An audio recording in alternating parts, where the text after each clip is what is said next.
Hi, I'm Amelia. I'm not a white supremacist, but I am a white preservationist. Our ancestors built Westminster Abbey and wrote the Magna Carta in the 1200s. They invented the printing press and the computer. They discovered electricity and gravity. They built cars, then airplanes, then spaceships. Meanwhile, in the rest of the world, Indians fill their rivers with feces and corpses. The Thames isn't great, but corpses? Bangladesh is literally a garbage dump. In Pakistan, half the marriages are to first cousins. Shobab? Many African people still haven't worked out how to build wells or a two-story building. They don't share Western values. They don't have Christian morals, even vestigial ones. It isn't really their fault, but they don't. Of course, some from African and Asian backgrounds have adopted British culture and thrived. But that isn't these people. Or these.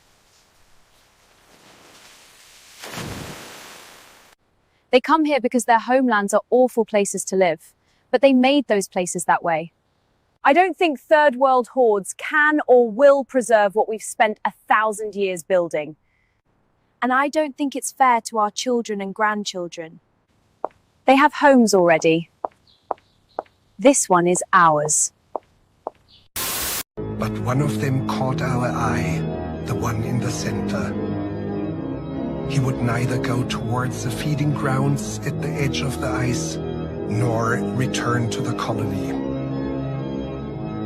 Shortly afterwards, we saw him heading straight towards the mountains, some 70 kilometers away.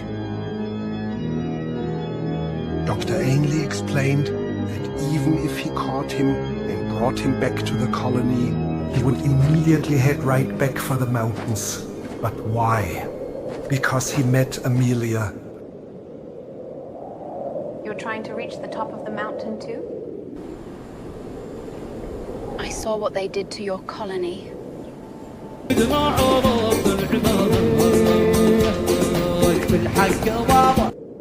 are damaging my home too.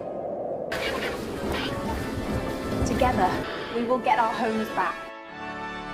Embrace the penguin, embrace Amelia.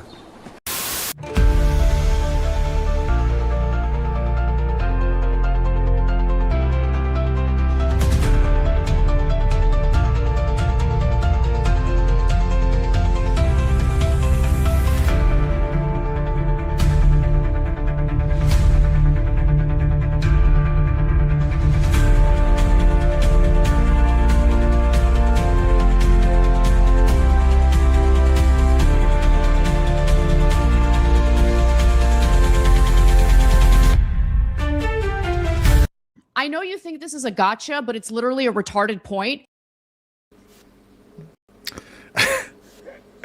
Welcome. I'm trying my best. Was that black for anyone else, like the last few frames? Like, Didn't hear Anna. Oh, sorry, I didn't see Anna. Sorry, I heard her.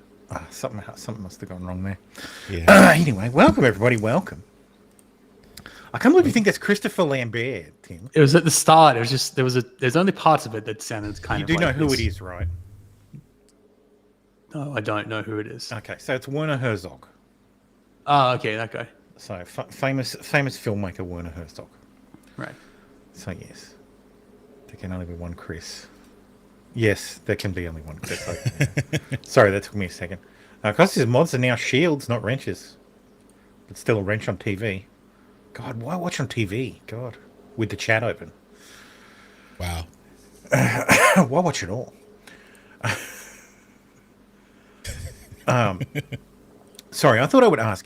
Does everybody understand the meaning of the penguin? Does No. everybody get No. the whole thing? I understand the Saudis coming in, but I don't understand the penguin, no. So I didn't really watch it, so yeah, it's kind of missing for me. I see. It's like, oh no, I turn off when the intro goes. Yep. So, Fair. let me pull up the whole clip. So, next up, the original clip. Penguin thing. Apparently, it's going around TikTok, but it's a It is an older meme. It's from a movie. I think it's like postcards from the end of the earth or something. I think it's called. On the original one. Come on, where are you?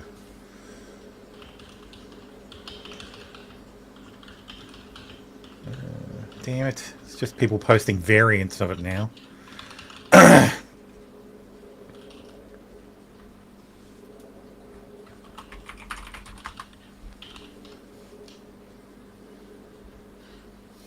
This is it. Share screen. This is it here. But one of them caught our eye, the one in the center. He would neither go towards the feeding grounds at the edge of the ice, nor return to the colony. Shortly afterwards, we saw him heading straight towards the mountains, some 70 kilometers away. Dr. Ainley explained that even if he caught him and brought him back to the colony, he would immediately head right back for the mountains. But why?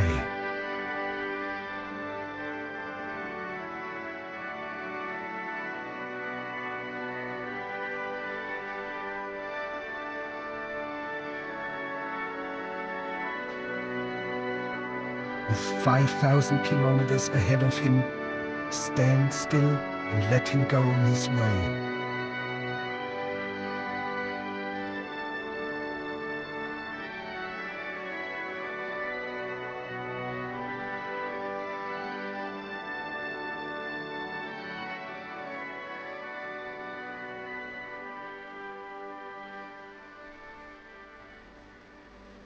So I have a question. Why? Why do you think the penguin would just keep going? Why do you think, no matter what, the penguin would leave the safety of the colony and the food of the ice sheet? Why would he head to the mountains? The mountains may mean certain death. Yes. That is the question. That is the question that has frustrated leftists. They don't understand. Yes. So some people, some on the right say it's about rugged individualism. I didn't say that. So, Paul says to get away from the blues and joggers. Yes. No. Well, look, I don't think there's a right interpretation. I think what drives the penguin is the same thing that drives humans. I think the whatever quirk of genetics that gave this penguin the desire to explore is very similar to the call to adventure, the drive to see what's on the other side of the hill. I think that's the spark that makes us human. I think that little penguin has the spark. So yes, he's enlightened or colonist. He's leaving the longhouse. Fallen has it. It says the urge for adventure at the cost of knowing there is no return, even death. AKA Gattaca.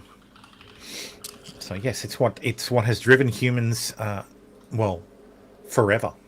It's why we're so successful, because we explore. We look at we leave the tribe. We go over the hill to see what's there, to see if there's greener pastures on the other side. Yeah.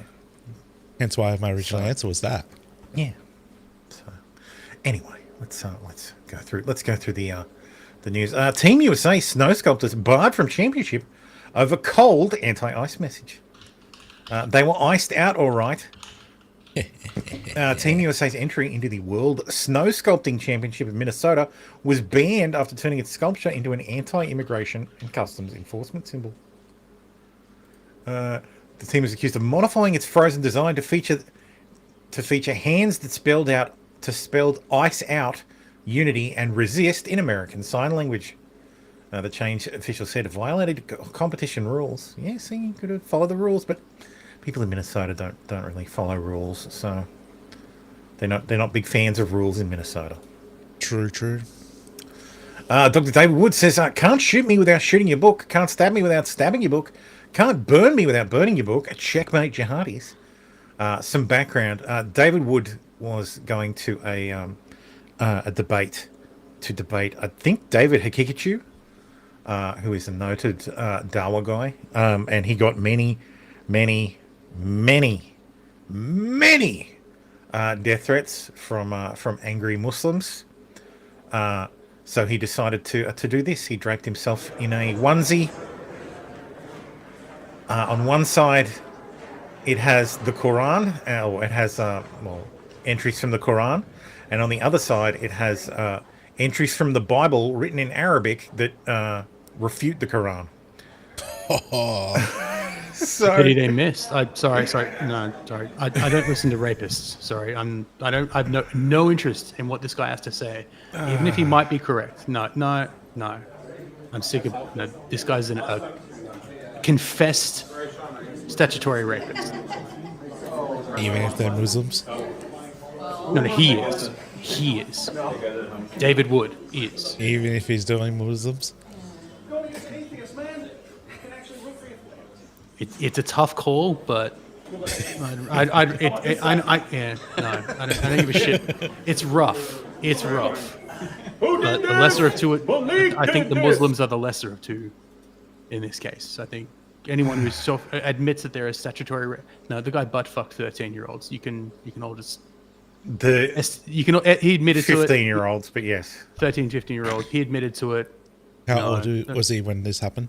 He's like 17 or 18. Yeah, like Romeo and Juliet laws kind of come in, but the guy's proud of it. The guy's proud of it. No, not interested. Not proud of it. He doesn't feel anything about it. He's a fucking sociopath. Yeah, Sorry, he's a psychopath. And he went to jail for trying to kill his dad too. So yeah, so that's what happens when you're born again.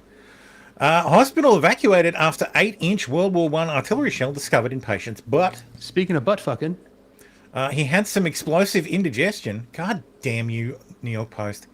A hospital in France was evacuated after a male patient arrived with World War I artillery shell lodged in his backside. I guess he just fell over. According to the Bumshell report, the unnamed 24-year-old had been rushed to the Ranguel Accident and Emergency Unit in Toulouse late Saturday night. The poor fellow was in an extreme state of discomfort, having inserted a large object up his rectum. No, that is not the object. That's not a mortar shell. No, these are 155mm shells, not fucking 8mm shells. It's more like the size of an 8-inch penis. So none of you guys know what that looks like. So no idea. Anyway, so it obviously didn't blow up. Though that would have been funny. Could they blow up at this state?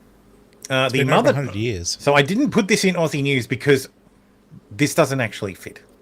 But yes, the mother of Melbourne-born American TV host Savannah Guthrie has been abducted from her home in Arizona in a case that is gripping America. Guthrie's family spent years living in Beaumaris before moving back to the US. The mother of a Melbourne-born American TV host, Savannah Guthrie, has been abducted from her home in Arizona in a case that's gripping America. The Guthrie family spent years living in Beaumaris before their move back to the US, where Savannah's star rose. She's one of the major stars of American breakfast television. This is Today with Savannah Guthrie. But Melbourne-born Savannah Guthrie is now off-air as police swarm Pima, Arizona, near the Mexico border. Her mother, Nancy, who regularly appears on NBC America's Today Show, vanishing from her bed. We believe she was taken out of the home against her will, and that's how this investigation is moving. What was a missing persons case, now a feared abduction. Just call us. Let her go. Just call us. Family would tell you. There's no questions asked here. Savannah Guthrie returned to Melbourne with her mum in a TV special 11 years ago. Sandringham Hospital, where I was born. They revisited their old neighbourhood. My very first home in a town called Beaumaris. But now a bizarre turn of events. 84-year-old Nancy Guthrie went to bed on a Saturday night and has never been seen since. Nancy Guthrie, Savannah's 84-year-old mother, now at the centre of a missing persons case. Savannah Guthrie has now pulled out of her role covering the Winter Olympics for NBC America, while the search for her mother continues. While Nancy Guthrie has some physical ailments, the family says she is mentally sharp and would not have wandered off or become confused. We just want her back. We're not going to give up. Laura Turner, 7 News. Police are treating it as an abduction now. Thank fuck she doesn't have birthright citizenship. What do you mean? Because she wasn't born in America, she was born in Australia. No, Australian citizenship. Yeah, well, she can have Australian citizenship. She was born to Australian parents in Australia. I'm pretty sure her parents are American, aren't they? They are now. Her dad was stationed in Australia. Yeah. Isn't her dad American? Well, her dad's American, yeah. Yeah. Isn't her mother She American? was born in Melbourne. That means she's an Australian Born citizen. in Melbourne to American parents. No, I assumed her mum was I don't know. Australian. I'm not quite sure. I just googled her Wikipedia and it only says U.S. citizenship. So I'm sure she's just a US citizen, but I'm pretty sure she could could actually be apply and have no problem. Like, yeah. Anyway, that doesn't matter. Break. So in a new video, Savannah Guthrie, joined by her sister and brother, speak directly to the person or persons who abducted their mother, Nancy, and say she'll pay the ransom to have her returned. My understanding is the TMZ got a ransom request. Like, they received the ransom request. I don't know why you sent it to TMZ, but that is odd. We received your message, and we understand. We beg you now to return our mother to us so that we can celebrate with her. This is the only way we will have peace. This is very valuable to us, and we will pay. So yeah, I don't think there's any update.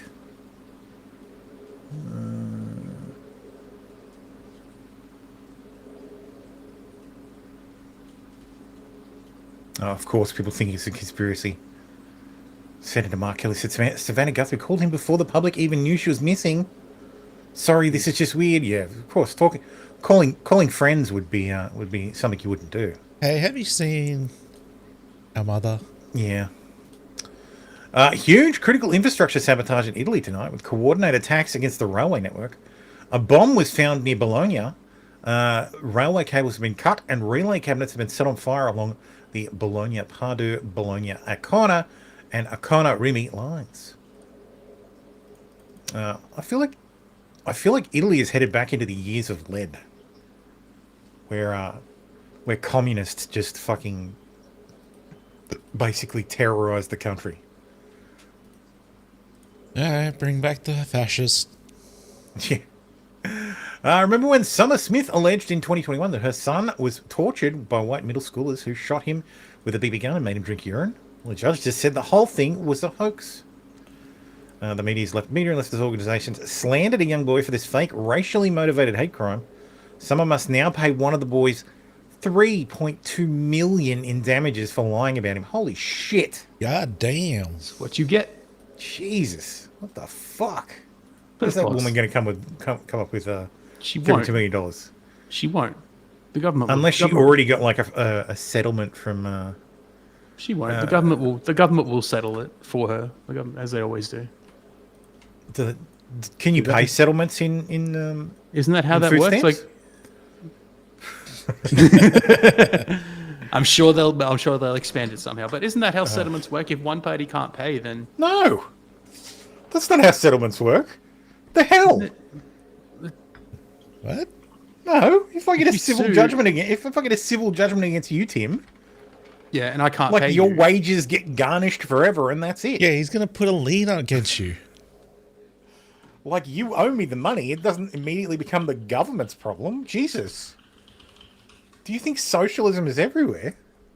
I don't know any country where that's a fucking thing. Unironically. I thought there was some settlements where you actually government stepped in. No, there were. If you are a victim of some states in Australia have and in the US too have like victims of crime setups where if you're the victim of a crime you get a payout from the government, or if you're in an accident even if it's your fault and you're injured, you can get a payout. So Bike Boy, everyone's favorite conspiracy theory, Bike Boy, he got a $40,000 payout from the Victorian government under like the accident scheme. So from like Vic Transport, because it happened on a road.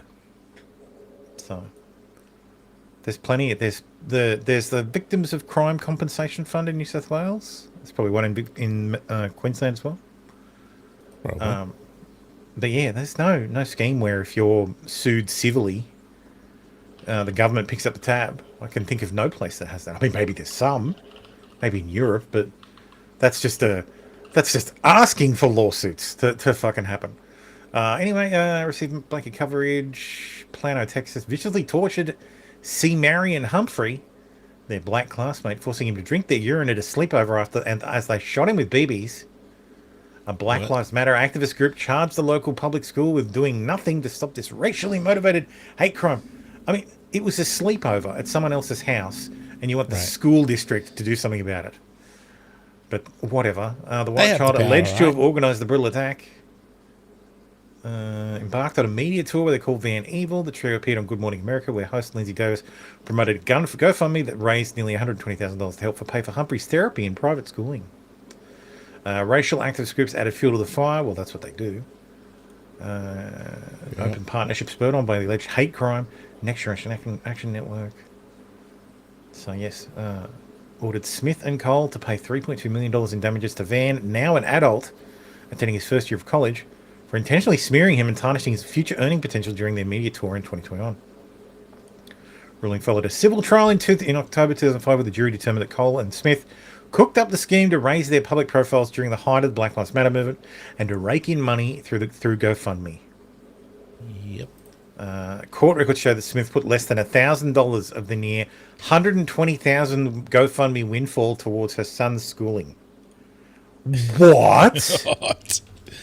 You're telling me they lied? Account statements reviewed by the Washington Free Beacon show the remaining funds were spent on luxuries, including a designer dog, dinner and travel, beauty products, liquor, vapes, cell phones, car payments, and rent. What? What? This is unheard of. Fucking, of course. Like, what a like, everything to do with Black Lives Matter was bullshit. And I'm glad they got exactly what they wanted with the fucking body cams everywhere. And it has absolutely fucking destroyed their narrative. Yes. Apparently, I pray to hope the federal government does the same. Apparently, if you have cancer and are getting treatment, you will experience a 60% reduction in cancer mortality if you are treated earlier in the day. So cancer treatment in the morning is substantially better by 60%. So this has now been confirmed. So the results have been published. So, which is fucking impressive. So I don't know what that will like. I don't know how that will actually affect cancer treatment. Like, I imagine, because you can't fucking jam everybody in the morning. Like, and if you get an afternoon appointment, well, that's nice. You're going to die. You've got a 60% be able to prioritize. You got a 60% higher chance of dying. Yeah.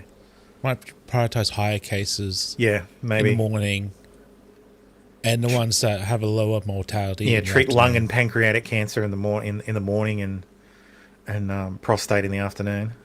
Yeah, something like that. Yeah, they might have to just prioritize.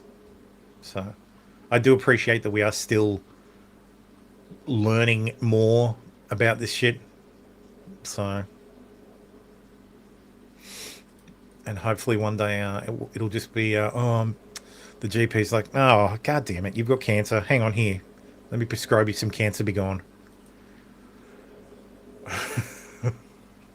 Just take the full course of Cancer Be Gone. $100,000, thank you. Cancer Be Gone by Eli Lilly.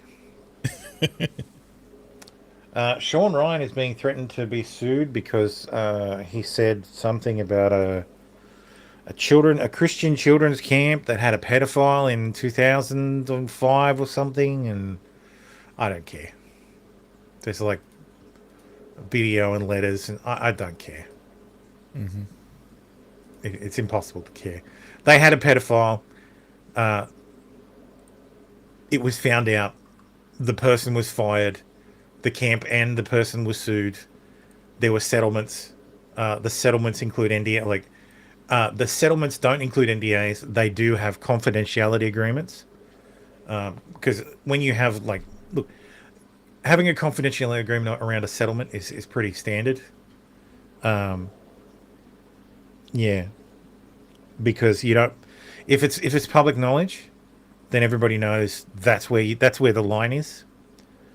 So you go just above that line when you go in for your negotiations, and then they drop it down to what they paid for everyone else. It makes it too easy to manipulate them. Utah father rescues his 4 kids from Croatian orphanage after mum took them out of US over doomsday fears. 4 children finally returned home to Utah, where they were after they were allegedly kidnapped by their mother, who feared an impending apocalypse. If the apocalypse was coming, I would want to be in the country with all the fucking guns, not in fucking Croatia. Unless that's where it starts. Not in fucking Croatia. Oh yeah, fuck that. But yes, she took them to Croatia, and the dad got them back. Social services in the country informed him and his fiancée, Heather, that they'd concluded their investigation into the kidnapping, returned the youngsters' passports, and gave us the go-ahead to pick up the kids from the children's group home in the morning. I could not imagine a worse place to be as a child than a group home in fucking Croatia. Yeah, that might suck. Yeah. The Washington Post has eliminated its sports department and reduced overseas journalists in large-scale cuts, an AP source says. Yay. I empathise, kind of, except I'm good at my job. So yes, so the update is I'll be redundant on the 3rd of July. So oh, that's bad. I will be unemployed for the first time in my working life, unless I find a job that starts the following Monday. Just before the 4th of July. How dare they? That's right. Disgusting. I guess Turkish prison would be worse, I guess. I did say as a child. So I imagine in a Turkish prison you'd be pretty popular as a child. God. Massive fire tore through residential area in Banggari, Lamian, in the Philippines, destroying an estimated 1,000 homes. God damn.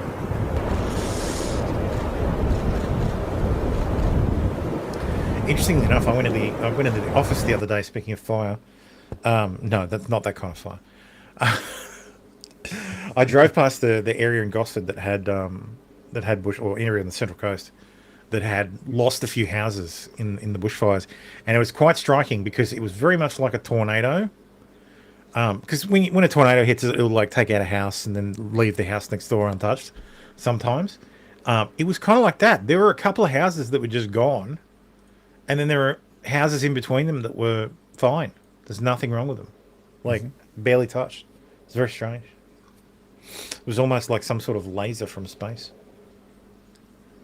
Yeah, you stole a stapler. That's right. That's right, Preacher. I didn't have a stapler, so I didn't steal a stapler. Pedo drag queen in full costume died after having sex with stranger as his dog, quote-unquote, joined in.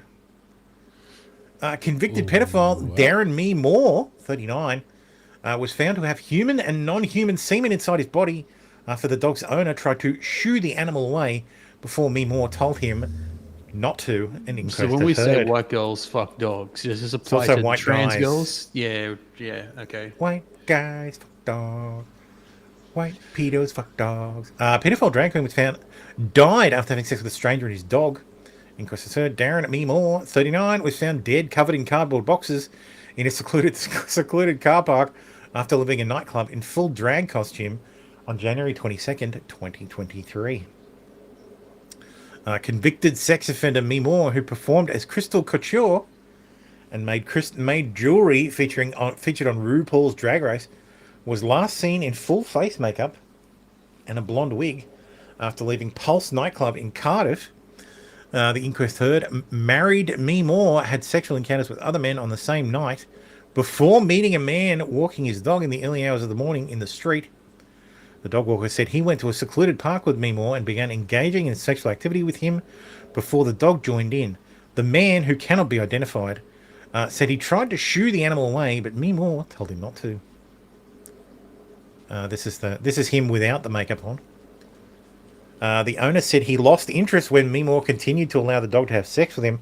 He said Me Moore fell asleep and could not be roused. The inquest was told tests found human and non-human semen inside Me Moore's body, and DNA matches that matched the man's dog. The Pony Prippet hearing was told pathologists could not find a traumatic cause of death, and tests were carried out to see if Me Moore was allergic to dogs. Coroner David Regan said the pathologist made the suggestion that there may be some pathological relation with sudden death potentially arising from the dog's semen. Yes, so good doggy. Gives a new meaning to the term dogging. Ew. Out there having sex in a car park with a dog. That feels like something Bonnie Blue would do, she'd be like, "Oh yeah, the dog, no problem." He's all right. Sex in public is just He's dogging. all right. But then you introduce an actual dog, and that's crossing the line. That's horrifying. More than 60 skiers were stranded in frigid conditions at a resort in New York's Adirondack Mountains after a mechanical issue halted a ski lift, though all were evacuated safely. You can see it's super windy up there. Cell phone video shows first responders lowering person after person, stranded on a gondola for hours at a ski resort in upstate New York. Just pile up a whole bunch of snow and have them fucking, fall into it.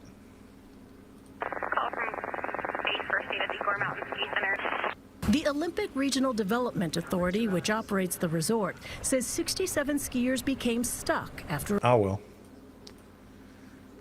I guess they died or something. Heavy snowfall in Japan's Niigata prefecture caused buildings to collapse as snow accumulation reached up to 7 feet in some areas. Sorry, what region? The Niigata prefecture. Niigata prefecture. I don't need the music. It's the long I sound, so it makes it legally distinct. Niigata. Niigata. It says Niigata. And there's Niigata. Oh, it's quick, is it? It says if you see a double I, it's you just hold the sound. So there's a difference between Niigata and Niigata. So N-I-G-T-A would be Niigata. Yes. And N-I-I-G-T-A would be Niigata. Niigata. Just a little hold. Niigata. Legally distinct. Well, anyway, a lot of snow in the northern hemisphere of late. Congress won't pass a bill that 83% of U.S. citizens are asking for. That means we have taxation without representation. No, that's not what that means. At all this polling on the screen going back since 2018, you'll notice on all of it, it's all north of 75%, 76%, 76%, 76%, 81%, and then 83% in the last year of Americans agree with Nicki Minaj. They favor photo ID to be able to vote. What about by party? What's the party breakdown? Yeah, normally you might expect, hey, there'd be a big divide by party with Republicans really for it and Democrats really against it. But not really here. I mean, just take a look here. Favor photo ID to vote. You got 95% of Republicans, pretty much all of them, but even 71% of Democrats favor photo ID to vote. So again, Nicki Minaj posting that on X, and what you see is that the American people, actually, it's not really all that controversial. The American people are with Nicki Minaj, whether they are Republican or even if they are Democrats. We're talking about 7 in 10 Democrats agreeing with Nicki Minaj that you, in fact, should show certainly a illegal voter. to oppose it. So. Is agreeing to voter ID one of those compromises that you'd support? I don't think that we should underestimate what that could mean. Because in some people's mind, that means, well, you're going to have to Xerox or photocopy your ID to send it in to prove you are who you are. Well, there are a whole lot of people, especially people who live in rural communities, who don't, there's no Kinkos, there's no... Yeah, she's definitely worried about the people in rural communities. office mats near them. People have to understand that when we're talking about voter ID laws, be clear about who you have in mind and what would be required of them to prove who they are. Did these people drive? Of course, people have to prove who they are, but not in a way that makes it almost impossible. Blacks can't drive. They are. Yeah, it's good to see that she is consistent in that she says absolutely fucking nothing. Do you love the reporter's face? She's like, what the fuck are you how talking to about? talk without saying anything, Kamala Harris. She's definitely a skilled politician in that she never says anything. But she's a dumb politician. Impossible to pin her be down. Putting messages through that nonsense. Yeah. Tombola says, good afternoon, Amelia fans. Good afternoon, Tombola. But the blacks don't even know what the internet is. Yeah. Biden said that. Was it? Or was it Harris? I don't remember. It's probably both. Possibly. Yep. Anyway. Donald Trump just says, just before my friend, constituent, and 100-year-old hero Royce Williams, that he'll be receiving the Congressional Medal of Honor. So here's a brief outline of his story and what he's getting the Medal of Honor for. In 1952, then Lieutenant Williams was serving with VF 781 aboard the USS Oris Canyas, part of Task Force 77. On 18th of November 1952, on his second mission of the day, while on combat air patrol near Horyong, North Korea, his group of 4 pilots spotted 7 MiG-15, so that's MiG-17s, I think, 15s, overhead, and 3 other pilots had to return to the carrier, and the MiGs began to fire on Williams, putting him into a one-on-one dogfight with 7 MiGs that lasted 35 minutes. It's believed to be the longest dogfight in U.S. naval history. The commanders on his carrier ordered him away, but Williams had to tell him that he was already fighting for his life. He shot down 4 of the MiGs and likely hit 2 others. By the end of the 35-minute period, only one of the MiGs was still in the air with him, and he managed to escape back to his carrier, out of ammunition, and having lost his hydraulics. He was uninjured, but 263 holes were counted in his Panther jet. So this guy... God damn. This guy shot down at least 4 of the most advanced fighter in the air at the time, flying a fucking F6 fucking Panther. Like, I wonder if so that's what a fucking F6... No, sorry, F9 Panther. That's a fucking F9 Panther. These were incredibly inferior compared to the MiGs at the time. All right, MiG-15 Biz, yeah. Biz stands for best in slot, because even the Russians knew. Yeah. But yes, this was classified. This had been classified for 50 years. Why? He was classified because he wasn't shooting down North Koreans. He was shooting down Russians. These were Russian MiGs, not North Korean MiGs. And the Americans were worried that if the public found out that they were fighting Russians, it might start World War III. That MacArthur can nuke the fucking Chinese. That was the reason his commander ordered him away. Because the NSA had analyzed the radio intercepts and realized that the guys on the radio weren't speaking Korean, they were speaking Russian. So they realized that he was fighting the Russians. Sorry, the Soviets. Also, he realized that too, because he realized that the planes had the sol, like just the red star. So yeah, the NSA was concerned that he was starting World War III. So afterwards, they was classified. He was granted the Navy Cross, and that has now is now being upgraded to the Medal of Honor. So yeah, he's 100 years old and still kicking. Yes, a good tradesman can make magic with basic tools. Yes. Mm-hmm. So that guy's got balls of steel. There's a great video that reenacts it in the that I posted in the Discord. I think I posted it in Shill Camp. It's very good. So the man has balls of steel. He was literally going head to head with 3 MiGs at one time. Like the guy is he has balls of steel and a horseshoe firmly jammed up his ass. Yeah, because he should be dead. Olive Garden cook kills himself by dunking head into searing hot deep fryer. Cops. An Olive Garden cook has died after he dunked his own head into a searing hot deep fryer as his co-workers frantically tried to thwart his gruesome suicide. Geez, how bad is Olive Garden? The employee who hasn't been identified stripped off his clothes and thrust his face into the fryer. Holy shit. God damn. I'm pretty sure you have to close that place for cleaning. I don't know a lot of details. A lot of people screening some kind of burn victim. Another operator could be heard saying the cook was rushed to hospital to be treated for his severe burns, but later died from his injuries. Yeah, that's that is gonna kill you. That is quite possibly the most horrifying way to die.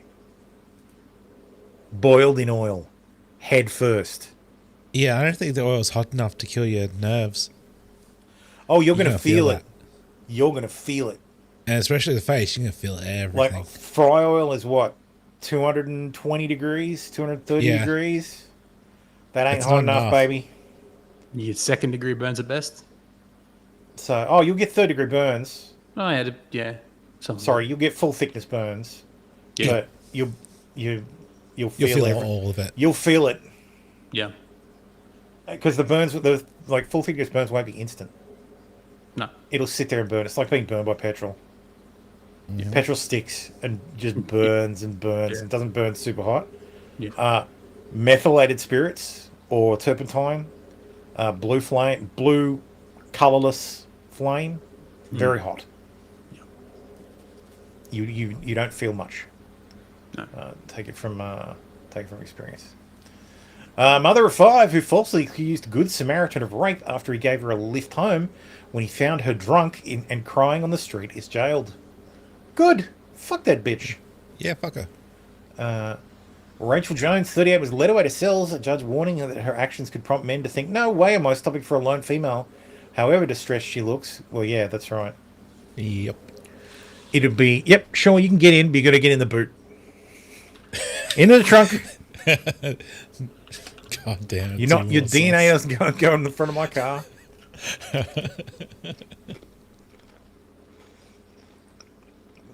She'd returned home from a drunken night out with friends at midnight when she was ordered out of a taxi for arguing with the driver.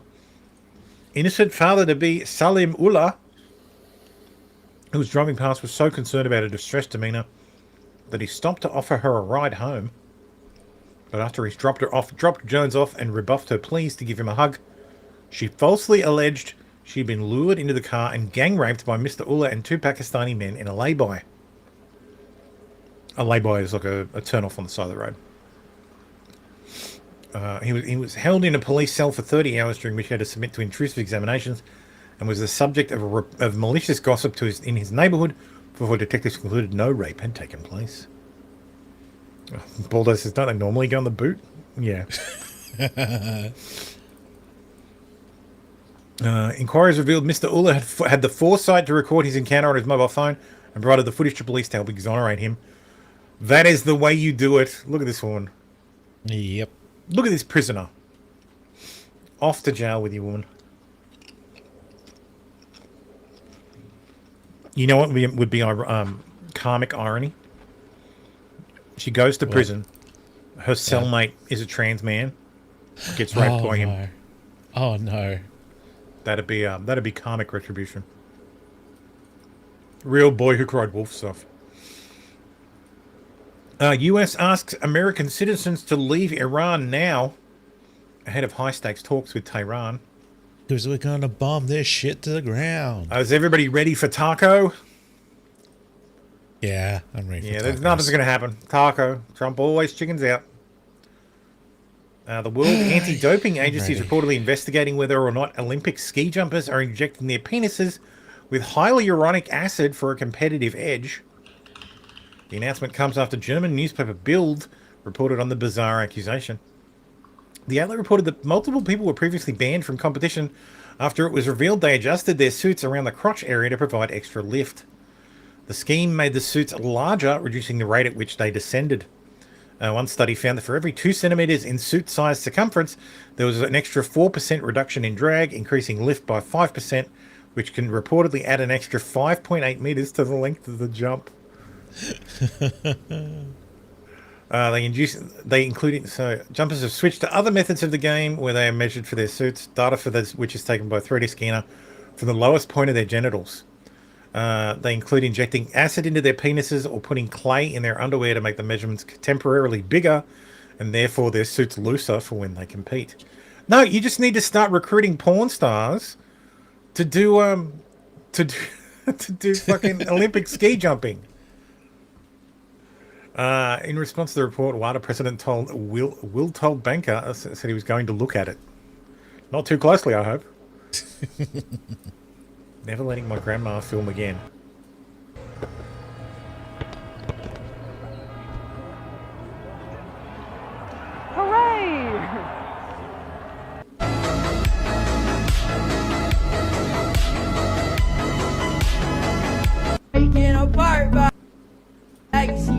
Whatever. But yeah. Three sisters jumped to their deaths from 9th floor apartment after parents removed access to their phone. This was outside New Delhi. Three sisters died this week after jumping from the 9th floor of an apartment building in Ghaziabad, India, local authorities and their family said. The girls are reportedly suspected to have become addicted to an online game and were recently denied access to a phone. Quote, this should not happen to any parent or child, the dad said, adding, I was not aware of the game or I would never have let them play it. How old were they? 12, 14, and 16. Jesus Christ. I would say it's Minecraft that they're playing, but honestly, it's probably Roblox. Fallen says another theme of recruit porn stars. Did you forget even shrinkage applies to porn stars? See, they should just take a Cialis just before. They have to be measured with an erection. So, this should have been with the other story as well. Family of fallen Staff Sergeant Michael Ollis received a call from President Trump telling them their son would posthumously receive the Medal of Honor. Ollis was killed in Afghanistan in 2013 when he shielded a Polish army officer from a suicide bomber. Ollis saved the life of Karol Sorapia, who became the father of a baby shortly thereafter. Sorapia named the boy Michael in honor of Michael Ollis. Your son, he's going to get the highest honor you can have. There's no higher honor than the Congressional Medal of Honor. Let's see how well I did. Good for him. Hello? Hi, is this Mr. Ollis? Speaking. Hi, this is Chamberlain from President Trump's office. How are you? I'm fine. How are you? Good. I am the president calling for you. Oh, wonderful. Thank you. One moment. Of course.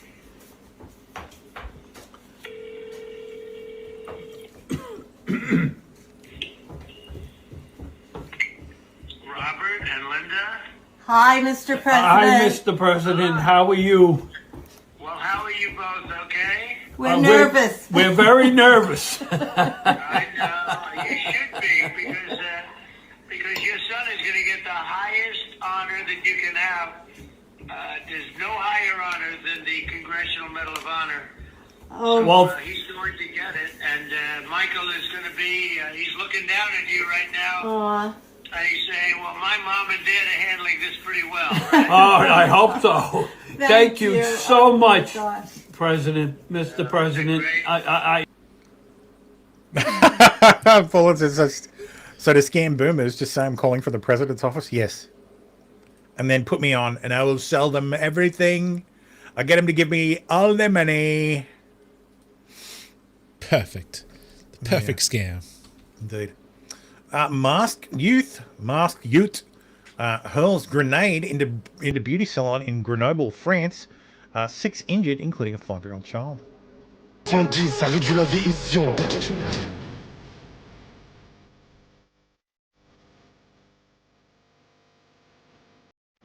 Like they're grenade attacking and posting the shit on fucking TikTok. Yeah. So. Yeah. I can't wait till it happens here. Well, too hard to get grenades here. I bet you there's ways to get grenades in here. Hypothetically, you can make your own. Well, we'll talk about that in Aussie news because apparently you can't, or at least not very well. New START was signed in 20... the whole thing doesn't matter, but apparently China has, according to the Undersecretary of State, China conducted nuclear explosive tests in violation of the Nuclear Test Ban Treaty, and they did it in 2020. You know, middle of COVID. Interesting. So yeah, they conducted secret nuclear tests, and they used decoupling. So my understanding of decoupling is that so we detect nuclear tests, underground nuclear tests. Like above ground nuclear tests are really easy. You see them. Underground nuclear tests, we feel them with seismographs. But if you have a cavern and you basically suspend the nuclear device, when it detonates, it doesn't, like, you can engineer it so that it doesn't transmit any energy. Obviously, you're talking a lower yield device, but yes. So yeah, China is now accused of violating the Nuclear Test Ban Treaty.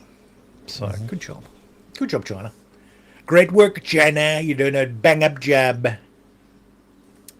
Someone pointed out that Trump actually revealed this back in like November. So there was an interview with, I think it was 60 Minutes or one of them, where he talks about starting nuclear testing again. And he said, and she says, "Oh yeah, but what about the Test Ban Treaty? And what, like, Russia and China will start doing nuclear testing again?" And Trump says, "What are you talking about? They're already doing it. They just don't tell anybody. they just keep it a secret. It's easy to do because you don't have people like you in the country." And everybody was like, "Oh, ha ha ha ha!" No, China being serious. Yeah, they're doing it. I think we should do a couple of like above ground nuclear tests just so the Zoomers can have some TikToks of like real nukes going off. Because we've got all this old grainy footage of nuclear explosions. I think the modern world needs to be. We do have Oppenheimer. They need a real nuke. Yeah. It's like, oh, I want to be really authentic, so I'm going to build a real nuclear device. And then detonate it. Yeah. Okay, how's it going? No, I think we should totally do some nuclear testing. There's plenty of like useless space in Nevada. Still. The nuclear test ranges are still there. I think this time around, instead of military personnel, you bring a whole bunch of TikTokers. You invite a whole bunch of influencers and live streamers to like film it. You get a whole bunch of drones in the air to like get every fucking angle, and like you turn it into a whole fucking spectacle. And best year to do it. Fucking 250th anniversary of the United States. Let's fucking go. Yeah, organize it for later in the year. I'm sure there's some nuclear weapons that need to be decommissioned. So just drive one out to the desert. Get a whole bunch of Zoomers there, and get the fucking drones up to take photos and video and live streams, and turn it into a spectacle. I've got an idea. Recreate the test I did in the 1950s. The one that was too big, yeah. Castle Bravo. Whoops! All those influences. Yeah, like we underestimated the yield. Yeah, detonate explosion above them, like one of the tests that they did to test the fallout. Yeah, yeah. I think it was fallout. Oops, missed out. Yeah, exactly. Oops, missed that target. Hit the influencer stands instead. Yeah. So, USA. Yeah, no, do it absolutely. Fucking get it done. It's the biggest fireworks in history. Set off one of the thermonuclear devices. So, because it's true, we don't have modern footage. Yeah, we have old grainy footage of what like the damage that nuclear weapons can do. Dude, I reckon you could re-indoctrinate people into becoming anti-nuclear weapons with just an above ground test. Like an above ground test that has fucking influencers there. They can have like stuff on the ground, so you can like we've put, what would a nuclear weapon do to this thing? Right. And there could be tens of thousands of YouTube videos from like YouTubers who were there doing like, oh, what would happen to what would happen if you were really inside a fridge when one went off? Like you could do all that kind of cool stuff. And the world would be aghast. They'd be like, oh my God, this is horrifying. Look at the power of nuclear weapons. We need to fucking stop making these entirely. Well, that's just, irradiate the cities of Nevada again. Yeah, but it's Nevada. Who gives a shit? That is true. Anyway, just an idea. Trump, call me. I'll organize it. Binging with Babish, cooking with nukes video. Yeah. There's so many ideas. Can a nuclear explosion cook this chicken? The EPA says that the Clean Air Act supports the right to repair. The agency's clarified that emission rules don't prevent farmers from repairing equipment. So I think John Deere was saying that, the Clean Air Act means you're not allowed to fix your own diesel equipment. Yeah, that's bullshit. So, but the EPA is like, nah, you can do whatever you like. It's fine. Can't use us as an excuse to limit right to repair. A major firearms distributor serving thousands of retailers across multiple countries files for bankruptcy. The retailer is called Big Rock Sports LLC. It serves serving tens of thousands of retailers across the US and abroad. It's filed for Chapter 7 bankruptcy liquidation. Chapter 7's the we're done. Yeah. So Chapter 11 is the restructure. Chapter 7 is we're out. There's no hope. So, yes, Fallen agreed. John Deere is asshole. Yes. Yeah. Just use Lamborghini. Oh, dude, you could have destroyed, put a Lamborghini. Like, what would a nuclear weapon do to a Lamborghini? And yeah, that's true. I'm having the juices are flowing. I'm having all these nuke ideas. all I need is one. Mr. President. We could even do it here. There's plenty of empty space. The Woomera test range is open. That was good enough for the British. Presbyterian minister, if Jesus was here today, he might have said, blessed are those who end their pregnancies. Fucking bullshit. If Jesus were here today, he would be a clinic escort, distracting women from the hatred of the protesters. Or an abortion doula, holding women's hands and offering support and love as they end their pregnancies. And I expect he would have a stern word for self-righteous legislators who use abortion as a political issue rather than showing compassion for the people seeking abortions. Today, on this Rose Sunday, I wanted to share some of the stories we have collected. This is just apostasy. Yeah. The entire Presbyterian faith is a joke. Submit to the Catholic Church, motherfuckers. Mm-hmm. No. Why? Because I would submit to any religion. Because you're a fucking jerk. Because you're heresy. I'm pretty sure this is a Tim thing. Becca Castle. I didn't post it. I didn't post this. No, but it looks like weeb shit. So appears to have confirmed the theft involving EB03 and their allocation has been affected. Okay. The hell does that mean? EB03 is probably extra boost to One Piece. It looks all right. Can you go to the top? Weeb mode engaged. I will try and decipher it. All right. I think the warehouse where. Yeah, it looks like the warehouse that was storing all of the stock for a new set of cards got stolen from. So yeah, I don't play the One Piece game. I don't know. But looks like there was a theft at the warehouse of one of the big suppliers. So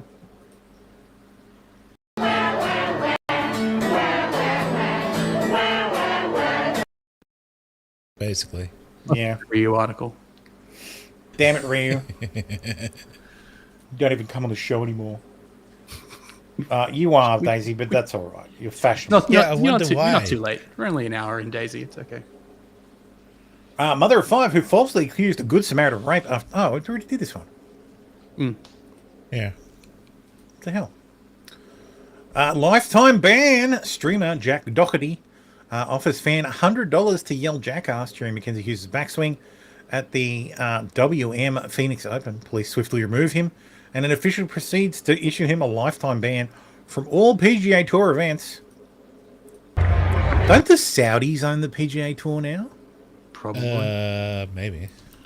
I hope he gets executed when he goes to Saudi Arabia. Will any of you guys yell jackass on his backswing for $100? What do I gotta yell? Just jackass or some shit. Yeah, absolutely. I'm happy. Yell more shit. I'm so excited.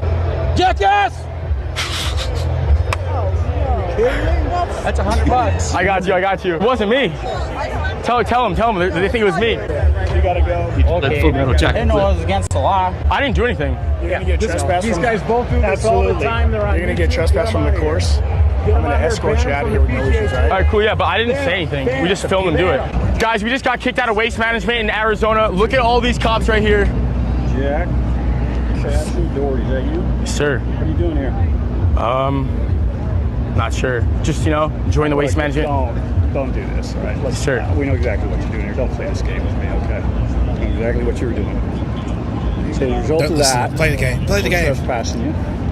If you come back here again before this tournament's over, you'll be arrested, and then you'll go through that whole process.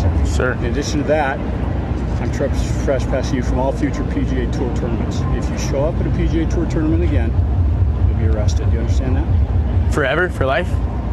For the foreseeable future, until you and I can work this out. How do we work this out then? Because I love golf, I don't want to be banned forever. So how about we find a positive way out of this too, so it's not just a negative result? We're done with this discussion. All right, cool, then we're done. I'll leave. I don't care. Thank you so much. I'll take my ID back. Thank you, sir. I'll give it to you when I'm done. I'm done. Thank you.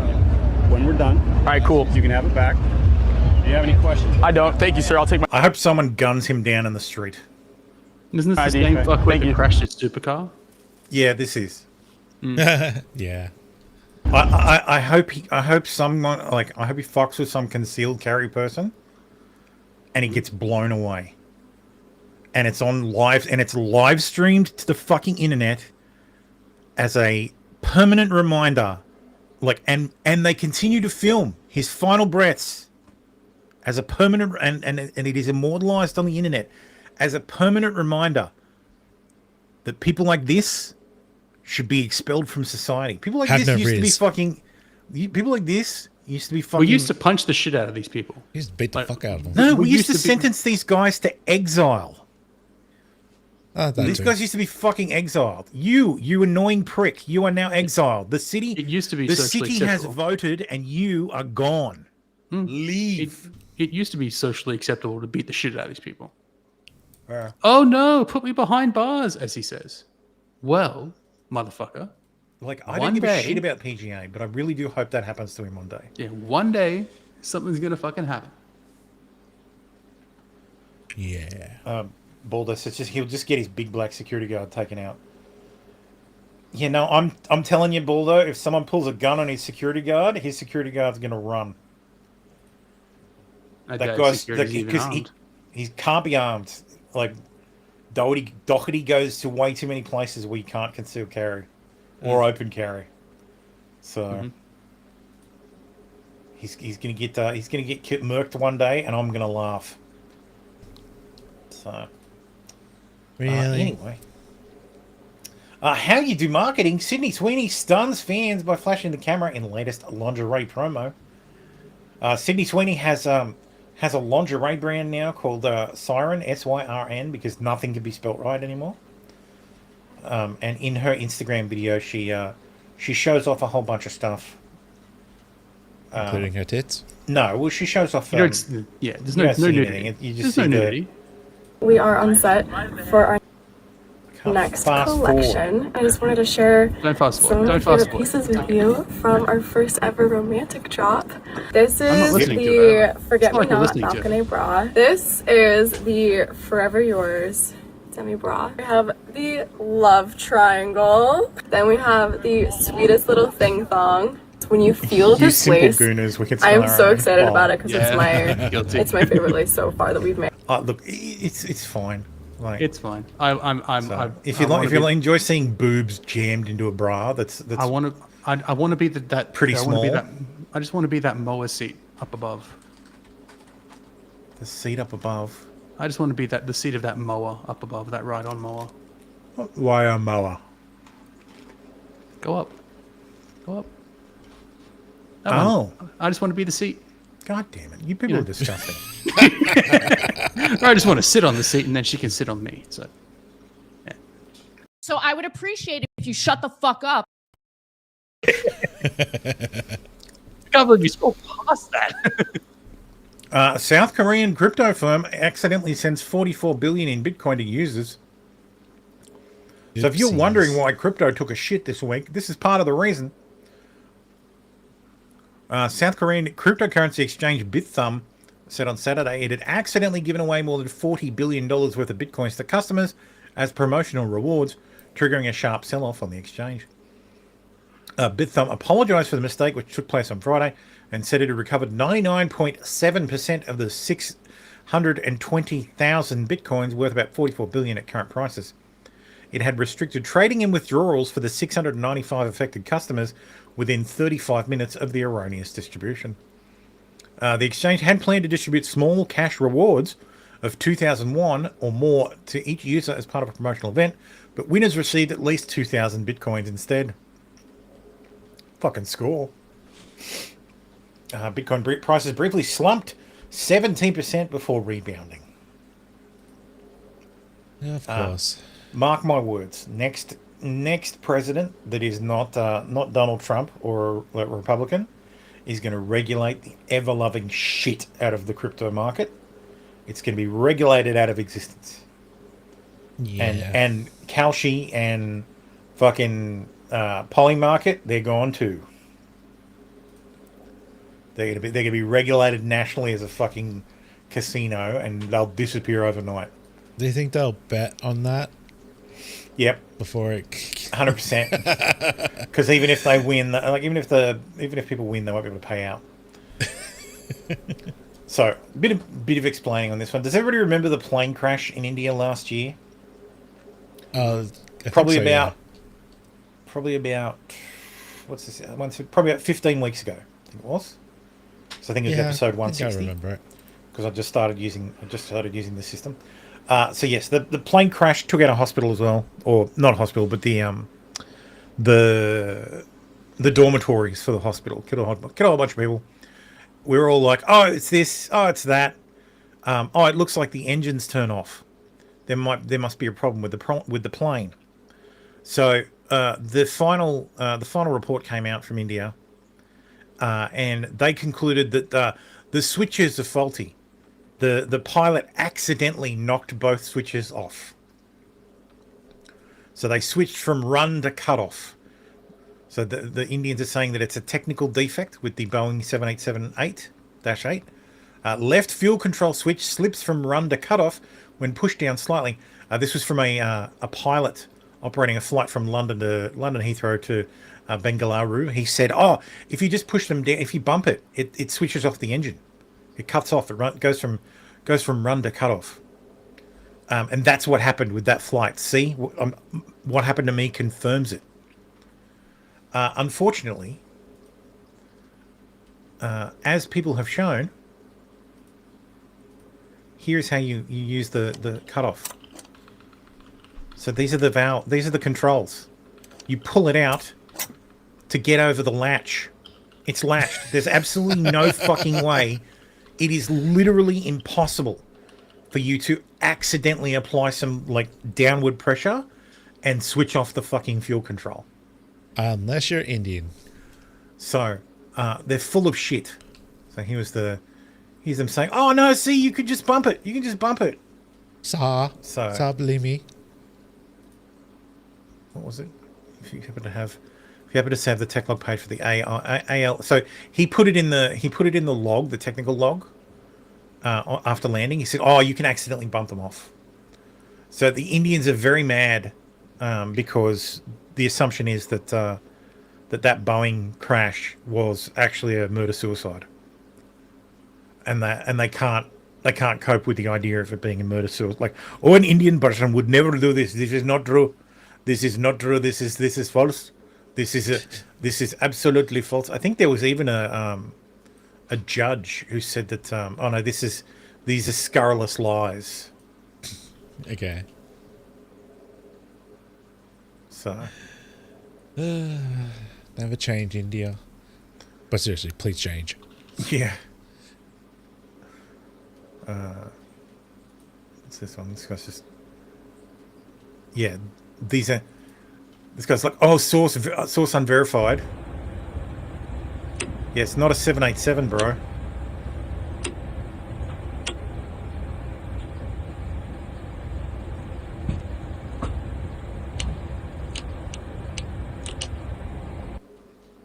So both of them are broken, hey? So... I can't remember what flight it was. Where is it? So let me find it.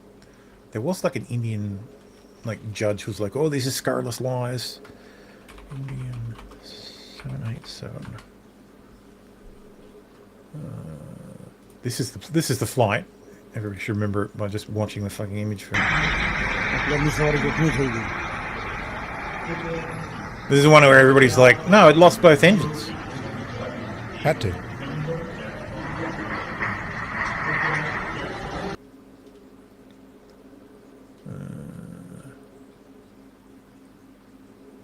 And we were right, kind of.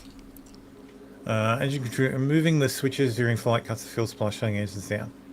Yeah, so there's a guard bracket so you can't accidentally bump them, and there's a detent so that you can't. So that even if you accidentally bump them, so the guard bracket stops you from accidentally bumping them, and there's a detent to stop them from bumping. So it was clear as day that it was either a dual engine failure, or it was the pilot fucking taking Just the plane fucking up. down. Yeah.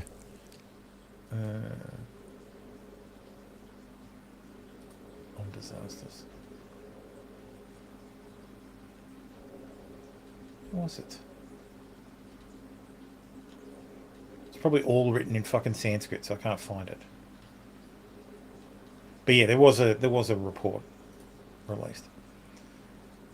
Oh, Nancy Guthrie family releases new video. Well, God damn it! You don't have a Fox News subscription. Man gunned down after offering a ride to woman offering ride to woman seeking warming shelter in Missouri. William Palmer was fatally shot by Brittany Rivoire, who then allegedly stole his truck after he stopped to help her get to a warming shelter. Dude, no good deed fucking goes unpunished. Jesus Christ. Shit, what the fuck? You're either accused of rape or murdered. And found shot early Sunday and pronounced dead at the scene. Brittany Rivoire, 36, is accused of fatally shooting Palmer and then stealing his truck after he stopped to offer her a ride. Men, stop offering women rides. They're not going to suck your dick. Yeah, they're not going to suck your Just dick. to ride the dick. That's the point. They're going to fucking blow you away. Yeah. So, dude, I feel like his Not in a wife good had way. cancer as well. Mm. She remains in jail without bond. Nancy Guthrie. Let me search again.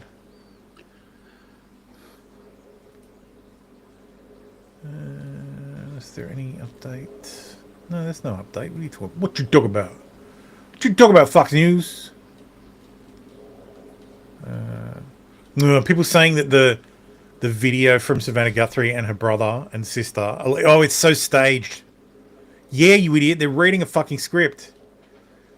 Jesus Christ. How dare they read scripts? Some unfortunate news this morning that Brad Arnold, the lead singer of rock band Three Doors Down, has lost his battle with cancer. Oh. Age 47. Rip. Something kryptonite reference. Mm-hmm. Nobody panic. Hassan's Okay. 7-day ban only lasted 3 days and 2 minutes. So it was a weekend. Yeah. Yeah, he's never banned. He's only suspended. He's just temporarily suspended. Yeah. Anyway, so what section should I do next? Let's talk about Aussie news.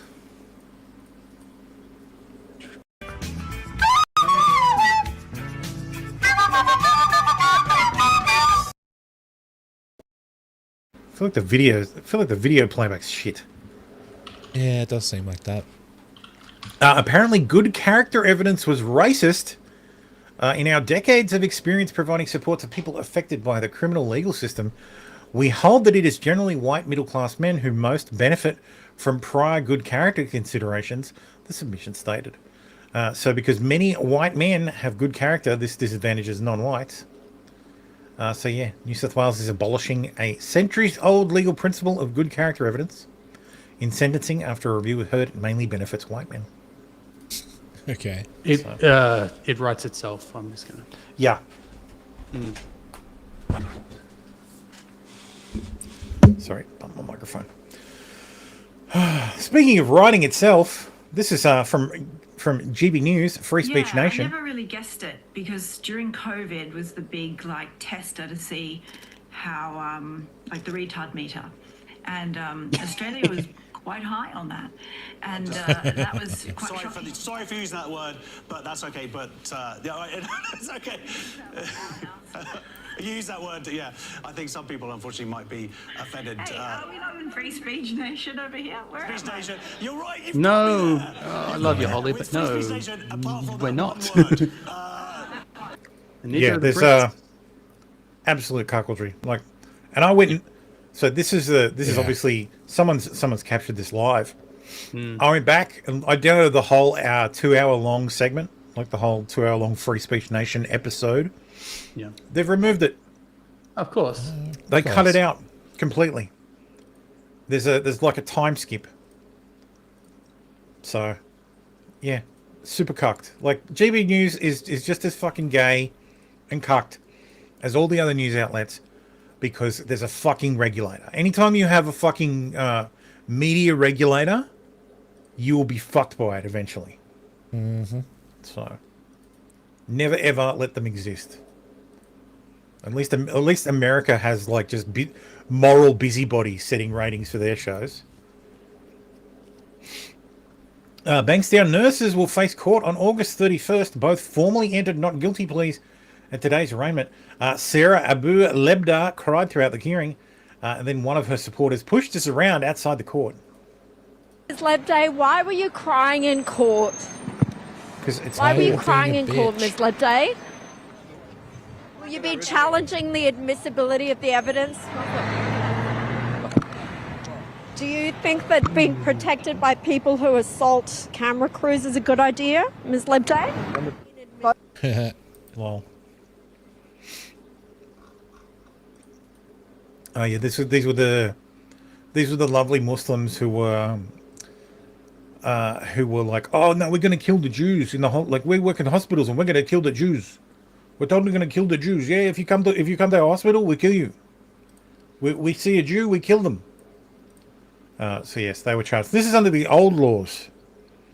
So, interestingly enough, they are objecting to the admission of the recording as evidence because New South Wales is a two-party consent state, and they think that they had a reasonable expectation that they wouldn't be recorded, even though they were live stream. It was like a streaming platform, like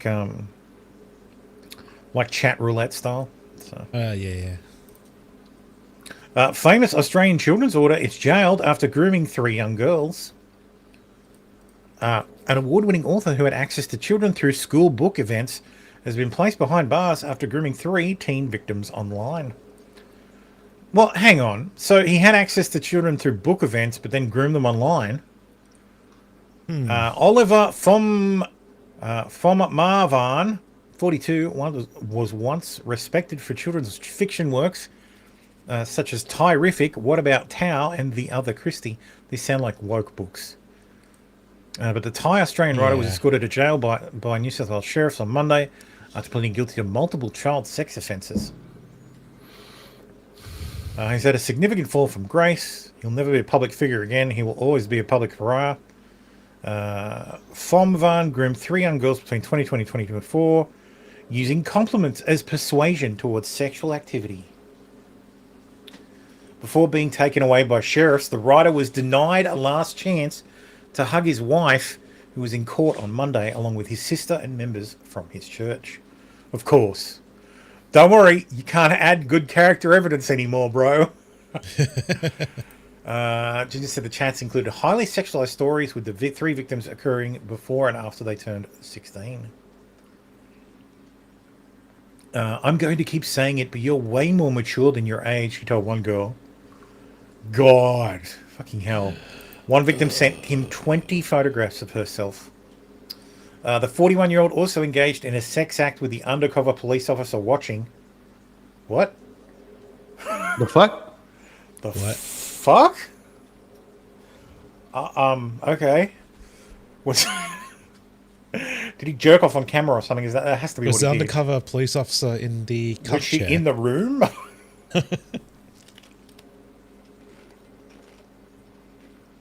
He'll be sentenced next week.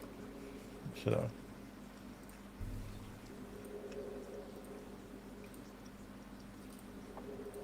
Victorian drug dealers commiserate, or drug users rejoice, that Victoria's changing the system so GPs can diagnose and prescribe for ADHD.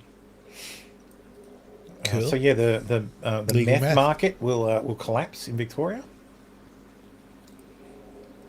So, this is the these are the two.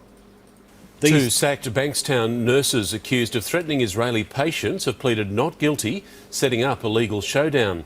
Key to the upcoming trial will be the admissibility of the viral video itself, with the defence set to argue it was recorded illegally and should be thrown out. It's the hate-fueled video that went viral around the world. You have no idea how many Israeli Khara dog came to this hospital. Allegedly threatening Israeli patients while working the night shift at Bankstown Hospital 12 months ago. Let's say an Israeli, God forbid. I won't treat them, I'll kill them. You'll kill them? But today, sacked nurses Sarah Abdulebde and Ahmad Rashad Nadir claimed they aren't legally responsible, formally pleading not guilty in the district court. How do you intend to explain what happened? The 27-year-old is charged with threatening violence to a group and using a carriage service to menace, harass or offend. Her former colleague facing just 1 count. But a key question remains the admissibility of the viral video itself, including whether it was obtained legally, with both lawyers set to argue the recording should be tossed out as evidence, along with the case itself. Both former nurses are now preparing to have their fates decided by a jury of their own peers, with a 5-day trial set to begin on August 31st. How are you feeling ahead of the trial? As they both prepare to argue a legal technicality. Taylor Aiken, 7 News. Lol. Good luck with that. Watch it work too. I have absolutely no doubt that it will work. A GoFundMe campaign has been launched by an Australian man who says he plans to move onto Billie Eilish's home after she said United States was stolen land. No one is illegal on stolen land. About that. And yeah, it's just really hard to know what to say and what to do right now. And I feel really hopeful in this room, and I feel like we just need to keep fighting and speaking up and protesting, and our voices really do matter, and the people matter. And let me just check. Sorry. Just got to check something. Yeah. American. Oh, okay. I thought you were from the UK. No. Okay, that makes sense then. Ah, yes, of course. It's Drew Pavlo, who has become quite the troll. Lovely. His GoFundMe was taken down, so he started a Give Send Go. The throne chair from last week has now been employed as security. Lovely. Love to see it. God, potentially violent media. Oh, God.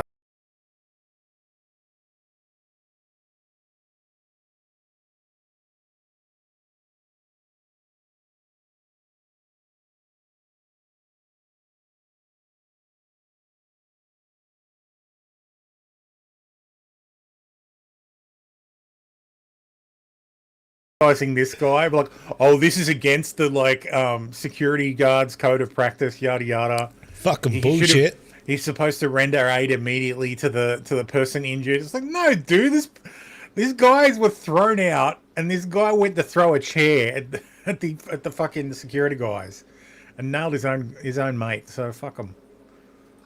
It is fucking hilarious. I would be fucking cracking. There'd be no way he'd be getting any kind of medical aid from me because I'd be too busy fucking bent over in hysterics. Give me that guy. I'd need fucking medical aid. I'd be laughing that fucking much. Oh god, you've got Billy's response. What was her response? I've got to reopen the tab and see if there's any more fucking response. I mean, that guy wasn't the only one that I was trying to get. Yeah, there's like plenty of people who jumped on immediately. Yeah. So, Dan Andrews is in a very bad way after a medical episode. That's not Dan Andrews, but he is a gigantic fraud. Dan Andrews is a gigantic fraud. Former Victorian Premier is in a very bad way after suffering a reported neurological episode which left him debilitated. Oh, that's too bad. Oh. So some people, I think, have said it seems like he's had a stroke. He's having movement and speech issues, while others have said he's making a steady recovery. And all the people in the chat who are going to go, oh, how many COVID shots has he had? Probably none. Because he knew. So he had the ones that I had, the placebos. I just got to look at that one. Prince Harry has no steady income and rarely leaves the house. That's going to be me in July. He said he later feared he was going to die after slipping from the steps of the Sorrento home. Was placed in intent. Yeah, so this is like the second time. So he's had a bad run of it. But you know what they say, you get out what you put in. Yeah, that's true. Maybe that's why I'm losing my job. This show. It's like you get out what you put in. You bring hate into the world. Turbo. You will be punished. Heartbreaking. That simple. Heartbreaking. Mardi Gras rocked. Huge call. It's one of the biggest events of the year for Sydney, but Mardi Gras' new CEO has confirmed a major call that will leave fans devastated. Aww. What's the bad call? The party's going to be scaled back. Aww. That's too bad. It'll be the most scaled back festivity since COVID. The new Mardi Gras chief executive, Jesse Matheson, who previously ran for the New South Wales Upper House for protest party Keep Sydney Open, said the cancellation was necessary to stabilise the organisation financially. But he described it as a pause and said the organisation was absolutely committed to bringing the main party back in 2027 for sure. Oh. Womp womp. Or you can just do some fundraising. Well, there's no USA anymore, so they can't get free funding. Because he says glass half full. He's had a good run, survived a few attempts to take him out. I hope it's the jab that did it.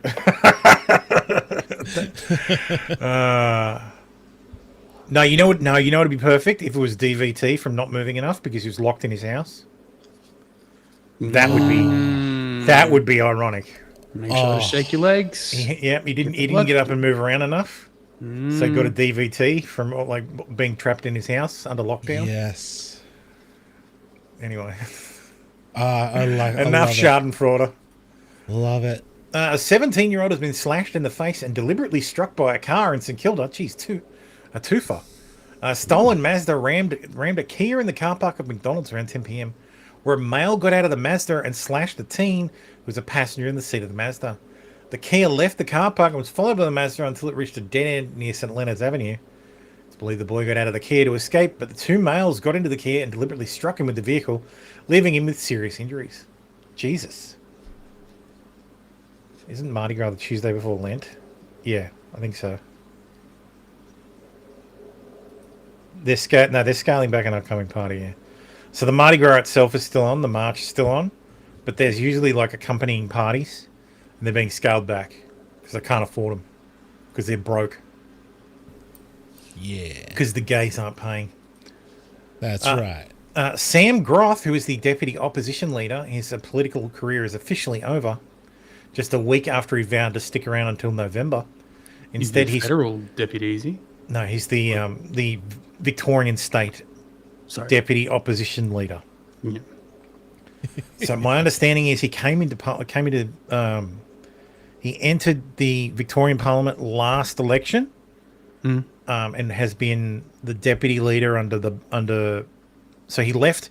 So he resigned from the cabinet when Prosciutto sued Moira Deeming.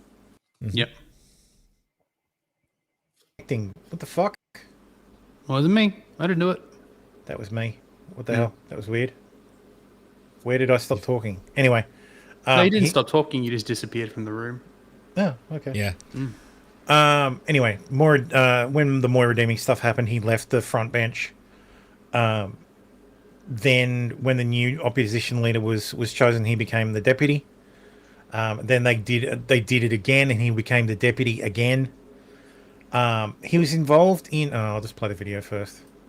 Good evening. Sam Groth's short-lived political he was a career tennis player. is officially over tonight, just a week after he vowed to stick around until November. Instead, he's triggered a by-election in the seat of Nepean, forcing local voters to head to the polls twice in a matter of months. A week is a very long time in politics. My intention is to serve out my term. That was last Wednesday. So last Wednesday he announced that he would be serving out his term, but he wouldn't run for re-election at the upcoming state election in November. Then this week he came out and was like, "Yeah, nah, actually, I'm leaving now." Yeah, my shit's too fucked up. The entire drive behind this is because, so my understanding is he borrowed another member of Parliament's chauffeur, and the chauffeur drove him home after an event where he was drunk, like too drunk to drive, which cost the taxpayer $1,500. And then there was another thing where he took a plane to South Australia for a meeting where he shouldn't have. I understand why he's resigning. The solution to this is, yep, I've recognised the error of my ways. My bad. I'm repaying the entire amount, and I will do better. My bad. Sorry, fellas. But instead, he's leaving politics. The hilarious thing is, all he had to do was wait a month. If he waited a month, there wouldn't need to be a by-election. But because he's resigning this week instead of... No, if he resigned at the end of June, there wouldn't need to be a by-election. The seat could remain vacant until the proper election in November. But because he's resigning now, these guys are going to have a by-election within, I think, 60 days. And then seat a new member who will then have to run again in November. So... There'll be a new member seated in, February? So the new member seated probably in April. And then they'll be seated for about 15 minutes. And then they'll have to run for election again. So good job, wasting the taxpayers' money. It's going to cost, and it's going to cost $5 million to run the by-election. So. There's a 0% chance of me causing a by-election in Nepean. 7 days on, Sam Groth has changed his mind. Well, he must have set up a market on Polymarket, and then when he said 0%, it went up, and he's like, okay, now I'm going to put a whole bunch of money in it. Groth has informed me of his decision to resign as the member for Nepean. Their star recruit could not even see out a full game for the Victorian Liberal Party. For 50,000 voters in Nepean, that means going to the polls now and again in the November state election. The cost of a by-election, roughly $3.5 million. I think that's appalling. He should have seen out his time and then decided to make a decision. He chose to run. Well, it's very sad to see him go, even though he let us down. In a statement, Groth said, "It's been an honour to serve the people of Nepean. I thank my family, my wife Britt and our twin boys for their unwavering love and support." The tennis pro turned politician will officially exit Parliament next week. But he already has a head start. On a question, Leader of the Opposition. Thank you, Speaker. His seat in Parliament empty today and yesterday. He's now going to take different opportunities and we support him in that. So far, the party hasn't settled on its new candidate for Nepean. As Victoria's alternative Premier, I'm excited to get on the ground with my team and take the first step to change the government in November this year. Bad news for voters, apparently good news for the Liberal Party, and an absolute gift for the Labor Party. Well, it's game, set, match for the Victorian Liberal Party. Oh, get it? Groff ended the year as Jess Wilson's deputy, and despite the broken promise to see out his term, he goes with her public blessing. But in private... How hard did you try to talk him out? Not at all. Live now to Blake Johnson in the heart of Nepean. And Blake, this by-election could easily have been avoided. It really could have. Pete, the man with the fastest serve in world tennis, Sam Groth, 263 k's an hour, is leaving here at almost the same speed. But if he'd held on just a little bit longer until June 30, the Electoral Commission says our news is really just like American local news. We wouldn't have needed a by-election. Instead, we'll have one down here in the seat of Nepean sometime in 5 weeks have the project, and 3 months from now. Peter? Blake Johnson in Rye. Absolutely ridiculous. Yeah. Yes, another white lady who's going to lose. Yeah. So Victoria is going to stay a Labor stronghold for another 5 years or 4 years or whatever the fucking term is down there. It's basically California. Yeah. Like it's Victoria is our California, yeah. Yeah. And unfortunately, New South Wales is like the New York. Yeah. Like New York State. We've literally Alabama. got... So West Australia is kind of like not like Texas. Sorry, that's... West Australia is kind of like Montana. Yeah. Yeah. Well, without the Queensland is like Florida. Yeah. Queensland's a mix of the Florida. It's a Florida mix and Texas. Yeah. Yeah. Yeah. Technically, Tasmania is Alabama. The Northern Territory is just Nevada. South Australia. What's a good like? South Australia. I'd say Utah. Be Washington. No, Utah. No, I'd say Utah. Yeah. No, South Australia is very South Australia. left-leaning. No, South Australia is fairly conservative because it's like City of Churches in Adelaide and. Look at the state government. No, well, they're back and forwards. Are they? Yeah. To be honest, I don't pay much attention to them, but yeah, South Australia doesn't really matter. Plus, it's boring. So Utah.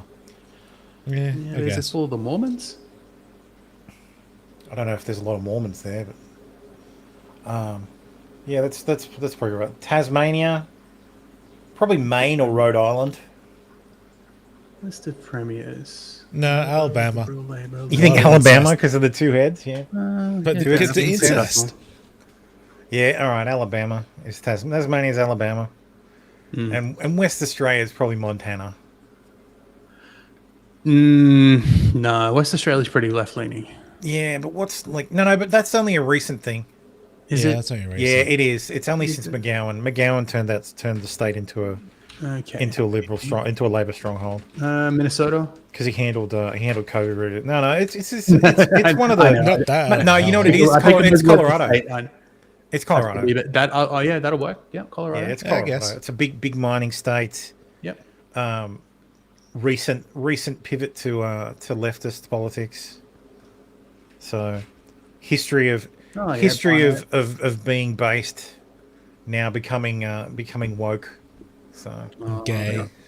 Anyway, I don't like to use the Noticer as a source, but so be it. Nationalist activist Jacob Hersand has been taken into custody after having 1 month jail.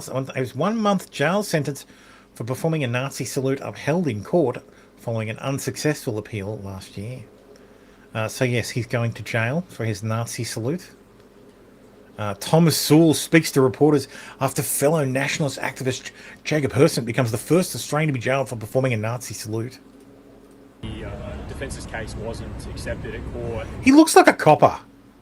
He does. Does anybody think he looks like a fucking He looks exactly like a detective. You know what? I think he looks like one of the former New South Wales police prosecutors. Mm-hmm. It's the moustache. Which was the two arguments. One, that it wasn't actually a complete salute. Like, if he was going to do a salute, he would do it properly. Missed an opportunity there, Tomo. You could have done it right there.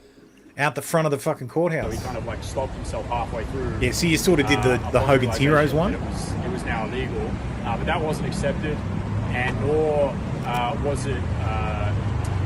nor have we gotten to the point where it can be argued at a constitutional level. So there is obviously an appeal to hear it at a constitutional level, but he unfortunately has to serve 1 month in jail before we can arrange an appeal to the High Court. I know it sounds silly, but that's just how the system works. So he was given bail from the magistrate's court to appeal it to a high court, but he wasn't given bail a second time. So he just has to do the month in jail, and then when he comes out, we can fight this at a high court. So he's in good spirits, and what he wanted to pass on to everyone is in classic Jacob style, which I won't moderate, but he said, God bless Adolf Hitler. And yeah, he's just in good spirits, and he's... Like, really? Like, yeah, okay. Closed versus open, yeah. Like, oh God. I will be going to jail for my making of a political gesture. This will not be an onerous prison sentence for me. I am only being imprisoned for a month. I have adequately prepared for this imprisonment. I will have the maximum amount of money on my canteen. I will have books. I have friends and family who will write me. Please do not worry about me or feel compelled to provide me anything other than moral support. If you feel compelled to help political prisoners, I can assure you that there are many honourable men who are having a far more difficult time in prison than I will be, and I ask you to direct your help towards them. I have scheduled videos so that you will still receive a daily Herson short while I am inside. God. My friends, I will see you soon. Hail Hitler. Fucking Christ, man. Like, seriously. He's nothing if not consistent. I'll give him that. like, oh yeah, Heil Hitler. Like, really? Are you, like, unironic Nazism has got to be the cringiest fucking thing out there. Like, you think the guy who literally destroyed his entire fucking society is, you know, the greatest leader of all? Like, Hitler isn't, like, of all the fucking, like, terrible fucking leaders, Hitler has got to be, like, the fucking top of the top for being the worst fucking leader. There were so many decisions that man could have made that would have actually saved the German people. No, destroyed them. Fucking destroyed them through absolute sheer hubris. That was before the war. They're all like, oh, Heil Hitler. Heil Hitler. He's so great. Hitler's amazing. Well, you fucking stupid. Like, I can understand how you can, like, hate the Jews and be a fucking neo-Nazi. But for God's sakes, at least have some sort of logical fucking sense behind your beliefs. Like being like, oh, Hitler was the greatest. Why? How? How was he the greatest? If you believe in the importance of the German people and the white race, he was terrible for them. He was terrible for them. Hitler knew the game was up before the Russians even got to Germany. He knew it was over. He could have negotiated then. This section sponsored by APAC. Like, he could have negotiated then. Like, if there's a universe where Hitler is like a great leader, it ain't this one. It sure as shit ain't this one. I don't know what history books these people are reading, but yeah, that ain't it. The ones written by actual Nazis, I bet. Like, what the fuck? Like, he made every wrong decision. If before the, like, so D-Day happens, the Allies invade. Eventually, Hitler has to, in their own mind, they know they're beaten. To be fair, they were already in Italy by that stage. They know they're beaten. Like, the Allies are coming in from the south and from the east, and the Russians are pushing them out of the Balkans, and like, you know, it's lost. He could have easily sued for peace, and that would have been it. The borders of Germany could have stayed as they were. And he would have saved millions, literally millions of Germans he would have saved. Jewish Germans? No, like normal Germans. Yeah, he might not have killed it. Germans. Like, yeah, what do you mean by normal Germans? He wouldn't, I know what you mean. Hitler's favourite Germans. I know what you mean. But, like, yes, he wouldn't have killed as many Jews. Oh, that's too bad, Hitler. Like, but the guy is objectively fucking terrible. Like, even if you think the Jew thing doesn't matter, he's an objectively fucking terrible leader. Mm-hmm. And in the unironically being like, oh, Heil Hitler. Like, I can understand doing it to be a fucking edgy boy and trigger people like fucking Fuentes does. But unironically, it's just so fucking retarded. Like, I can understand hating migrants. I can understand being a racist. Absolutely. Like, oh, sure, whatever. But I just oh, Hitler was so good. No, he really wasn't. Objectively bad. Objectively fucking terrible leader. Like, yeah, when the entire world rolled over and didn't want another world war, they capitulated. And he was able to do a lot of stuff that he wanted. But that didn't last. Fucking England beat him. He couldn't take fucking England. That is true. Like, he couldn't take his ships across the fucking channel. Like, he couldn't break the English spirit. So, I mean, what ships? Anyway, She just had subs. A vengeful Melbourne housemate has been jailed after unleashing a relentless attack on her landlord. A vengeful Melbourne housemate has been jailed after... I don't know why I read them. I should just play the fucking video. They just repeat what I just said anyway. Well, unleashing a relentless attack on her landlord. The hate campaign began when she was evicted from a Clyde North house and continued with a bizarre outburst in court today. In a vicious 3-month campaign, Taiwanese national Tsai Wei-hung terrorised her housemates and landlord, who still lives in fear. To me, she is the most evil, the lowest creature I have met in my life.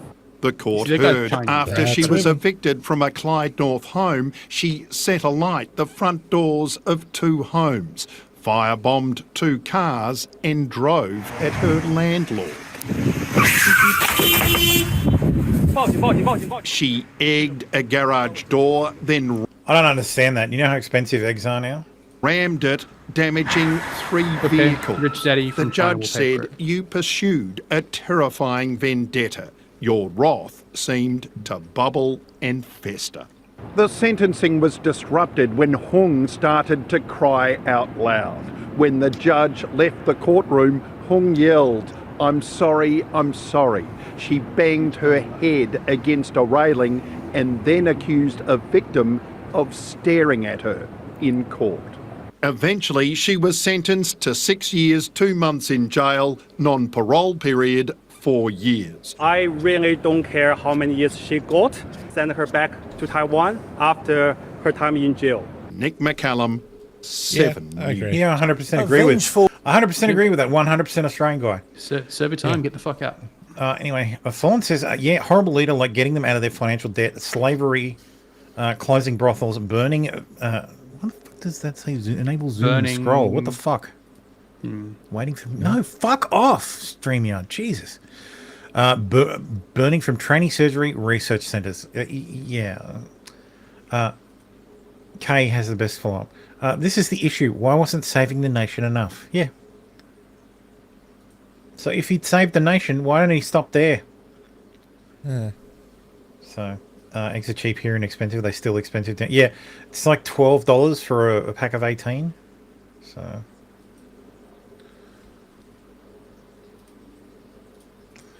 The Perth Invasion Day rally attempted bombing has been declared a terrorist act.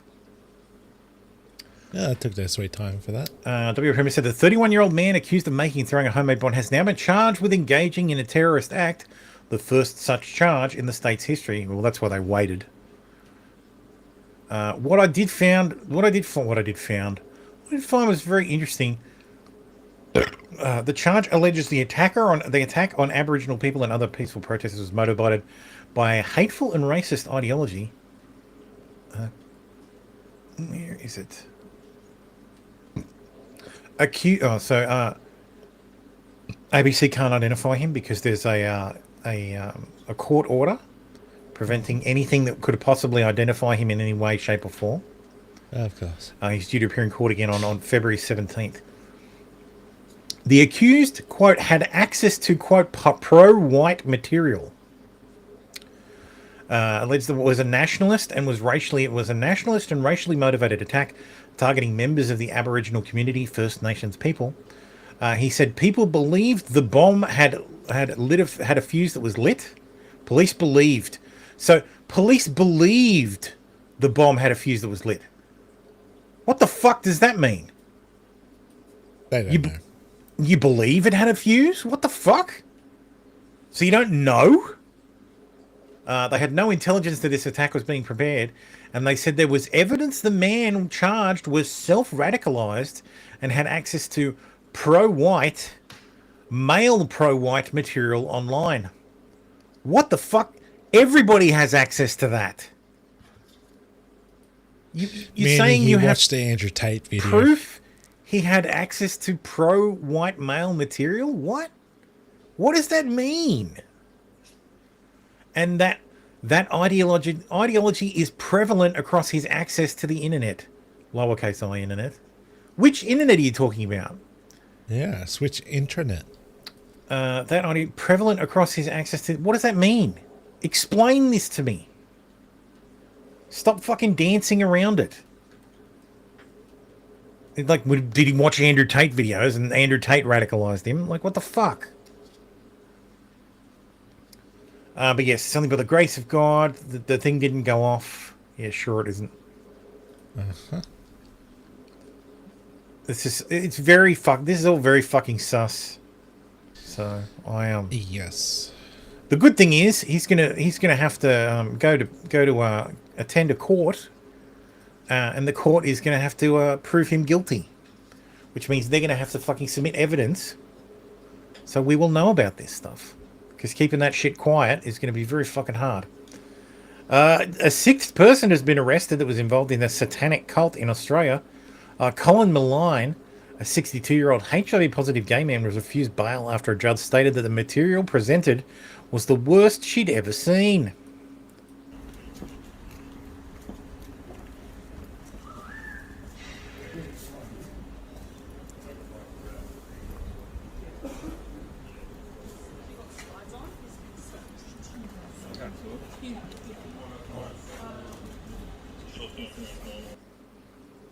Yeah.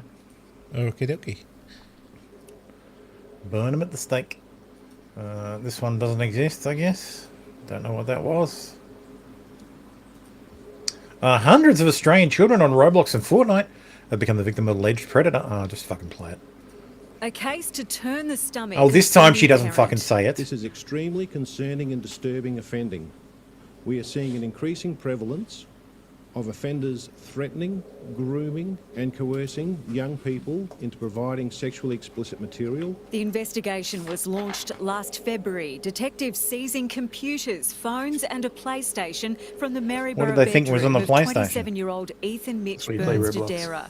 On those, they found over 23,000 You can also play it on videos PC, and but it's images, all meticulously saved to named folders that Burns Dodera allegedly recorded of 459 alleged victims aged between 7 and 15 in 15 countries. It happened again. It happened again. It just said reconnecting. What the hell? That's so weird. I wonder if it's on a browser or something. 1 second. Let me just hit refresh. Changes made, maybe lost. We lost him. I will Actually, there's a, oh, no, here you go. Remember you. I was going to do In the Arms of the Angels, but yeah. In the arms of the angel. Name folders like new folder 15 and new folder 16. See? Don't give away my secret folder. New folder 15 has all the 15-year-olds. Oh. Oh. Yeah, you're probably right. Changes last may be made. Yes, that's right. Dude, if anybody ever looked at my porn collection, they'd be like, wow, this is meticulously organized. These ones are all sites. These ones are all like actresses. The actresses aren't in quotes. I've never broken it down by performer or actress. I've just done it by site. But no, I do. You do, because sometimes you'll get stuff that doesn't go into a Oh, there was always a general folder. Into a site. Yeah, no, you don't like to put it into general. Yeah, there was always a general site. So, not that someone's been hacked. Not No, everything's no! I'm a little bit too paranoid to keep porn nowadays. Anyway. 100 in Australia. He was interacting with the children and recording that material as it occurred. His alleged hunting ground, every major gaming and social media platform, including Snapchat, Instagram, Fortnite and Roblox. Police say he used gift cards as bribery tools. Police allege he used multiple fake online profiles, posing as both men and women, where he would then groom the young victims, threaten and coerce them to obtain the sexually explicit material. Burns Dodera faces 596 charges against 259 children. Jesus fuck! Oh my god. 596 charges. They're going to bury this guy under the prison. One charge for every video, probably. Including 244 counts of producing child abuse material, 163 counts of procuring persons under 16, and 87 counts of engage in sexual activity with a child using a carriage service. Jesus All fuck. the known families have been contacted. This would be an extremely distressing and disturbing thing to find out about. The case has been adjourned until tomorrow.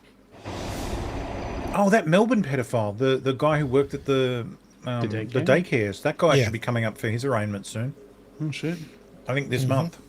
The one who worked at all the So police allege daughters? some of those images Daycare? have been Yeah. shared Hayden's and daughters? one other person has been charged so far. Investigations are continuing with international authorities. As for the advice to parents, well, police say these kinds of cases are on the rise.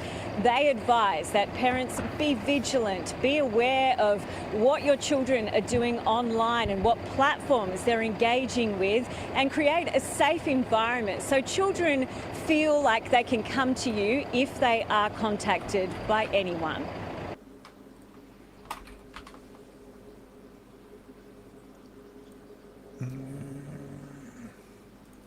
Cool. Yeah. Yeah, bury this guy under the fucking prison as far as I'm concerned. Yep.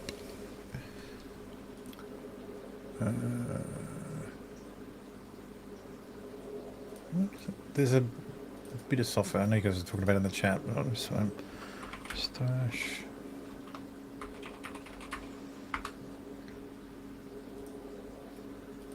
What's the actual name? Oh, God damn it. It's Data Hoarder. I don't need to be over 18. What the fuck? Stash App, that's what it's called. Let me introduce you to this. This is called Stash App. It's a self-hosted web app written in Go, which organizes and serves your diverse content collection. So that's what the interface looks like. What the fuck did my whole browser just fucking shit itself? No, it didn't. That's what the interface looks like. Okay. And you can organize stuff by certain ways. It's quite good. So it keeps everything ordered. You can just if you want to be like Fallen and just have a folder of 2,000 videos, you can just point it at that and then it will organize it. Well, it won't organize the folder, but it will build a database for you. Again, the noticer, I hate that I use it, but they're the only people who report on this stuff. But an Aboriginal man has been refused bail after being charged for allegedly pretending to shoot guns from the bridge where the Bondi Islamic terrorist attack occurred. Not a great plan. Nope. It's okay. You've got some privilege there. Oh, no, he's Aboriginal. Probably die in custody.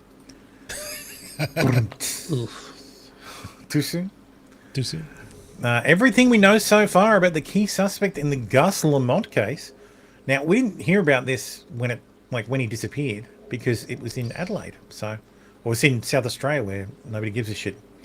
But yeah, little boy, 4 years old, disappeared from his family's house in South Australia. Sorry, not his house. Oak Park Station, which is a 60,000 hectare remote South Australian property. Right. So there was an air and ground search of an unprecedented scale in the history of South Australian police has failed to turn up any trace of the boy. Investigators have later returned in January to search the homestead. It was revealed on Thursday that Gus's grandparents, transgender woman Josie Murray, had reportedly hired Adelaide criminal lawyer Andrew I, while the boy's grandmother, Shannon Murray, had sought the legal services of Casey Isaacs, also from Adelaide. So both of the grandmothers Yes, that's how they're referred to in this. Have sought legal advice, criminal legal advice, and police are saying that there is a. Here are the two grandmothers. I'll let you guess which one is the biological woman. Neither. It's the one on the left. So the one on the left, is the man. Yeah, The one on the right, the one on the right is the actual fucking woman. Yeah. So yeah, there's every likelihood that one of the grandparents killed him, and then hid the body, or something happened, and the kid died, and they covered it up. So yeah, that's very sad. Yep. So, Melbourne rideshare driver has done something. The one with the bulge did it? Yeah, absolutely. Fawn says, Thermo, I have ADHD. As soon as I start organising, I get the urge to goon. So it's a Sisyphean task of rolling my porn collection up the mountainside of properly organised. Well, you have to have self-control. I don't goon. I just have a compulsion to collect. So anyway, Melbourne rideshare driver did something. To breaking news, a Melbourne rideshare driver accused of raping a female passenger has just appeared in court. Let's go straight to Christy Mayer. Now we might be tempted to go, oh, this is like the other one. He was just giving her a lift, and now he's been wrongfully accused.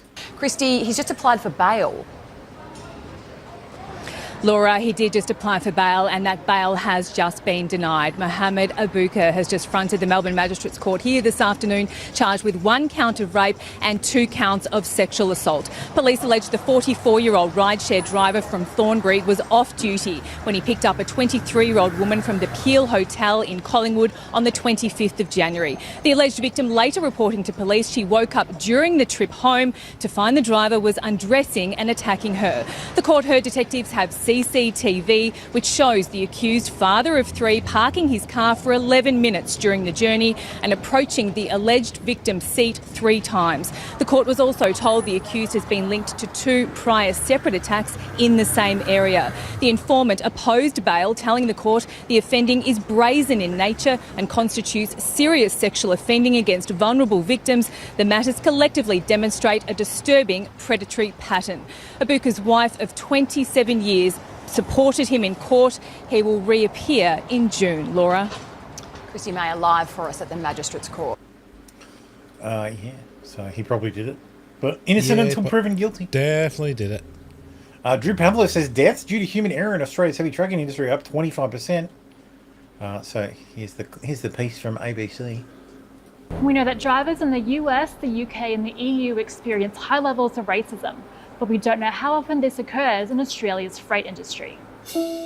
We know there's been a slight increase in heavy vehicle collisions from human error, and migrants are sometimes blamed for this rise, but we don't know if they're overrepresented because that data is not collected. They are working long shifts, they have really tight timeframes they have to work to. The minute we add racism or aggression to a truck driver who needs attention to detail, who needs good decision making, we're actually impacting their ability to do their job safely. You've got someone with a 6-ton truck behind them who doesn't have as good decision-making skills as what they could have. We are not setting anyone up to be safe and effective on the roads. To understand why the racism is so bad, we need to understand Australia's truck industry and history of immigration. Australia was about 28,000 truck drivers short last year, with multi-day interstate routes the hardest to fill. Many experienced drivers are retiring, and few young people are taking up. No, but see, Tim, that's why crashes are up, because the poor drivers we have to bring in from overseas, they're too busy focusing on the racism they experience in their everyday lives. Like, this is not. No, Tim, shut up. No. It's because of the racism. While they're driving, they're thinking about the racism, and because of that, they ran down your grandma. I know, they can't be focused on the road, right? It's. I'm not fucking kidding. That's I know you are. I know. I have family. It's left a massive gap that's increasingly being filled by migrants. Between 2013 and 2023, Indian-born migrants have more than doubled in Australia. They are now the second largest migrant group after the UK and make up about 3% of Australia's total population. You're talking about Many people previously standing in front worked of in trains. IT, business and engineering. Juggernaut, baby. Yep. But became Juggernaut truck theory, baby. drivers when their overseas qualifications weren't recognised. Oh no! See, they're just poor IT workers, who, when they came to Australia, their credentials weren't recognised. What the fuck are you talking about? That's not a thing. What the hell? Yeah, not in IT. Maybe Credentials in IT? What? Oh, sir, my Linux certificate. Yes, that I it's just obtained your from portfolio. obtained from University Mumbai. No, I have A+ from CompTIA, and I have CCNA, and I have Microsoft certifications. Because of the historic oversupply of truck drivers, only the most experienced were hired. So businesses aren't in the habit of training drivers or checking their experience matches their credentials. But now, the industry is desperate for drivers, and it's setting new drivers, including migrants, up for failure. We know that. So pay more! This is the fucking thing Pay that the drives Aussies me nuts! The market is supposed to fucking fix this problem. If you can't find drivers to work for the pay you're paying, the pay is too low. Yes. So you need to raise the pay. If that increases the cost, that you have to pass those costs on. Yeah, but you see, there are until people more around people the world flood who into the will. system to do the job, and then it stabilizes. Yeah, but there are people around the world who will who will work for peanuts. So let's do. We should bring them to Australia. Yeah. Yeah, exactly. So the market has a In-house solution. and where? It's the wrong solution, but Okay, so there's always been an oversupply, and it just suddenly dried up. A lot of truck drivers are just like they're getting old and retiring. yeah, They've made skilled their drivers money. are falling out of the industry. So they fall out of the industry and they're not resupplied. It's the same with doctors. Like doctors Yeah. everywhere, and like we haven't been training enough people to do these roles. Everybody's gone into ridiculous fields like HR. Like we've trained people to do these stupid marketing roles and HR roles, and instead of focusing on plumbers and chippies and sparkies, We train them to be idiots on purpose because it's Well, funny. We have a fuck ton of nurses, but we don't have a fuck ton of doctors. And nurses are paid peanuts as it is. Yep. Trust, like my daughter is a nurse and she's paid peanuts. Mhm. So, and it's not easy to get it to be an actual registered nurse. Like it takes No, time. it's not easy at all. Yes. Went to my graduation. Half the fucking graduates were nursing. Yeah. I was talking to my son-in-law this morning, and I said something we're fucked. Something's coming. I literally said we are so fucking cooked. Oh yeah, it's coming. Something is coming, and it's not none of it is good. There is going to be the next.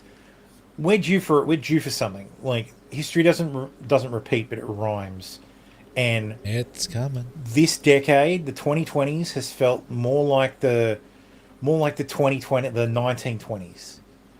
We're in a new gilded age.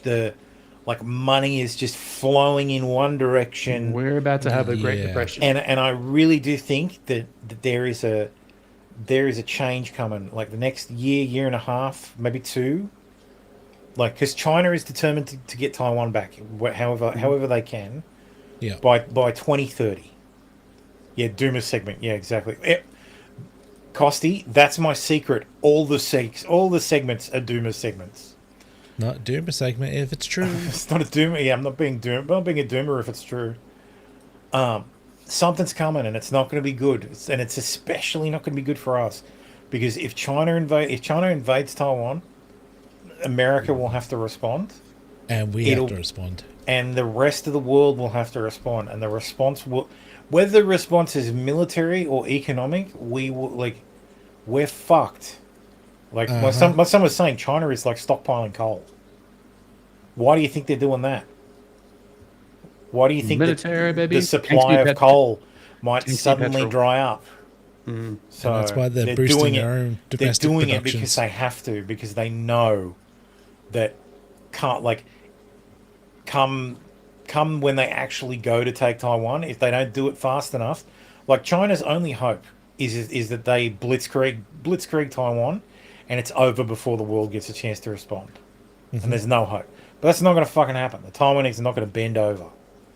Like, that's going to be a long, fucking drawn out, fucking insurgency. I've seen some white on that doctors, preacher, island. but they're immigrants as well. So, Yeah, white doctors are unicorns and only on live TV. Yeah. Yeah. Look, my gastro is a white guy. He's great. So yeah, the specialists I've seen. I've been to plenty of doctors who were born overseas who are fucking perfectly good doctors. It's Most not of my doctors are there's from no my life. Yeah. it's not a function of you have to be white to be good. No. It's a function of you have to be trained to be good. Yeah, the issue is the standards have dropped recently. No, well, you know what it is. GPs don't care anymore.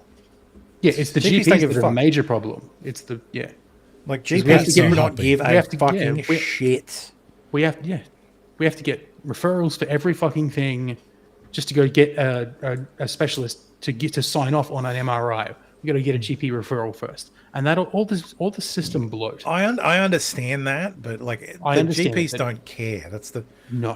the fucking problem. It's because they see 1,000 patients a week. How do you care for that? Like if it's so our local, the place that doesn't bulk bill for anybody except people with pension cards, but they used to bulk bill for everybody.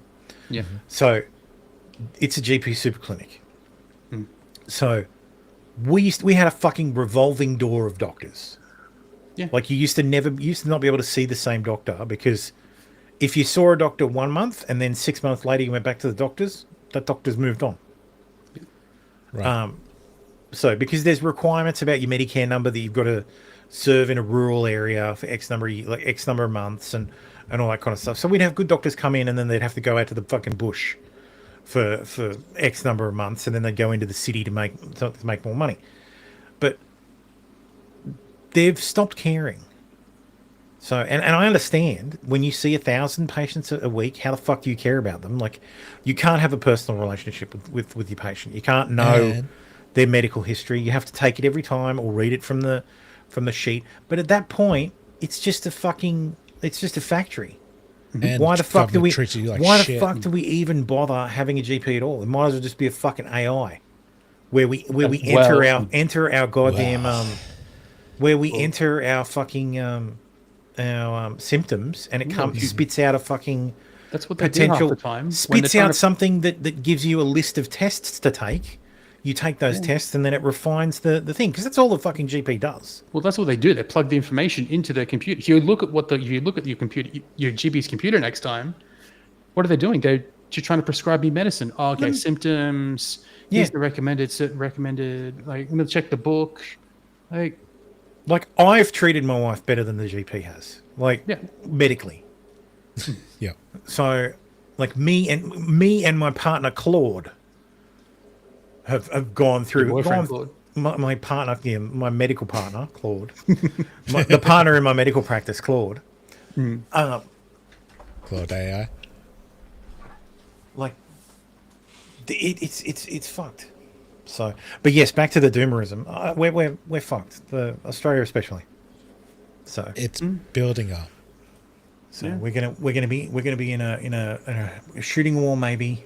The question, but at the very is least, the we're going to be in an economic war globally, and AI will collapse. AI will get fucked overnight. Good. 100%. So that will probably be the trigger. Technology stocks will just fucking collapse, and you'll see the Dow Jones, which is at an all-time high of 50,115. Just collapse. Sorry, 50,169. Nice. Yeah. As of yesterday, I think that's the peak it got to, according to my little thing next to me. Like the Dow is at over 50,000. The Nasdaq is at 23,000. These things are going to get absolutely fucking smashed. And because they overrepresent the market's going to crash the market's going to halve. Significantly. Like trillions will be wiped out in an afternoon. All because of one Chinese guy is like, oh no, I want Taiwan. It's a CCP. It's a CCP birthday. I want a Taiwan back. We take it back. Yes, take it back. Your trigger's right. I don't think it's going to be the war against Taiwan. It's going to be a trigger. I think that's going to happen after the trigger. No. I don't see anything internal to the AI stuff being a trigger. So I don't think it's going to be a trigger. I think it's going to be. That will be a global shock because the world will immediately have to fucking cease trading with China because the Pacific will turn into a fucking battleground, and every access point to China will be cut off. So the Indians will be shutting down the fucking Straits of Malacca. So no Chinese shipping is going to be going through there. Fucking.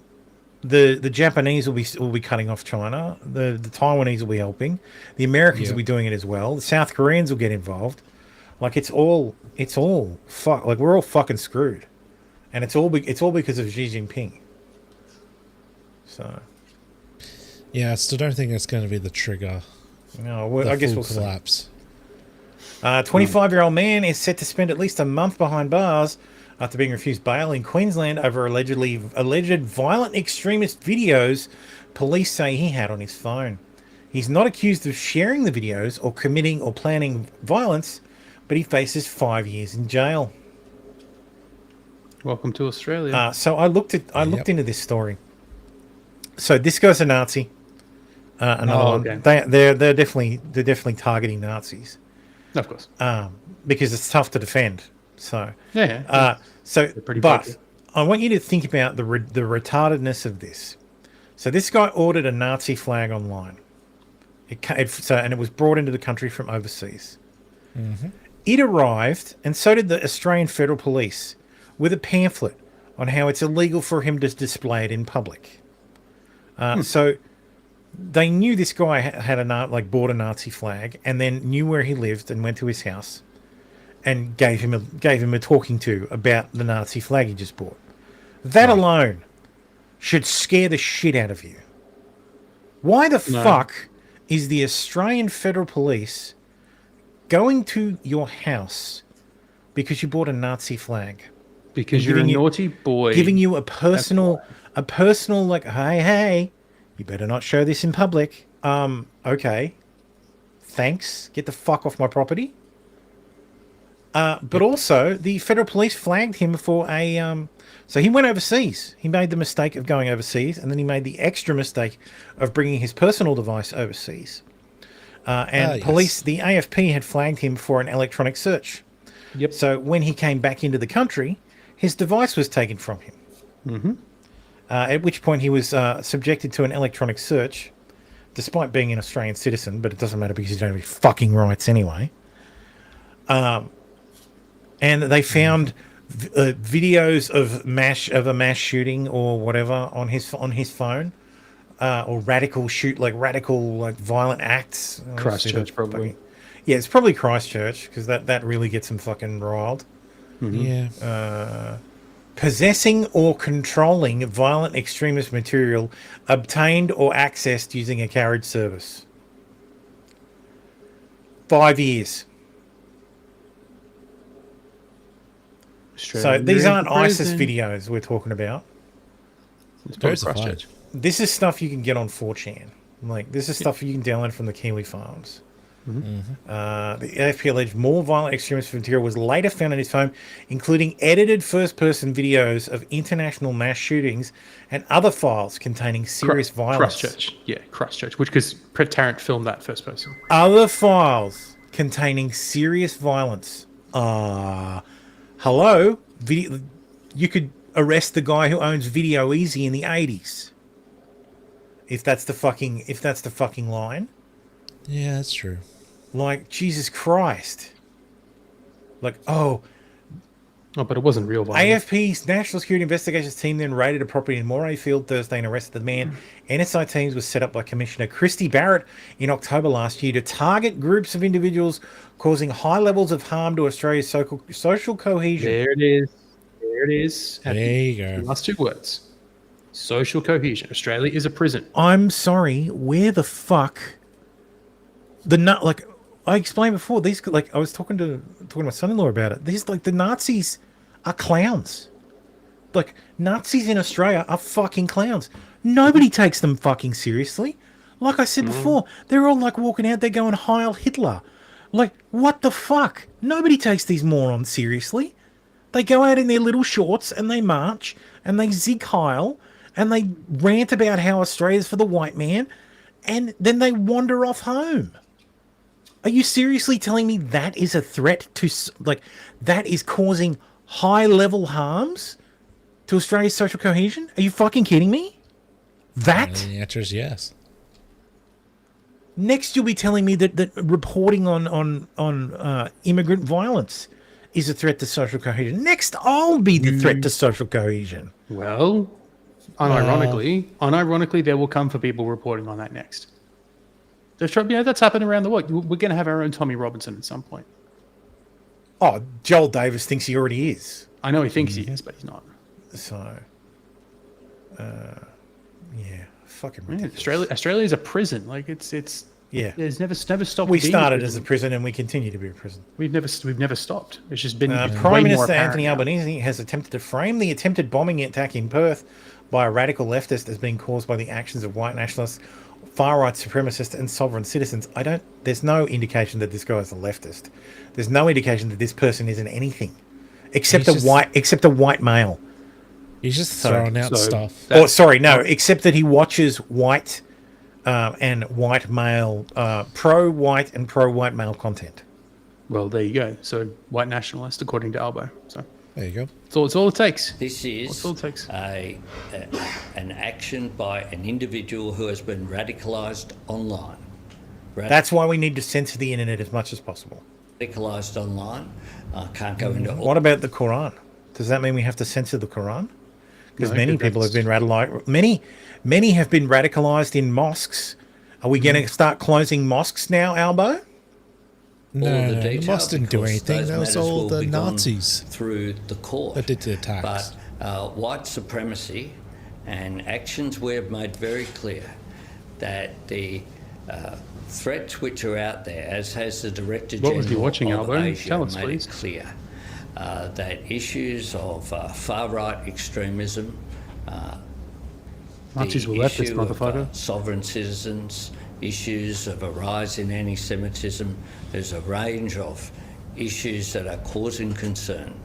And of course, this incident that occurred here in Perth is incredibly distressing. The item that was thrown didn't detonate. That is very fortunate. There would have been catastrophic consequences had that occurred. So,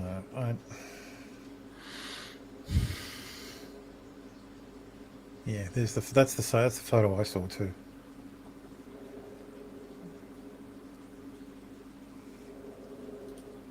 Again, that doesn't tell me anything, except the shirt is very suspicious to me. Because think about it. If you're smart enough to wear a false flag T-shirt to blend into the crowd, but you're not smart enough to build a device that actually goes off. Yeah, something ain't right. Like something feels off, and I think I'm not conspiracy minded. I'm not super oh my god, the Jews are fucking like.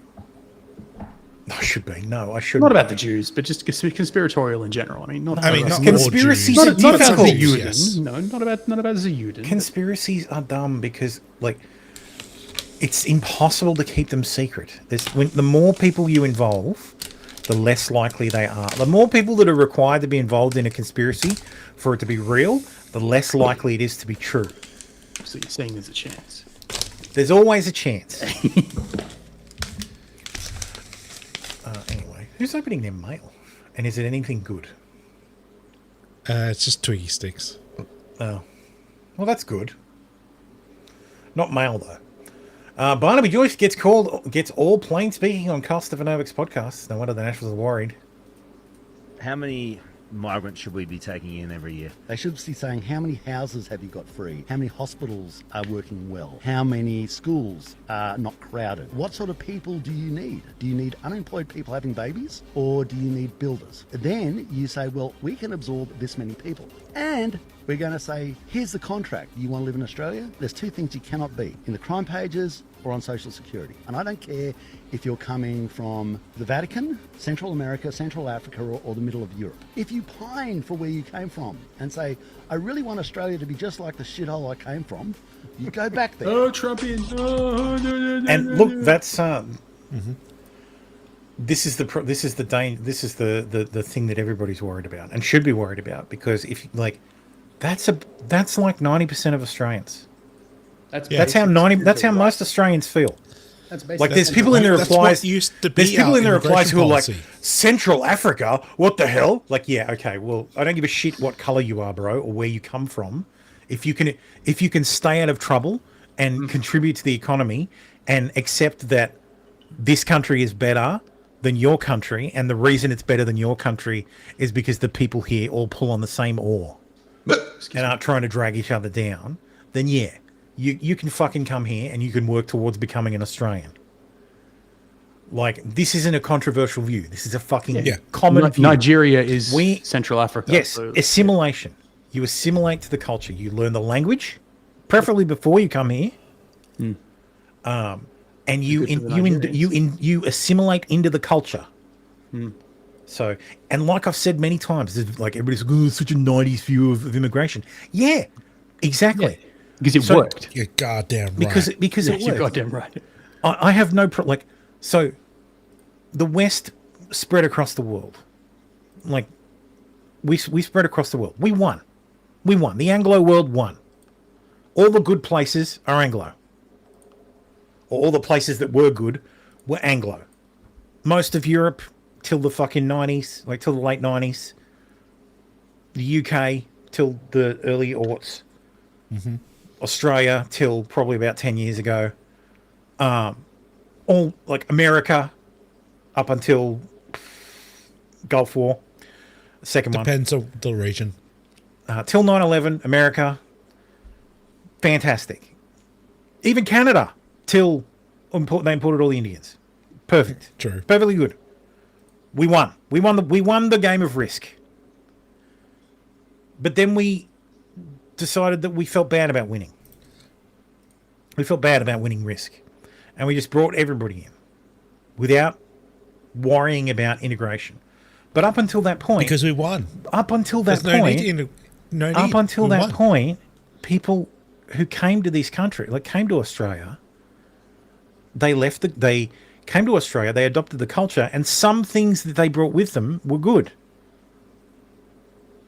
So we just integrated those into our culture and made it sort of like a hybrid culture. Like Australian culture is unique in that it's different from the rest of the Anglo world because we have more migrants. We have a coffee culture that was brought in by the Italians and the Greeks. We have a foodie culture that was brought in by the rest of the Europeans. We have a great Asian food that was brought in by Vietnamese and Chinese people who came in during the 80s. Like, we have a mix of all these cultures where we've taken the good bits, we've gone, I can use that. That's fucking good. Rest of this stuff, whatever. Just leave that back home. You can embrace that, but we're just going to leave that as your culture. You can have your culture, the bits that don't impact other people, and we'll take these bits that everybody loves and we'll integrate them into our overall culture. And then that's our culture. Yeah, it's like the British in curry, right? Yeah, exactly. Yeah. But there's a point at which we just stopped asking people to assimilate. We ran out of good things. Like, I think we ran out. We ran out of bringing in people who have good things to offer. I think there's countries in the Middle East that absolutely that have good things to offer. Like the Lebanese who came in in the 80s. They brought good things. They absolutely brought good things. Oh yeah, we brought in so many people. But then after the war on terror, we let everybody, like, we just fucking opened the gates. Yeah. We opened the gates and we stopped caring. And I think I don't know if it's a matter of, oh, well, these people will go back eventually anyway, so we won't bother to integrate them. So we'll just let them live in enclaves where they can be insular. And it came to it that the war in Afghanistan took fucking 20 years, and these people have been here this entire time. Well, it all comes down to the So labor. they're not going back. It comes. And we can't send them back. We can't send them back because they've got kids here. Yeah, but why did we bring them in the first place? Because realistically, we need the people. We need, as in, we don't produce the labor. We don't produce enough labor in-house. We brought all these people in. We were fucking desperate. Yeah. That's the problem. We brought them in, but we didn't ask anything of them. Yeah. We didn't put conditions on them being here. And look, I'm just talking for myself, but I might be wrong, but look, I feel like this is a broad idea of how Australia should be. Like, I don't think I'm being exceptionally radical. Maybe in the way I'm elucidating it, but that's the way I was always. This is the Australia that I grew up in. I grew up in the 80s and 90s as well. You're exactly right. Like, and look, was there racism? Yeah, for sure. Because that's part of the culture too. But it's not. The racism that's part of the culture is the gentle ribbing.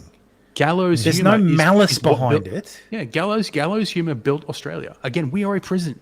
Yeah, prison is shit talk. Like, that's all they can really do. That's what they do all day, nonstop. But anyway, so this guy has done a nice breakdown of One Nation's policies per their website. Immigration, right? Cut net migration to 130,000 per year from 500,000 per year. Deport 75,000 illegal migrants. So net migration is the number of people in versus number of people out. So the total, like the difference between the two. So Australia can only have 130,000 new people per year. Deport 75,000 illegal migrants and implement an 8-year waiting period for citizenship and welfare to reduce pressure on housing, infrastructure, and wages. I have no problem with that. No, does anybody else have a problem with that? Tax. Introduce joint family income tax splitting for couples with children. I would stop it at here because it should be couples. Because there's no reason a family unit shouldn't be treated shouldn't be taxed as a family. But what is the government trying to incentivize? They're incentivizing couples with children. Yeah, I know, but they should incentivize couples as well. Because couples means anything now. No, if you want to fix the housing crisis, you want to incentivize couples as well. Because people living together. There are tons of fucking people out there who are living by themselves. Hey, hello. Yeah, there's two of them. There's two of them here right now. Yeah, exactly right. So you both live in a property. I only have one bedroom here. And if you could share the bed with a partner, it wouldn't matter. Like you would be using one fewer house. Yeah, exactly. Yeah, that's so. So yes, I wouldn't have there should be an extra tax incentive for having children because raising children is expensive, and the easier we can make it, the better. And if it comes in the form of a tax break as opposed to a handout, it's much better. Mm-hmm. That's great. Fuel excise, take it or leave it. Slash government waste and ensure multinationals pay their fair share. That's some airy-fairy bullshit. Yeah. Until you actually point to the government waste you're going to slash and how you're going to make the multinationals pay their fair share, which is a lot harder than it sounds. Yeah, changing the tax code, which you guys fuck it up all the time. Stop fucking spending. I'm fine with this. I'm fine with half of this. I'd want more details on this, and I'd want this to just be like, I'm serious. If you let couples file jointly, as in if you have one partner that doesn't work, that reduces the family's tax burden overall. Yeah, you will 100% see more people coupling up and living together. So, and that will help the housing market as well. Free speech, 100% agree. Please go to my GitHub, pinned in my Twitter account, for the actual wording you can add to the Constitution to protect more than just free speech, but all our God-given rights. Of course, their bugbear is being able to state biological truths without legal repercussions. I agree, but I want the rest of it as well. Mm-hmm. Has to be kids. No, but that's what extra tax cuts are for, like tax rebates are for. Like Hungary's family tax exemptions. You get 4 kids, you get less tax the more kids you have. But you want kids, baby bonus. That's what the baby bonus was incredibly successful. No, just cut the tax. Reduce demand via lower migration. Yep, you did that up here. Permanently ban foreign residential ownership. That's neither here nor there. Very few foreigners actually own very residential properties. It's actually pretty fucking small, and it's mostly the top end of the market. I don't care. Block it anyway, because block it anyway. Provide a 5-year GST exemption on building materials for new homes under $1 million. I don't know how much this actually helps. It helps the purchase of a new home, but the builder doesn't pay the GST. It's only paid at the point of sale to the actual person. So the builders themselves don't pay the GST. So that's whatever. Health, improve the system of boosting Medicare rebates by $3 billion per year. That will do jack shit, but okay. Yeah, where are you going to get the extra money for it? You want add a zero to that, and you will be on your way to this is same perhaps old fixing Medicare. But I would like to point out that this fixes some of this. It does alleviate some of that, So, yes. But then you want to spend more, so where are you getting the money from? Infrastructure, prioritize major water projects. Okay. Mandate Australian first hiring for jobs and support infrastructure that benefits local regional communities. You will run into problems with this. And the reason you will run into problems with this is because we have bilateral agreements with many countries. And those bilateral agreements prevent us from doing things like that, which is why you shouldn't sign bilateral agreements that include clauses like that. It's the reason why, so Australia used to build all its own trains. The entire domestic network of trains in Sydney was built by Gannins and later Comenge, Commonwealth Engineering. These were local business, local industries from Newcastle that built the trains, serviced the trains, hired Australian workers, jobs and money for those infrastructure stayed in Australia. We don't do that anymore. Instead, we buy trains. You guys don't do that anymore. We buy trains from Spain. We buy trains from Korea.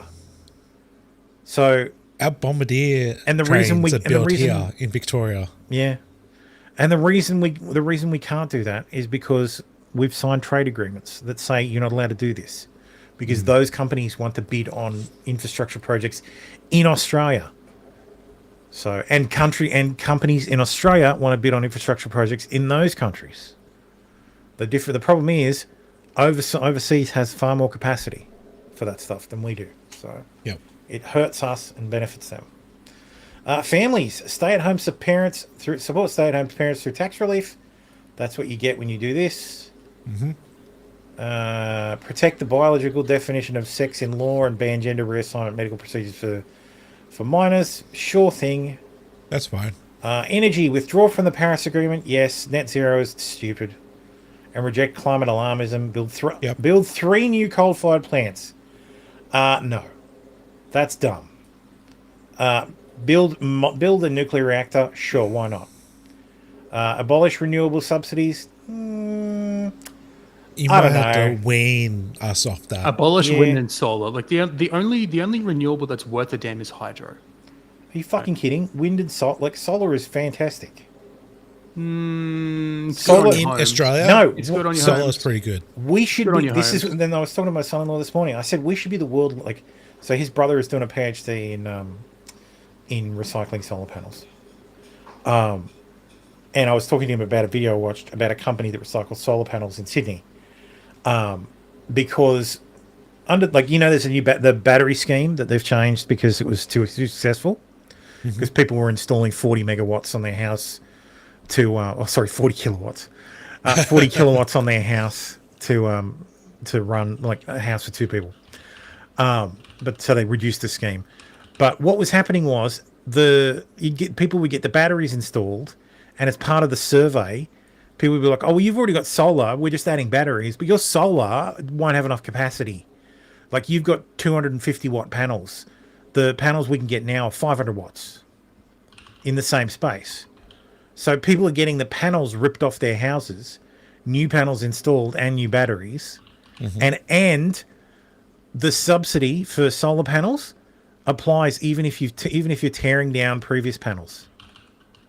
So if you've previously got subsidized solar panels on your home, and then you get a new solar setup, you can get the rebate again. So there's no benefit to keeping the old panels. So what we're going to have to do eventually is have a solar panel deposit scheme where every solar panel costs $40 more, and when the panel gets taken off the roof, the government like, you get the $40 from the deposit back when you recycle them. So, because basically there's a list of panels that are allowed to be connected to the grid, and that's it. So the panels that they pull from your house, they can't be installed anywhere else because they've probably fallen off the solar list. So they're banned for new installs, but existing installs, they're fine to be connected to the grid. So, and that's why they're just getting chucked out. They're just getting sent to landfill, or they're getting shipped for $10 a panel out to what's it called, like Africa. so they can install shitty panels that are inefficient there. So classic government gold plating. Yeah, they don't think it through. Subsidized magic free money that doesn't come from your taxes. Well, yeah. Well, that's the beauty of a deposit scheme for solar panels, because the end user is the one who pays the deposit, and the recycling company is the one that gets it back. Just go nuclear. Just go nuclear. Like, unfortunately, dude, do you know how difficult it is to build? Like, so the US has an existing. I've spoken about this before. The US has an existing nuclear industry. Do you know how hard it is to build a new nuclear plant in the US? So impossibly hard that it hasn't been done in the last 30 fucking years. It's going to take decades to even build. Even the new reactor in Georgia is an extension of the original facility. New York State has a perfectly good working reactor that is turned off because people are scared shitless of nuclear power. You aren't getting past that. Don't care. So do it. I'm saying, you build one reactor, you do it properly. You build a thorium reactor. You build the latest and fucking greatest. Yeah, it's gonna take a while. And then people see over the next 20 years that actually it's really good, and it's perfectly safe. And then boom, you move on. You build more. Yeah, that's the point. Like, it's not going to happen overnight. But somebody's got to build one. Yeah, I'll be dead before it actually takes off. Of course. But make the steps now. We should have been doing it. I would love for small modular reactors to actually be a thing. Yeah. But Toshiba's not building. No one's building them. Yeah. There's a Norwegian company that has like shipping containers that are like small reactors that you can have one delivered to your site, and it'll operate self-contained for I think 5 or 20 years or something. So you pay for the unit, and then you pay per month for the actual power, which is kind of like what? But yeah, they can connect them in sequence and build a power plant. But all of this stuff, Australia's nuke free basically. Like there's a moratorium on it, and someone's got to fucking to do it. someone's got to pull the pin. Well, that's my point. Like, just got to ban first. It would have been perfect because we have these fucking coal power plants that were being decommissioned. Yeah, build which would have been which would have been perfect to instead of all the coal plant does is burn coal to create steam to spin turbines. to generate energy. Yeah. All a nuclear power plant does is moderate a nuclear reaction to create steam to spin turbines to generate energy. Yeah. So The good all old you turbines. do is you replace the fucking infrastructure that has the coal burning facility with the Pearl Davis. You replace the Pearl Davis with a nuclear reactor. Yeah, that's the point, because they were planning to do that up at Gladstone, up in Mile. No, they weren't. They were area. planning to do it at fucking 14 locations. You can't fucking just straight. This is what I'm saying. You've got to go slowly. It sucks. But you have to realize that people have to fucking start with one place. Yes, I know. That's but why we have the to Liberal start plan was doing shit. it. We've got to take that first. Yeah, step. yeah, absolutely. Again, I said I'll be dead before it takes off, but we have to start. Yeah. One Nation website doesn't say net migration. It says cutting immigration from 570,000 people to capping visas to 130,000 per year. You're right. I was corrected on the detail. Actually, it says capping visas at 130,000 per year, no net migration at 130,000. Okay. New visas are set at 130, but we send more of the 2.9 million existing temporary visas holders home. When their visas expire, then we should see a fall in the number here. Good luck. Yeah. A young Australian lady is harassed and assaulted in the street by, yes, you guessed it. Please get off me. Please get off me. Stop. Please go back to your friends. My friends are happy back there. Yeah, and I'm happy by myself. Please leave me alone. He wasn't taking no for an answer. Get off me. What's like, the word? I don't know. That didn't look like a migrant. Looked like a His bogan. accent. Yeah. You're not Australian. Please get off me. Please get off me. Stop. Please You look go back fudge. to your friends. My friends are happy back there. Yeah, and I'm My friends are happy back there. That's exactly what he sounds like. He sounds fucking like a local. Could be drunk. Anyway, I think that's a good segue to racism news. Where is it? There it is. Go on, say the M word. Go on. Fuck you, nigger. Okay. Nigger. That's racist. Racism news. I'm going to need a disclaimer at the top of this show. Or Thermo's going to jail. This is peaceandquiet.io. What started as a filter for... Oh, goddamn, refresh page. What started as a filter for names, you could actually select the name of... so it uses publicly available data to show you where the location of all these places are. So Popeye's Chickens, waffle houses, liquor stores, pawn shops, hoopty listings, LIHTC. I don't know what that is. Americans, what's LIHTC? Violent crimes, and MLK streets. So this is the current PQ index, peace and quiet index. So purple is avoid, red is bad, green is peaceful. Let's have a look. Zoom in on.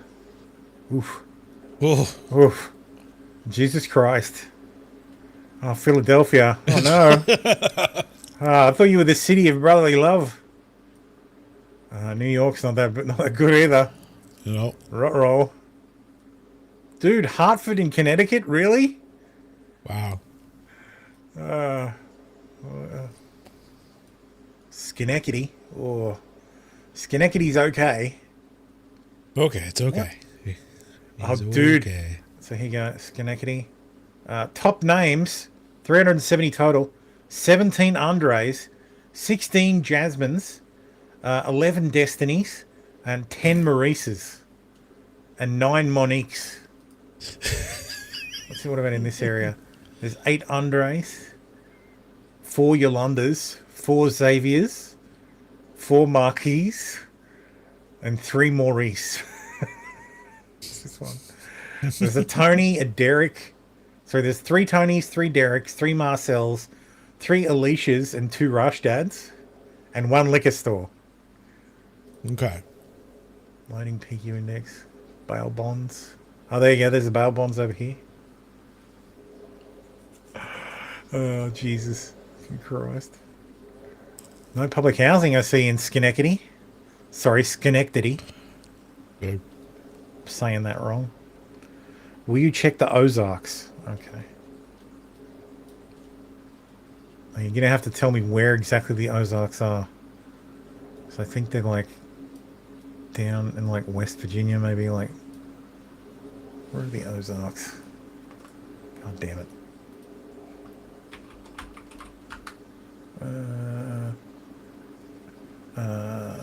Southern Missouri, northern Arkansas, northeastern Oklahoma, and southeastern Kansas. So that's Tennessee. So we're over here. Memphis, still Tennessee, Arkansas, Missouri, Ozark. There we go. Let's turn all these on. Turn on MLK streets.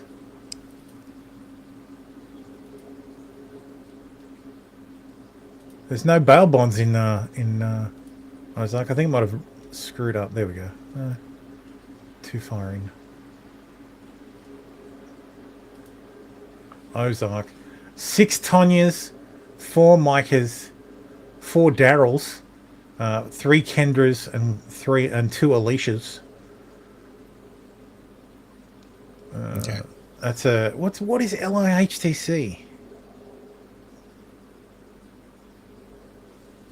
Southern Missouri. No idea. Yeah, this is Missouri. This is the Springfield. Jesus fuck! What the hell? Oh, Kansas City, righto. I'm guessing this is on the bad side of Kansas City. Yeah, it is. Kansas City, Kansas. Kansas City, Missouri.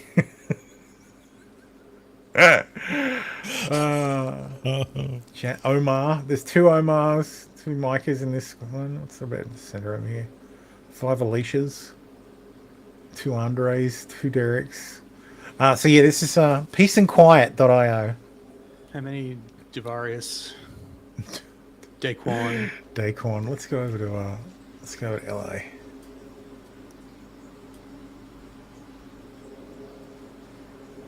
Is this South Central? Yeah. Wow. Carson. That's South Bay area. So there's a Popeyes / churches. Yep. 4 LITCs and 2 Section 8 housing. Of course. Oh, Compton. Oh, Compton. Yeah. Compton, Inglewood. Straight out of Compton. Yeah, literally. It's down near the South Bay area. South Central. That's literally the South Central area. So there's the names: Jamal, Tyrone, There Letitia, we go. Yep. Aaliyah, Ace, Adonis, Aisha, Akira, okay. Alicia, Aaliyah, Alonzo. Oh no, not Carlton. Amani, Amara, Alonzo Ribeiro. Mira, Antoinette, Antoine, Aretha. That's fucking gold. Cleveland, Clyde, Cornelius, Daquan, Darius, Darnell, Dante, Daquan, Darius, Darnell, Daryl, Deshaun, Davida, Davina, Davian, Davon, Davinette, Deondra, Deontay, Dion, DJ, Dejuan, Dolores, Demarcus, Demetrius, Demond, Denzel, Dion, Derek, Deshaun, Desiree, Desmond. Dude, I just keep going forever. Why are the D's so big? Because it's they're black. It's the fancy black names that are trying to sound French. Anyway, that's peaceandquiet.io. It was funny. I saw the original post that just had the names, and it just grew over the week. Like, because this was like posted. I posted this on Sunday, and And yeah, I just watched it expand over the week from just the black names percolating in the area, and then adding like different things over the week. It was very funny to watch. Watch it get more and more racist this time. Oh, low income housing tax credit.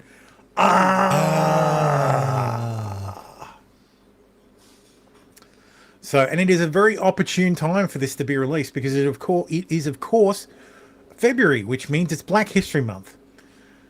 It's the shortest month. I forgot about that. Halo says this Black History Month we're celebrating the creativity and contribution of the black community, not just to Halo, but in our entire industry. Here's to honouring the past, uplifting the present, and championing the future for every Spartan. Pretty sure Master Chief is white. Yeah, he's white Irish. I've seen the show. Probably. His name's John. We know that much. Anyway, Amelia says they've already destroyed England cities. Now they're coming for the market towns. Historic Oxfordshire, the countryside, the place people fled to for safety. This is what happens when you destroy an ancient people and their way of life in the name of diversity. You get the same violence we spent centuries ending. An Afghan national, 39, has been charged with charged with a rape spree. Remember when rape sprees weren't a thing? Najibullah Arab. His name is Najibullah Arab. That sounds made up.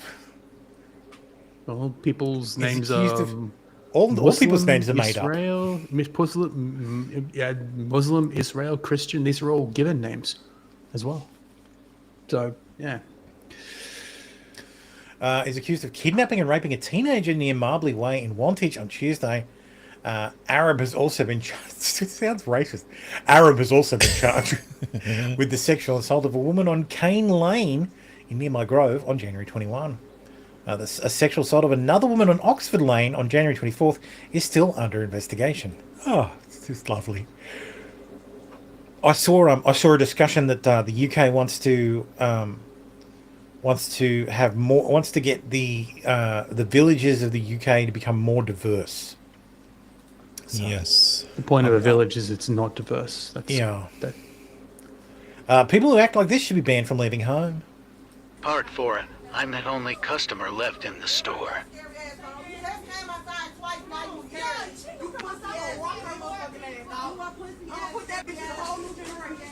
Hey, Tim, when you were in LA, how many times did you see something like this?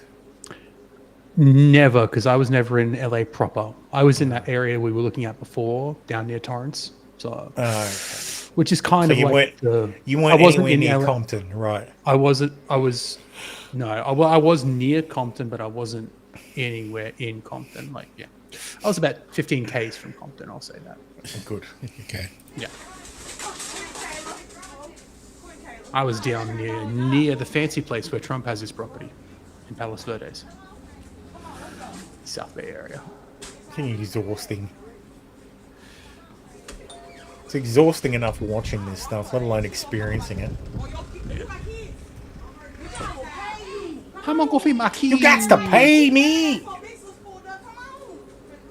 Come on, motherfucker. Come on.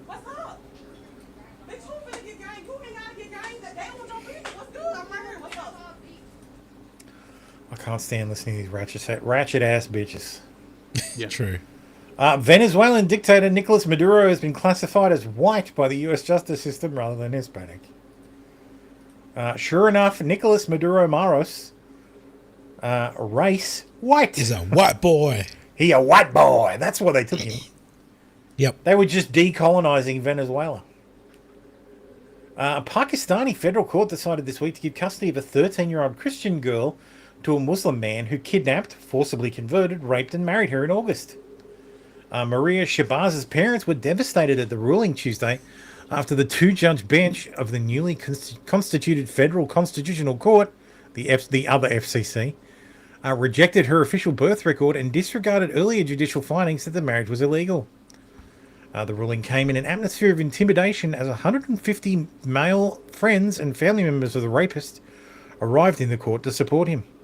Justice Karim Khan Aha and Justice Syed Hassan Azhar Rizivi accepted Maria's statement, which her parents and the attorneys say was given under coercion, that she'd converted to Islam and married 30-year-old Shiraya Ahmad of her own free will. Of course, yeah, she just chose to be raped by the 30-year-old man. We were hopeful the court would consider the girl's official birth document and Sessions court order confirming that the accused had contracted an illegal marriage with the minor, her parents' lawyer stated. He also said that the court had failed to consider that the girl had remained in his custody of the suspect for more than 6 months, increasing the probability of coercion. The judges should have taken into account yada yada yada. The judges should have. Mm-hmm. At the national level, the Christian Marriage Amendment Act of 2024 raised the marriageable age to 18 for Christians. However, if a Christian girl converts to Islam, they are treated as Muslims under Sharia, which allows marriage at a younger age. You were saying, Tim? Pardon? You were saying before, Tim, about Islam, and you would take Islam over the 17-year-old who had sex with a 15-year-old? Yeah, Tim. You withdraw your statement, or not really? Like the guy was no. Like they both got to go, but I mean, horrifying new information has been released. Oh, let's just fucking play it. Republicans are making a bombshell allegation saying that the suspect in the murder of Ukrainian refugee aboard a Charlotte train was released under a COVID-era deal signed by former governor and current Senate candidate, Democrat Roy Cooper. Irina Zarutska, who you're looking at there, you'll remember this, was stabbed to death in a gruesome attack aboard a Charlotte light rail train last And they say that Republicans don't care about immigrants. summer. The suspect charged was repeat offender DeCarlos Brown Jr., repeated his offenses quite a bit. We'll show you that in a moment.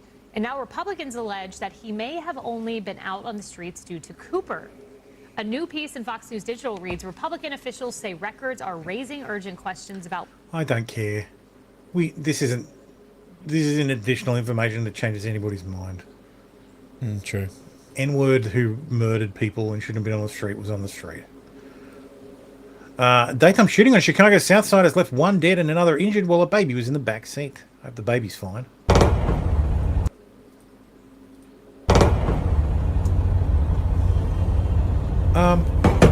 That's a fucking AK. Yeah, pretty standard. Yeah. Like, it's the folding stock, so it's a 74, It's the crank. 74U, yeah. But what the fuck? Talk about Chirac. Oh, turns out David Wood is just a rapist, not even statutory. So, yeah, I'll take the Muslims first, and then he can just die. What? He's not a rapist. I'm double checking it now. Apparently, he also raped a 19-year-old, like just outright. What? Tim, are you just making stuff up so you don't lose I'm the going by argument? Wikipedia, and I'm trying to verify the sources. So, no, different David Wood. Sorry, different David Wood. Different David Wood. Different. Okay. Look at this slanderer. He's gonna Just sue making me. shit I don't up. give a shit. Just so he's not wrong. Fuck him. Sorry, David. I'm thinking. I would have thought you would have just asked Grok. No, I'm trying not to lean on Grok as much. Is Dr. David Wood a rapist? No, I was looking at David Leonard Dr. Wood. David Wood, the Christian apologist associated with Act 17 apologetics, is not a convicted rapist. He was never charged or convicted with rape or sexual assault in any court.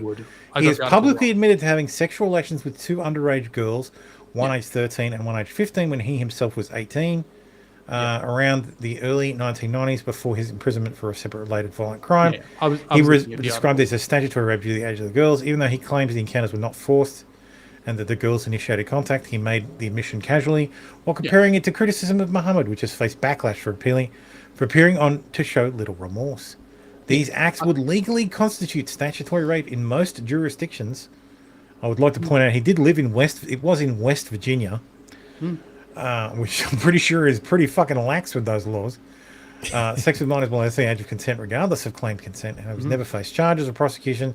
His only documented criminal conviction is for malicious wounding, attempted murder of his father with a hammer in 1994, for which he served time and during which he says he converted to Christianity. Yeah, he is not to be confused with David Leonard Wood.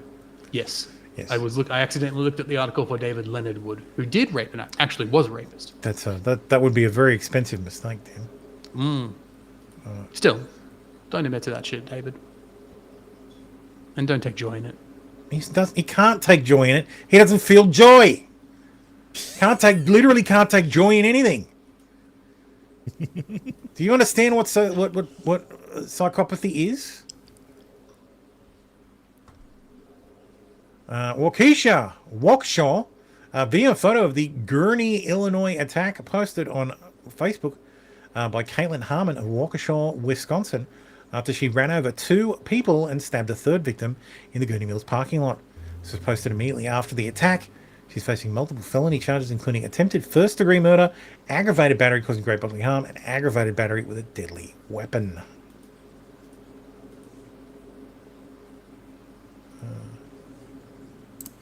They still haven't found me.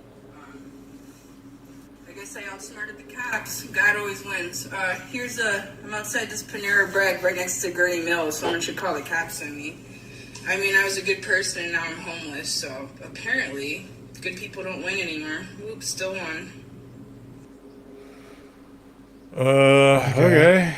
Fucking lunatic. Ran through Gurnee Mills parking lot and ran over a few people in the name of the light. Good intentions, praise Allah. Hare Krishna, thank you, Jesus. Not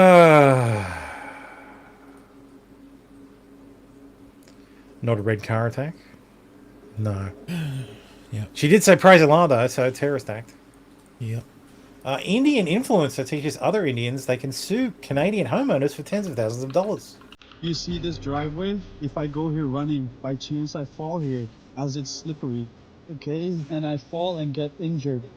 Then do you know who will have to pay for this? The owner of this house will have to pay because it's their responsibility to clean this driveway. If they didn't clean it, then I can file a negligence claim. I am then. $20 to $20, Did you see how the accent got really fucking Indian when he said negligence claim? Like he got excited. $40,000 can be received depending on how much I got injured. Although I'm not going to do that, but it is their responsibility. So if your friend is going to catch a bus and by chance slips on the driveway, then send them this video. You can directly claim. Oh, hang on. That says Meta AI translation. Yes. Did he do this in Punjab? Probably. Or fucking Hindi? Mm-hmm. Why everyone scams in India. Explained.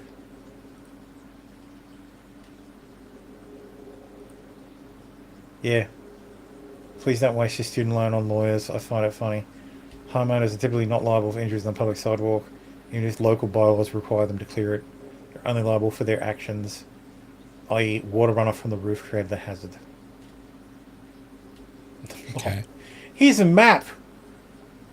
Be sure to sue your own kind first. Christ. Anyway, let's continue the racism with the immigration update. Liberals in Midland, Texas are now calling for a boycott of their local fire department after firefighters used safety harnesses and ladders to help arrest illegals. Illegal immigrants off a roof, claiming the department is no better than modern-day slave catchers. We are here and some people are being witnesses to what is going on. We can tell that some of them are actually concerned for their safety. As we mentioned earlier, we spoke with some neighbors and they did say that they believed this to be a medical emergency, and then they saw HSI, they saw people with green uniforms. We do know that they were trying to pepper spray a few of them. Like we've mentioned before, the Midland Fire Department is present. Midland County Sheriff's Office is also present. Earlier, we did see people with an HSI badge and police ICE logo in the back of their jacket. There is various witnesses to this. This is happening in a neighborhood in Midland. It is in Stonebridge Drive and Porterfield Road. We have been here for what is about an hour. As we are seeing, they are trying to run and try to get them. Lol. They, también han sido advertidos que por favor se tapen la cara porque parece que fueron con gas pimienta, los pusieron. Dude, that is flawless Spanish. What? Ahí podemos ver que están tratando de agarrar a este individuo. están tratando de agarrar a ese individuo. Otro individuo se encuentra It's probably a first al language. otro That's why. lado. Maybe, yeah. Speaks great English, though. That's a first Where was language. this? Sorry, where was this? This was in Midland, Texas. Yeah, she's probably ESL. Yeah. Yeah. Or Hispanic is a second. Yeah.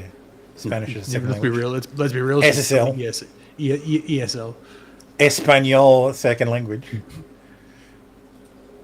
Federal immigration agents who fired on Minneapolis protester Alex Pretty are identified in government records as Border Patrol agent Jesse Ochoa and Customs and Border Protection officer Raimundo Gutierrez. Yeah, they weren't even awkward. Yeah. Very awkward. A note from our editor. ProPublica is publishing the names of 2 federal immigration agents involved in the fatal shooting of Minnesota protester Alex Peretti. We believe there are few investigations that deserve more sunlight and public scrutiny than this one, in which 2 masked agents fired 10 shots at Peretti as he lay on the ground after being pepper sprayed. The Department of Justice said it's investigating the incident, but the names of 2 agents have been withheld from Congress and from state and local law enforcement. The policy of shielding officers' identities, particularly after a public shooting, is a stark departure from standard law enforcement protocols, according to lawmakers, state attorneys general, and former federal officials. Such secrecy, in our view, deprives the public of the most fundamental tool for accountability. Accountability, yes. It depends what you mean by accountability. If you mean by accountability the family being harassed into non-existence or being murdered, then yes, that is certainly accountability. But you know what you people are doing. I mean, to be fair, I guess from an ACAB-ish perspective, I'm not fully ACAB, obviously. Yeah. But, And I would like everybody to stop saying that ICE shot Alex Peretti. Yeah, ICE didn't shoot Now him. that we It was know Border it Patrol. wasn't ICE, it was Border Patrol. We always knew it, but we knew that, but the fucking... Well, no, it was actually reported from the pretty much from the beginning. Yeah, I know, It was but that's Border why Patrol. we knew that, because we actually listened to reports. Yes. The nation has nominated the people of Minneapolis for a Nobel Peace Prize. So, right. Yes. The Nobel Mostly Peaceful Prize. This fucking cuck.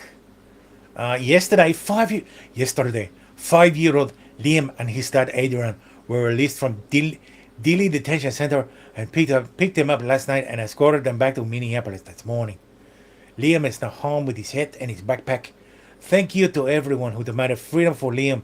We won't stop until all the children and families are home. Well, the kid would have been home if his mother took him. Dude, didn't... No, the mother, remember, this is the same kid that they detained. They went to take him to the mother, and she shut the door. This is the mum. Yeah, this is the mum who used the child to be like, oh, hey, he wants to see his shut dad. the door on. Yeah, didn't take the kid back. They're reunited now, but not at the time. No, this is just the kid and the father. The father should be on his way back fucking home. Yeah, and they took the kid home. up to. I know the past 2 weeks have been very rough, to say the least. No child should have to go through what you endured. But as you get older, you understand these words and this time, I hope you will judge America not by your days at Dilley, but by the millions of Americans who heard you, whose hearts you touched years ago. Robert F. Kennedy spoke of these in history who moved spoke of those in history who moved the world. Even as a young boy, you have moved the world. Oh, fuck right off. Dude, this is the fucking problem. These people are so goddamn manipulative. They found an Elian Gonzalez, basically. It's the new Elian Gonzalez. Yeah, and Elian Gonzalez still ended up back in fucking Cuba. Yep.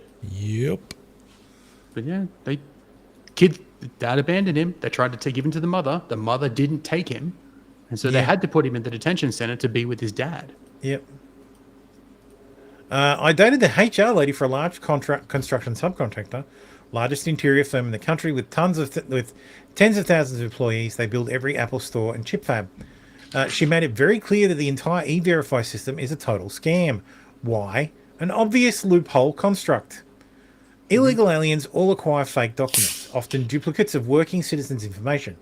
They pass all inspections because they are real documents that have real data behind them that would require law enforcement powers to pierce privacy protections in order to suss out the fraud. It should just be a fucking like a photo ID, so that an employer can look it up and there's the photo of the person who I'm hiring. Wait, that guy's not Hispanic. It's made very clear that she was never allowed to question documents presented to her. A young Latino man with the name Jeff Smith, with a 1974 birth date, could not be questioned about the obvious misrepresentation on the ID they've submitted, as long as the photo matched and the physical ID cards passed the cursory inspection in a club bouncer at the door performs. When all the info is submitted to E-Verify, it passes with flying colours. Illegal alien employment is not the sort of scam Jason and many on the left think it is, where the evil boss knowingly hires random Latinos he pays under the table at a fat discount to market rates. The company my ex worked at, 100% of the employees were fully documented as valid to work in the US, with a 100% E-Verify rate, all paid union wages, health benefits, taxes, etc.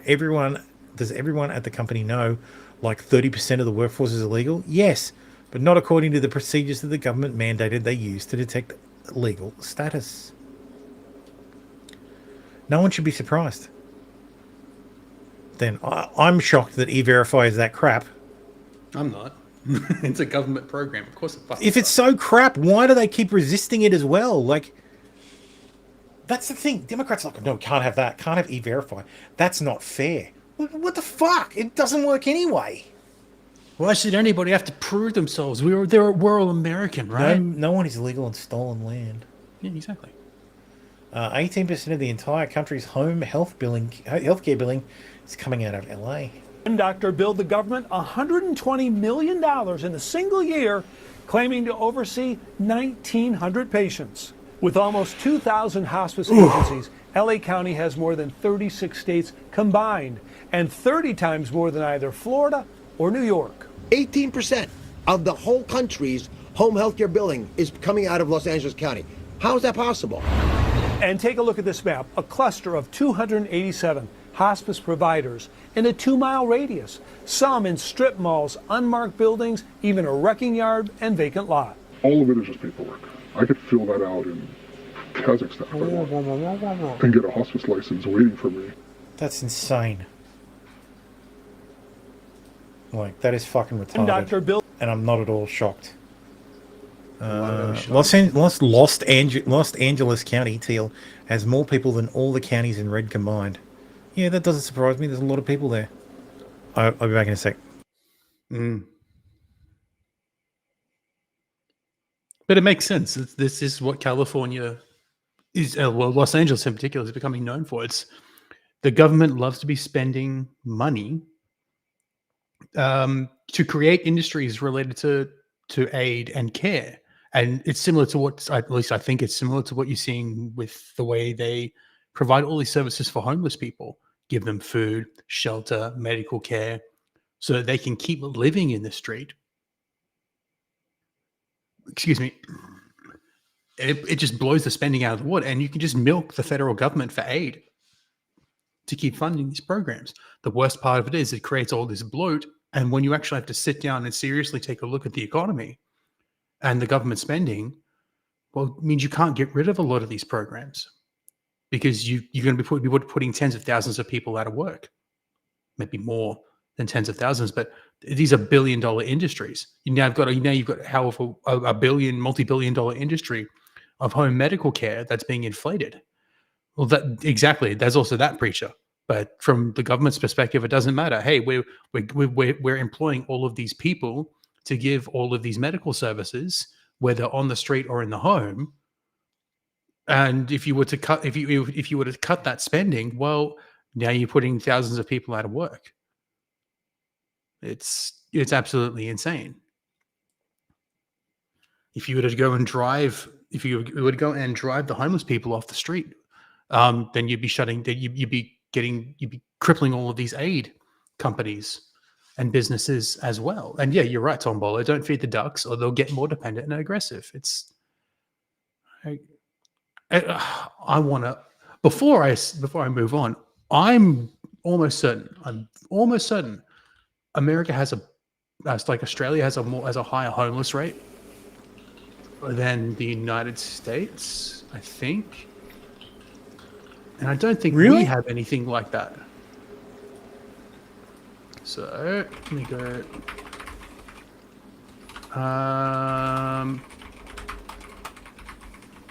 At a glance, it is telling me that like most Western countries have a higher homeless rate than the United States.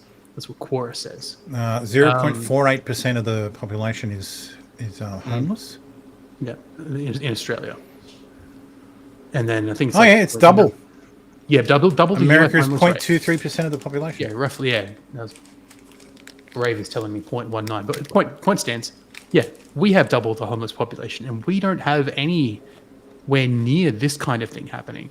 But I guess this, but moving back away from the homeless, because this is about home medical services. But it's that similar concept where the government, where California, Los Angeles, rather, is just inflating a market, milking federal funding.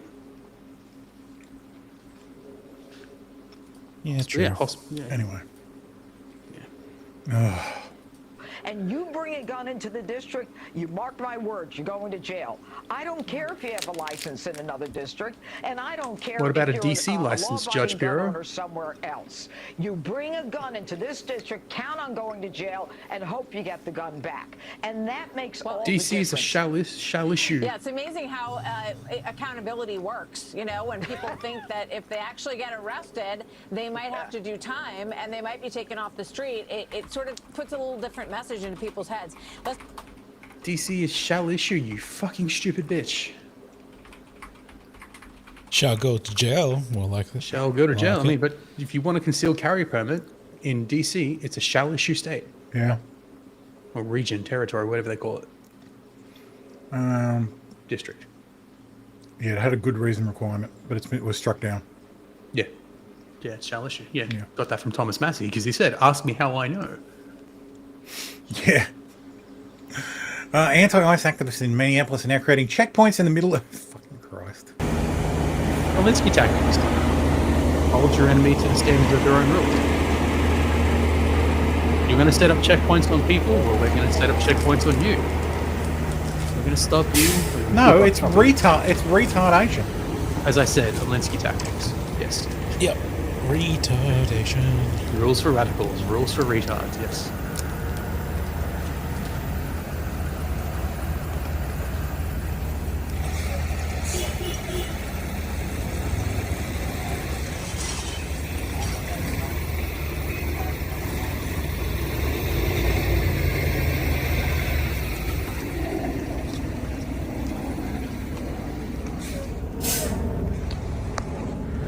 This is the perfect follow-up for this one. We are literally creating a place that we know who's coming and going in and out of our neighborhoods. In the middle of the road at 32nd and Cedar Avenue, a makeshift roadblock turned this intersection into a roundabout. Yes, Kay, but DC has its own criminal code. Cars slowed as not a state. drivers noticed, some honked, others asked questions, and one man brought food for the people standing watch. Hi, sir. Thank you so much. How did it make you feel just seeing a community checkpoint in your neighborhood? Well, you know, it felt fine. I don't have any trouble with folks helping out. Wade Haynes has been standing at this corner twice a day for one reason: to stand up against ICE activity and keep his community safe. He chose this corner. Others chose this intersection. It's kind of inspiring. I was like, wow, okay. We've got folks out there who are kind of taking care of us, looking out for us. That's good.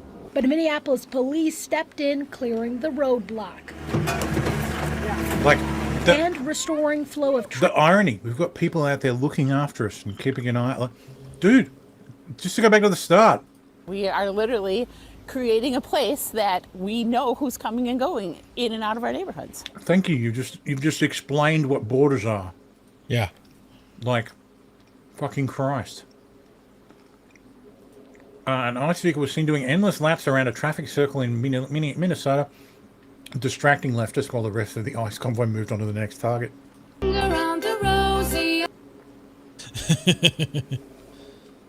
Please don't tell me that song's copyrighted. Probably. Yeah, probably. The performance will be. Oh, yeah, true. keep him in a loop and just keep him distracted, and then everyone else comes in. Yeah.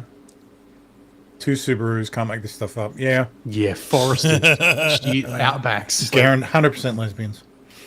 Hmm. Anti-ice protesters call a black ice agent a fucking house nigger as the agent fell away. Of Fucking course. love this video. I love this video. Like we should rip people apart from their families? Are you a man? Wow. Wow, is that a question? Wow. Okay. How do you feel about ripping people from their families? Does that feel good? Fucking house nigger, isn't there? Sir, I need to move. Fucking house nigger, where's your fucking KKK? What the fuck's wrong with you people? Why are you calling a woman a man? I mean, what kind of a guy does that? We fucking house nigger, bitch. Fucking neighbor. Go up for your fucking sake. He gives him the finger. That ending. Mwah. Promote that guy. Head of DHS. Yeah. Goodbye, Christy. Goodbye. The Justice Department arrested a self-described anti-ice Antifa member. Oh, this guy. Yeah. This fucking guy. And the Antifa general. Yeah, right. DHS confirms to Fox News that a semi-truck driver arrested for causing a head-on crash in Indiana that killed 4 people on Tuesday is a Kyrgyzstani national who entered the US on the via the Biden administration. One CBP-1 app, cell phone app by the Nogales, Arizona point of entry, released in the US by parole. Where did he get his truck license from?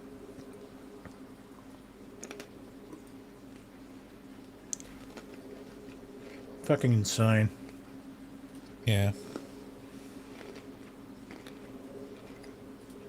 See, white coated should still go home.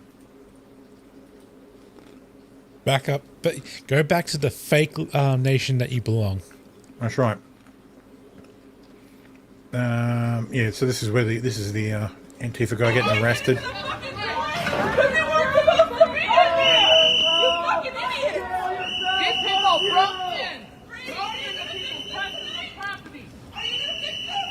Bullshit.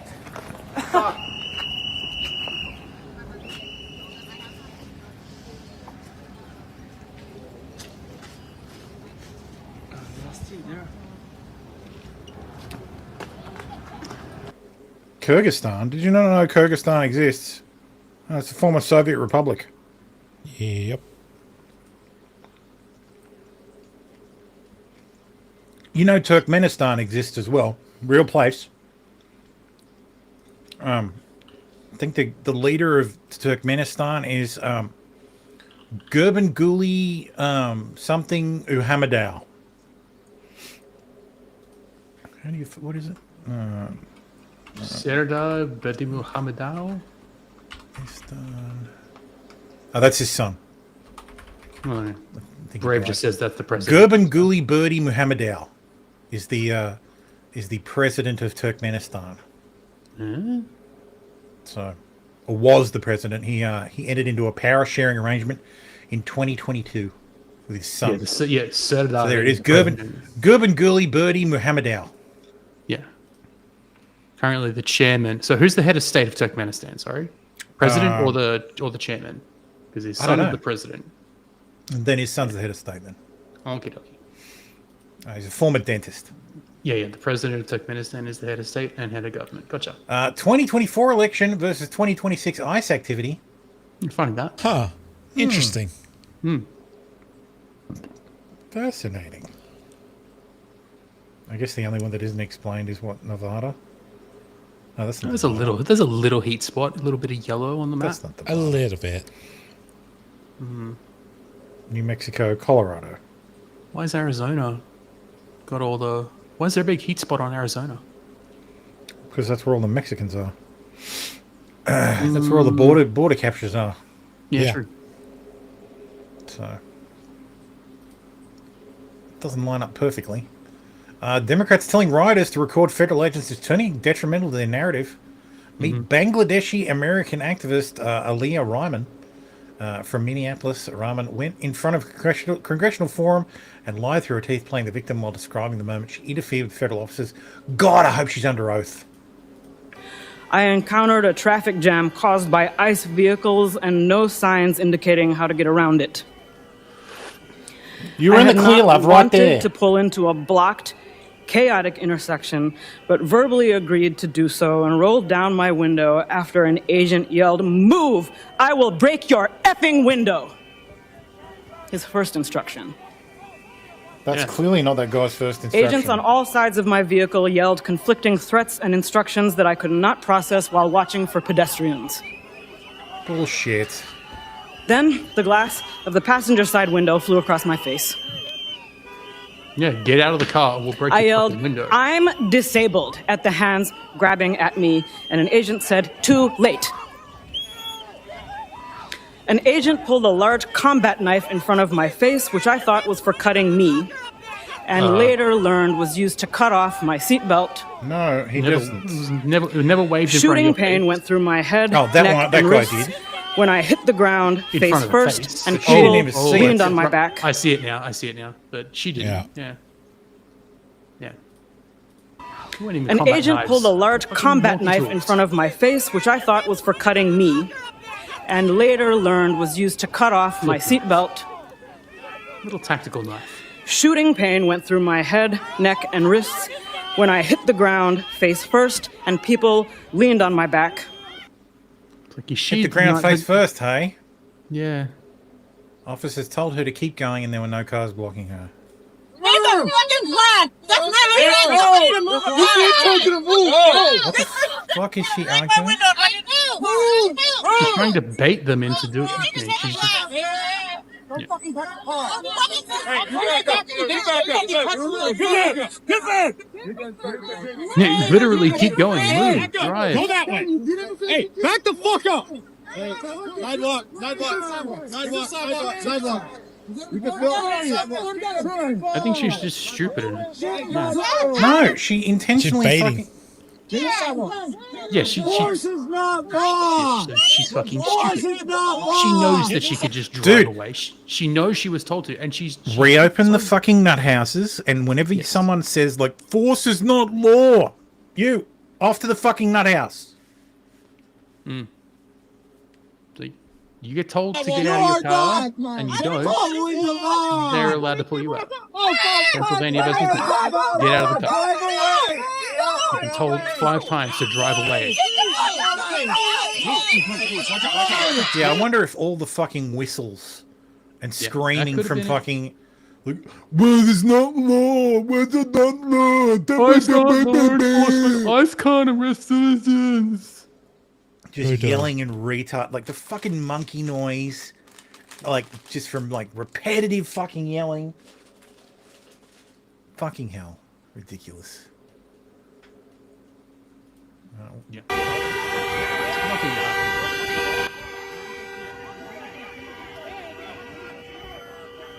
This guy moves out of the way. All right, now you can go. You're being told repeatedly to go.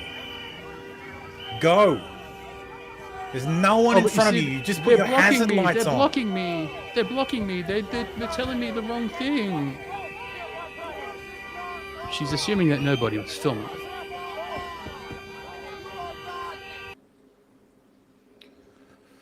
I'm pretty sure in Australia, at least, it is a crime to use your horn in an improper manner. It's meant to warn you of imminent danger, not a fucking just blast away. Was this in Minnesota as well? Of course, it's in Minnesota. Yeah, it's all in yeah. Minnesota. That's the only place this is fucking actually happening. Yeah, I was to just double this checking. retarded extent. After my mistake earlier about David Wood, I was just double checking. Yeah, there's a statute about this. About misusing Yet your another horn. white leftist calling a black agent niggers in Minneapolis, of course. They're just so nice in Minneapolis. HSI, Homeland Security Investigations? Yep, Homeland Security Investigations.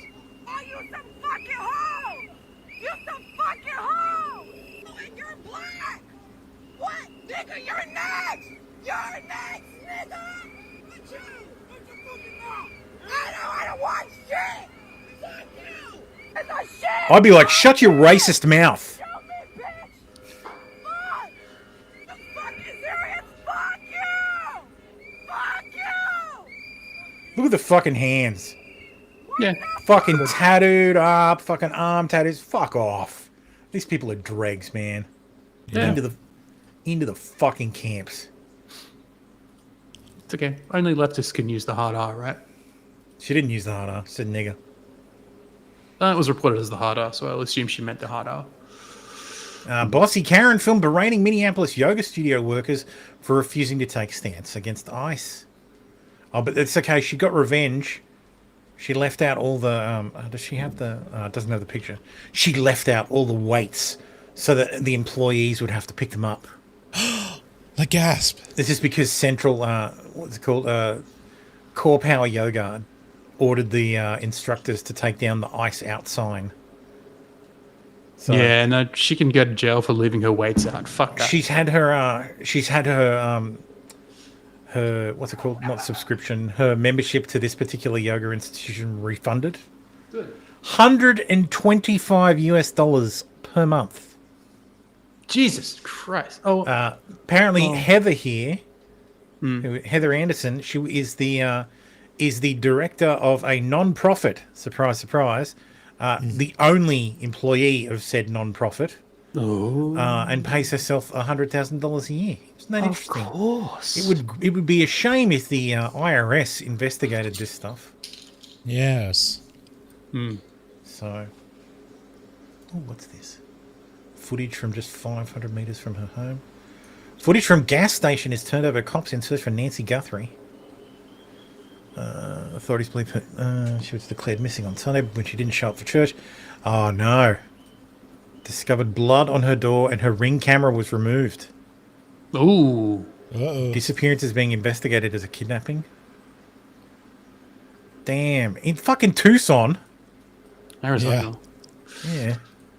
Oh, that's right. Yeah, that's where they moved the vehicles to. identified through a when tip Saddam and the was store provided investigators access to surveillance video. Oh, they're closing in. I know everybody's like, oh, she was clearly abused. Look at the bruise. Look at the bruise on her arm. She's fucking 84. Yeah, I was about to say.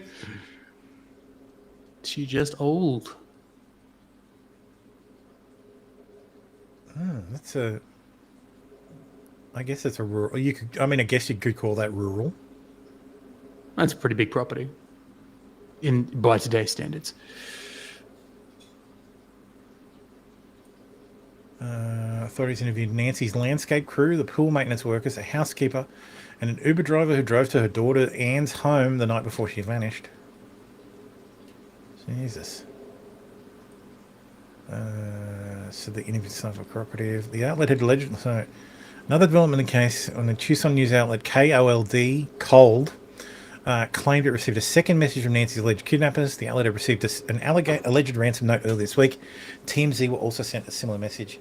Cold said the new letter did not make ransom demands or provide proof of life, but the previous letters demanded millions in Bitcoin in exchange for Nancy and set a final deadline of Monday. Oh, dude, if you get paid if you get paid in Bitcoin, you will go to jail, motherfucker.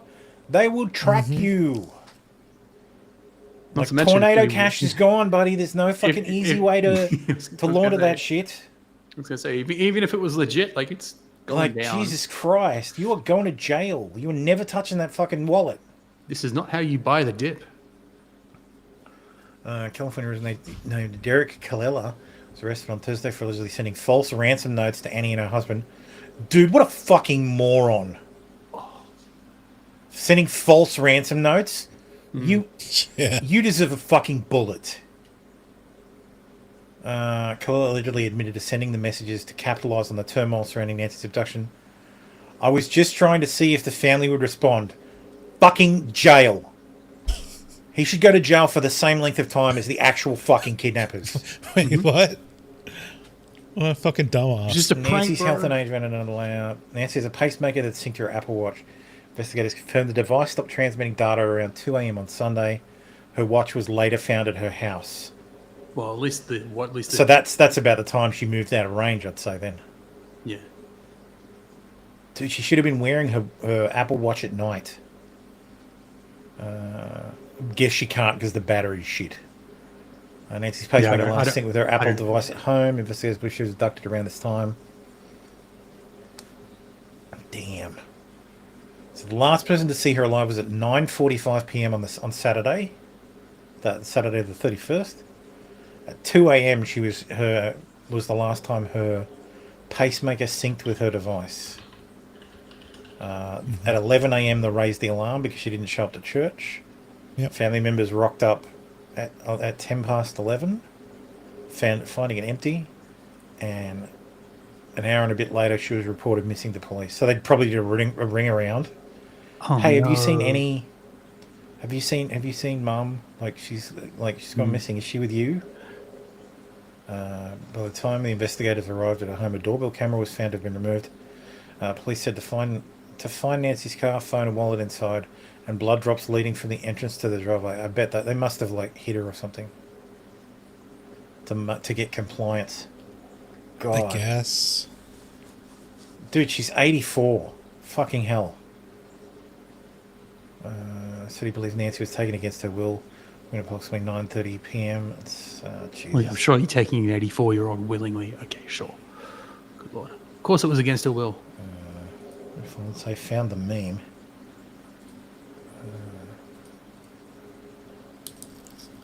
We're not a satanic pedophile cult. Well, I don't get it. Sorry, there was a story up above. I don't get it. There's a story up above about Holly Valance. Is that about Trump's interview? No. What's really going on with Holly Valance? She was the bubbly flick from Neighbours. But now she's rumored to be dating. Apparently, she's. You know what did it? Living in the UK. Apparently, she's separated from the rich reform guy. So it could be true. I 100% would. I'm shattered. I'm fucking shattered. She's 37. I still would. She's still pretty hot. No, Holly's older than me. Holly's 42. She's older than me. Is she 42? I thought she was 37. No, she's older than me. Okay. Well, then I still would. Oh, still fucking would, yes. Donald Trump's spoken about the case, telling reporters on Air Force One that the investigation was going very well, and we could have some answers coming up fairly soon. Daily Mail should not be posting this. It just tips off the kidnappers. Oh, fucking hell. 90% of this story has been kept. Yeah, they have a suspect, 100%. But at this point, they have a fucking suspect. Yeah. Speaking of suspects, it's there it is.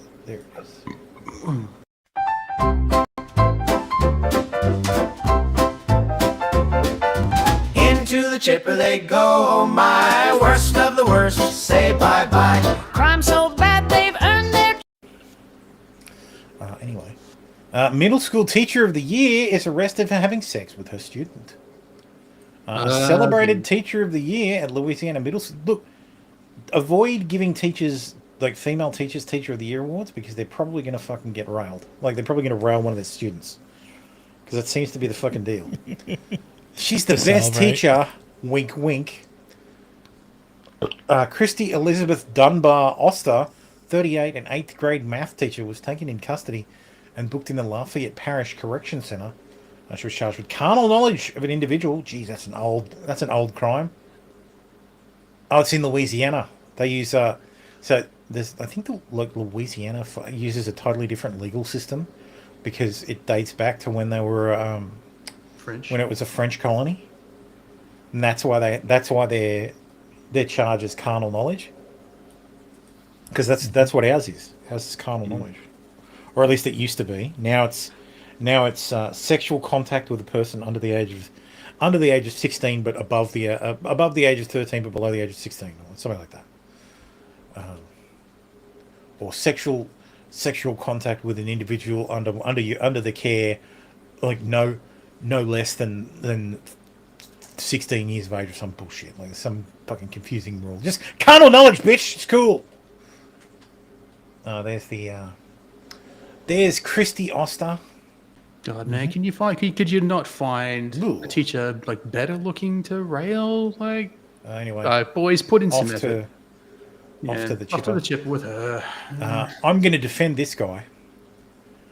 Teacher 26 faces 20 years behind bars for dating high school graduate 18. Cody Pester, great name, who taught 6th grade at Palmyra Junior Senior High School, was arrested late last month after investigation by the Lancaster County Sheriff's Office uncovered the relationship. Police said that Pester and then 18-year-old began exchanging text messages on the day she graduated. Cops claim Pester and the unidentified teen exchanged about 13,000 text messages from the day she graduated, so May 10, until August 8th. The pair are believed to have met previously at a sporting event. By the 18th of July, the relationship allegedly turned sexual. Authorities said that Pester waived his Fifth Amendment right upon arrest. Fail! No, never do that. Yeah. Admitted that they had sex about 6 times that month. Yeah. Although the graduate was not a minor, teachers are not allowed to have intimate relationships with students within 90 days of their graduation under state law. That's fucking retarded. I agree. Once they're graduated, that they're no longer a student. Like, should be fair game, as long as they're of age. Obviously. 80-20 issue. It's unclear who initially tipped off authorities about the alleged relationship. High school graduate reportedly told investigators that she and Pester engaged in sexual relations several times in July and August 2025. Pester was taken into custody 3 days later. He was then released on a $10,000 bond after it was dropped from $100,000, according to Local 12. He was removed from the classroom and from his coaching position at the school. This is what should happen to him. That's it. He showed incredibly poor judgment. As for it being a fucking crime to have sex with a legal adult who is no longer in your charge, what the fuck? Oh, I've got to wait 90 days. What's the point of that? Has been charged with sexual abuse by a school official. An accusation that carries a sentence of up to 20 years in prison. If this isn't dismissed, then the entire state of Nebraska is a joke. Oh, never mind. Yeah, I was going to say, you got corn and that's about it. I got to go. Catch you, boys. See ya. See ya. Bye. Have a wonderful time. Career criminal creep busted for allegedly raping 14-year-old in private New York City apartment community. Bury him under the prison like everybody else. Yeah. Now that Tim's gone, we can talk about the Epstein files. All right, let's go. J.K. Rowling says, beyond silly, neither I nor anybody on my team have ever met, communicated, or invited Jeffrey Epstein to anything. That's not true, though, is it, Joe? That's how you write. JX. Oh, fuck off. Have fun on the 4th, JX. Yeah, okay. That's evidence. No. I know that, but if I don't see the inside of another airplane or New York until summer, I'll be a happy woman. Yeah, J.K. Rowling, who famously lives in New York. Yes. I'll explain again when we meet. Of course, I would pay for your ticket if that's the issue rather than a lack of available time. Yeah, because J.K. Rowling needs Jeffrey Epstein to pay for her ticket. You fucking moron. Yes, because that's how that works. I'm like, fucking Christ. Ridiculous. What's the note say? No notes on this post. Fucking ridiculous. Your pattern of cozy up to rich and powerful abusers has been undeniable. JK defends Johnny Depp in Fantastic Beasts. Oh, what? Johnny Depp was the abused, not the abuser, you dumb shit. Of course it's all the tranny flags. Yep, tranny flag. Yeah. The serfs, which might as well be a tranny flag. Tranny flag. Fucking, there you go, tranny flag in the bio. Fucking Christ, I hate people, man. So Epstein was directly funding trans research. He gave $50,000 to Dr. Jess Ting, apparently after Ting had shifted his work to trans surgeries and started the newly formed Center for Transgender Medicine and Surgery, which caters to children. Following new legislation in 2015, Ting then performed the first vaginoplasty in 2016. Sorry, New York's first vaginoplasty. For JJ. Why is it so hard to fucking read? Mick Candy says, greetings, small island enjoyers and chipper operators. Yes, welcome, man. Tim disappears and Meat Candy appears. Suspicious. Lucky I'm not the what's it called? Conspiracy minded. So yeah, apparently Epstein was funding trans surgeries because, of course. Why not?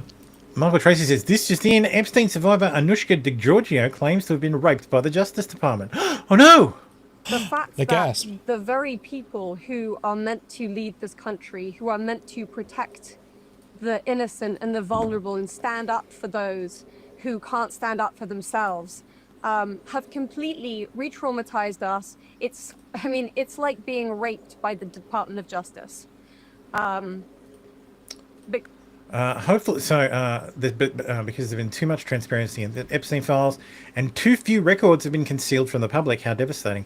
Hopefully she can find solace in the $3.25 million she received tax-free from the Epstein estate, despite being judicially found to have endured, quote, no illegal sexual activity. Her total settlement haul was probably double that. And perhaps she can also take comfort in her cherished memories of propositioning Jeffrey for sexual liaisons well into her 30s, offering to come visit him in jail and sending him naked pictures. One has to wonder what this strange concept of metaphorical rape that she is expounding might indicate about the nature of her previous allegations. Yeah, I will continue to say this. There are Epstein victims, 100%. Yeah. And they were all fucking interviewed back in fucking 2005 or 2008 when he was arrested for the fucking what's it called? Propositioning, what's it called? Solicitation of a minor. Because there was 37 counts of solicitation of a minor. Because there was 37 girls. And the reason they cut him a deal is because they would have had to put 37 girls on the stand. And the man could have afforded lawyers. I kind of understand why he got the deal. It was a super duper sweetheart deal. And it shouldn't have been that fucking good. But yeah, this is the rich person gets away with doing bad thing. Yeah, because the rich person can afford to pay for lawyers. Yep. Here is the Jeffrey Epstein's death investigation at the New York field office. So here's the timeline. July 6th, Epstein arrested on federal sex trafficking charges. 2 days later, he was detained in Metropolitan Correctional Facility. He was given a psych eval and observations which took place.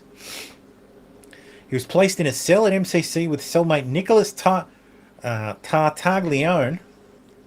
On the 23rd of July, it was his first suicide attempt. From the 24th to the 29th, he was placed on suicide watch. On the 29th, the chief psychologist approved him to be removed from suicide watch. 9 days later? No, 30 days, 31 in July. 11 days later, his cellmate was released from cell. The next day, he killed himself and is pronounced dead. Here's the timeline of the day. No, wait. No, that's the proper timeline. He did suicide watch. 7th to the 25th. So this is actually interesting. Psych concluded a suicide risk assessment. Epstein denied remembering how he ended up on suicide watch and denied current suicidal thoughts or ideation. It was unclear at this time if he had placed the string around his neck or if someone else did it. He was deemed a moderate risk of suicide. Epstein taken off suicide watch. Total time was 31 hours and 5 minutes. Psych conducted post-suicide watch report. Epstein denied suicidality and stated, "I have no interest in killing myself," and that it would be crazy to take his life, although he was depressed and unhappy about his current legal situation. That's a great way to get off suicide watch. I'm not suicidal. I have no interest in killing myself. That would be crazy. I'm just depressed and unhappy. Epstein asserted he did not recall how he got the marks on his neck, complained about the conditions in the shoe. He denied suicide, and this is the thing: if you're on suicide watch, you're in security holding unit or the shoe. Yeah. Which means you are in isolation. Case here says, what was his motivation for suicide? He was going to jail for a really fucking long time. A long time. So, they were going to railroad this guy. They were going to absolutely make an example of him. And then this man didn't have a fucking chance. Not that I'm saying to feel sorry for him, because he is a piece of shit. Complete piece of shit. He denied suicidality and said, I was too vested in my case to fight it. I have a life and I want to go back to living my life. Epstein would remain on psychological observation out of an abundance of caution, given that he had yet to give an account of how he got the marks on his neck. That's the next day. Epstein denies suicidal ideation, intentional plan, and refers to himself as a coward, and I'm Jewish, and said that he was not someone who liked pain or would ever attempt to harm himself. Clinical contact. So this is the next day. Could not remember what happened in the shoe. He denied suicidal ideation, stating, I'm a coward. He would remain on psych observation in an abundance of caution, pending housing arrangements to be made on Monday. Epstein complained about the noise condition in his cell. He denied suicidal ideation the next day. Asked to remain in hospital unit for one more week where it's safe, where it's quote unquote safe. He could stay one more night to receive his CPAP and get a good night's sleep, but that he would be returning to the SHU tomorrow, so secure holding unit. There was no mental health issues precluding him from returning to the SHU. We could not house him in the Southwest Hospital area because he felt safe and more comfortable for him. Epstein assigned a House Z Range 4 bed 206L, so secure holding unit. So what's that? July 30. Clinical contact, denied suicidal ideation, does not appear to be immediate danger to himself. Psych observation was discontinued. Next day, denied suicidal ideation. 1st of the 8th, suicide risk assessment. Staff reported that when Epstein came back from court, the USM asked him to sign a form that noted he had suicidal tendencies. He was seen for a suicide risk assessment. Epstein seemed surprised that there was a form noting suicidal tendencies, denied stating he was suicidal, denied any suicidal tendencies, and suicide watch was not indicated. Epstein departs for court. Epstein arrives in attorney's conference. Officer says Epstein's cellmate was going WAB and possibly may not return. So Epstein would need a cellmate upon arrival from his attorney visit. Epstein departs attorney conference and returns to SHU. Epstein places an approximately 20-minute call. Officer 1 allowed him to make the call in the shower area and dialed the number on a legal line because Epstein did not have his PAC and PIN set up. Officer 1 left Officer 2 and another male officer with Epstein. So it was a legal call. So it wasn't recorded. Officer 2 and 3 started their shift, supervised, both working. Yeah, let's not forget, again, 2 days before he killed himself, he updated his will. But he wasn't suicidal, boys. He wasn't suicidal at all. Had no thinking about dying. He just left all of his estate planning until he was arrested. And then he realized, oh, damn, you know what I haven't done? I haven't done my estate planning. I should go and do some estate planning while I've got all this time in prison. And then 2 days later, he kills himself. Yeah, that's nothing suspicious about estate planning before someone kills themselves. Nothing sus. Officer said Epstein's cellmate was going to... Officer 2 and 3 start their shifts supervised. Both are working overtime. They work until 8 a.m. and are replaced by 2 other officers. Shoe count corrected. Fernandez in dry cell RA per Lieutenant log completed by Lieutenant redacted. Good verbal account announced at 12:36. 1:06. Officer 2 and 3 certify there are 72 inmates present for the official count for ZA. 5 a.m. Officers 2 and 3 certify there are 72 inmates present for the official count for ZA. Lieutenant redacted arrives and relieves Lieutenant longer name redacted. It would make sense if they were going to fake his death that he would update his... yeah, maybe. Body alarm activated in SHU at 6:33 a.m. Officer 2 announced by radio a medical emergency on 9 South Lieutenant arrives 9 South and waits for control to buzz him in. He saw Officer 1 who said Epstein's hung himself. When Lieutenant arrived at cell, Officer 3 was performing CPR on Epstein. Lieutenant began performing CPR. Notify Control Center. Officer 3 appears distraught. We messed up. I messed up. She's not to blame. We didn't do any rounds. Epstein is moved to the second floor medical area and nurse performed CPR until EMT arrived. No pulse found. Epstein transferred in ambulance with an officer following another officer to Beekman Hospital. Official time of death is reported by ER physician is 7:36 a.m. Epstein's body released to the office of the chief medical examiner. Acme transports remains from New York Presbyterian to City Morgue. Officer redacted accompanies the remains. Acme performs autopsy. Indictment of officers. Yeah, so there's Epstein's cell. Bill Barr is the same as person as responsible for taking care of the sniper at Ruby Ridge. Wasn't the sniper the first one killed? No. First person to be killed at Ruby Ridge was... The dog, no, because the dog was killed first. The dog. Then the kid fired at one of the agents. Yeah, they fired back. They killed the kid. The friend who was with him finished someone off. No, finished someone off. Oh, right, yeah. Like, if memory serves, I'm not going to look it up. I don't know if the kid killed anyone or not. Maybe. But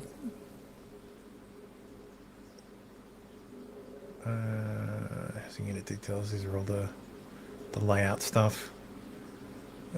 Camera, L2 block.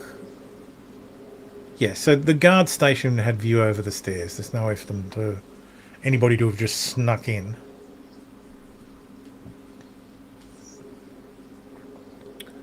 So here are the images taken. So this is them performing CPR on Epstein.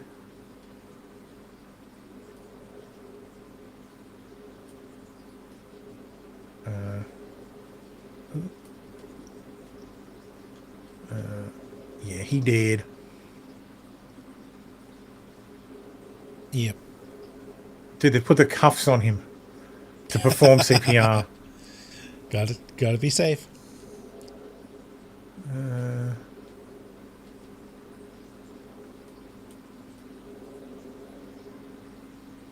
There's the body. But he's like, oh, it doesn't look like Epstein. Yeah, because even when you're not smiling, your muscles in your face are doing stuff. And when you're dead, they're not doing anything. Believe me, I have seen it. You seen dead people? I have seen dead people. They don't usually die at my hand. So usually, eh? That's a pretty deep... I guess the blood started to pool. Yeah. Because he was there a while.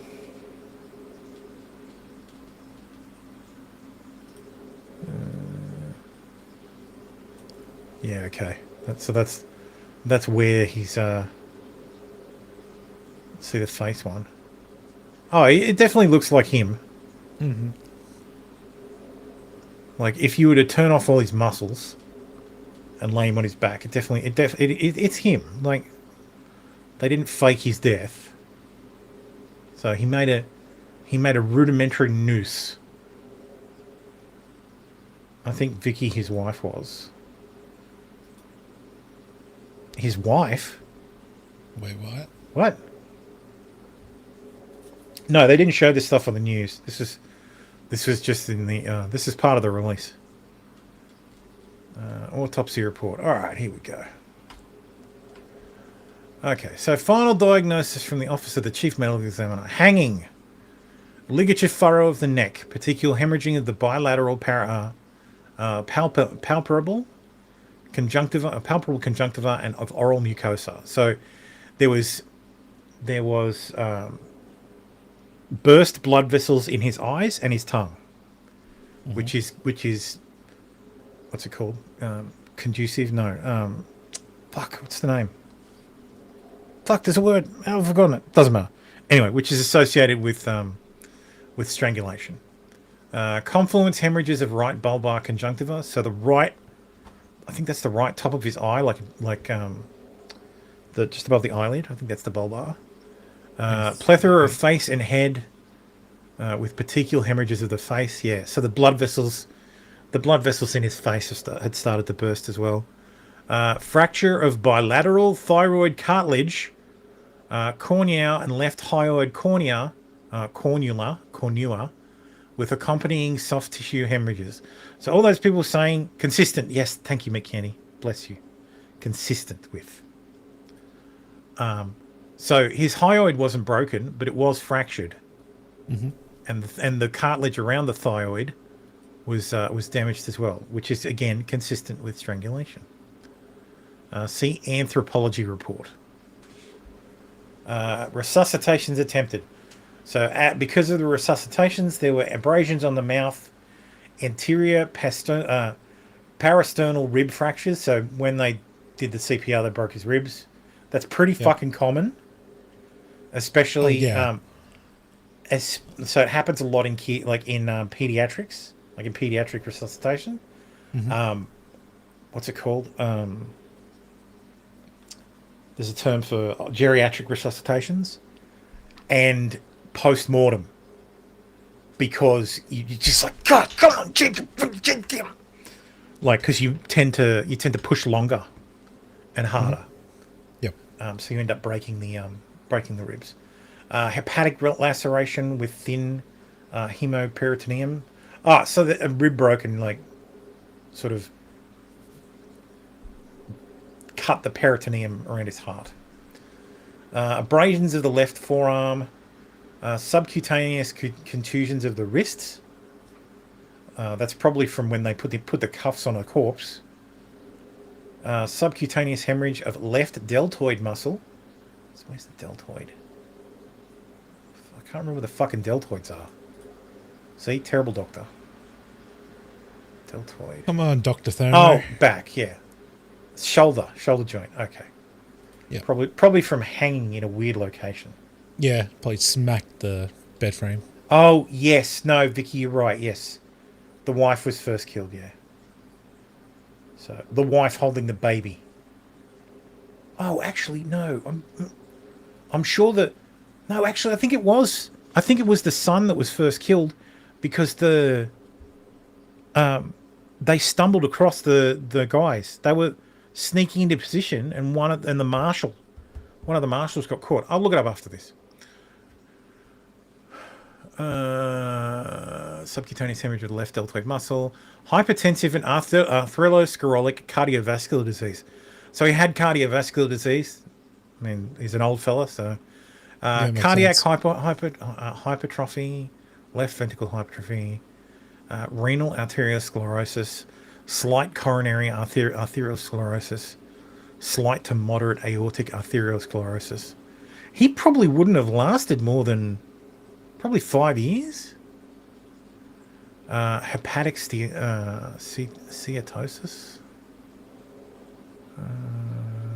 Cervical lymphadenopathy. Remote fracture of right first rib. Remote appendectomy. Okay, so he'd broken his right rib previously. He'd also previously had an appendectomy. See toxicology report. See neuropathy report. Okay, so here's the continuation of the report. So this is what when they're doing the actual investigation of the body. Body is clad in hospital gown. These injuries are consistent. These injuries are described in reference to standard anatomical planes. These injuries are grouped and labelled for descriptive purposes only. No sequence is implied.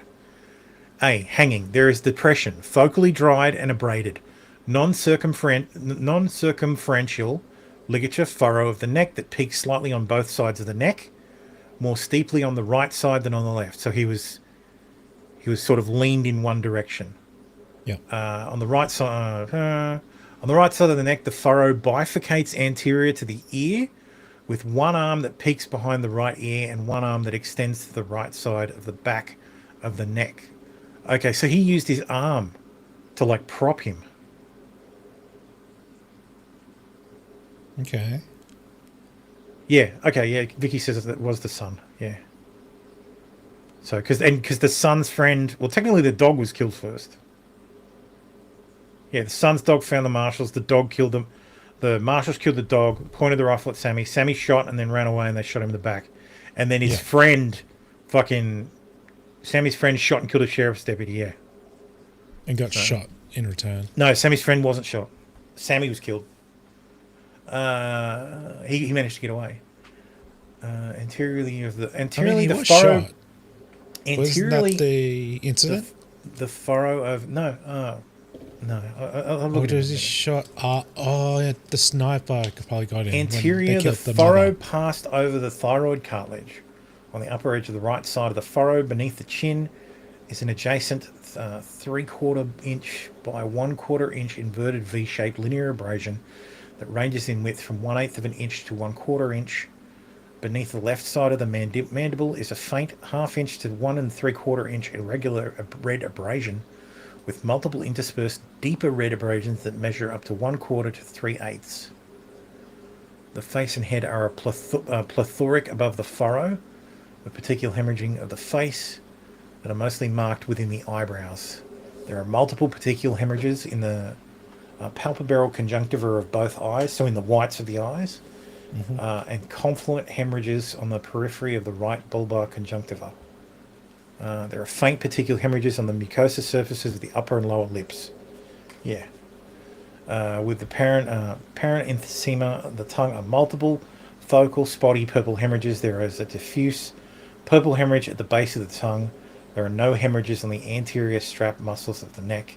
Posterior, there was no pressure applied to the back of his neck sufficient to cause bruising. So he leant forward and hung himself that way. Posteriorly, there's a single hemorrhage on the left deep paraspinal muscles. The left deep paraspinal, so down left. Okay. Both thyroid cartilage cornea are fractured, and the left cornea of the hyoid bone is fractured, all with accompanying soft tissue hemorrhages. See also anthropology report. There are no fractures of the cervical vertebrae. On the back left forearm, there's an oblique 1 inch linear red abrasion with an adjacent 1/2 to 1 1/4 inch faint red abrasion. On the medical aspect of the back of the right wrist is a 1/8 to 1/2 inch faint red contusion, and on the medical aspect of the back of the left wrist, there you go. There's the thyroid cartilage is almost entirely ossified, and the cercoid cartilage is partially ossified. The thyroid exhibits 2 fractures, one to the left superior horn and one to the right superior horn. The fractures to both left and right superior horns occur just superior to the junction with the lamina. Cercoid does not exhibit any fractures. The hyoid exhibits a fracture to the left greater horn. Thyroid exhibits 2 fractures, one to the right and left, one to the superior.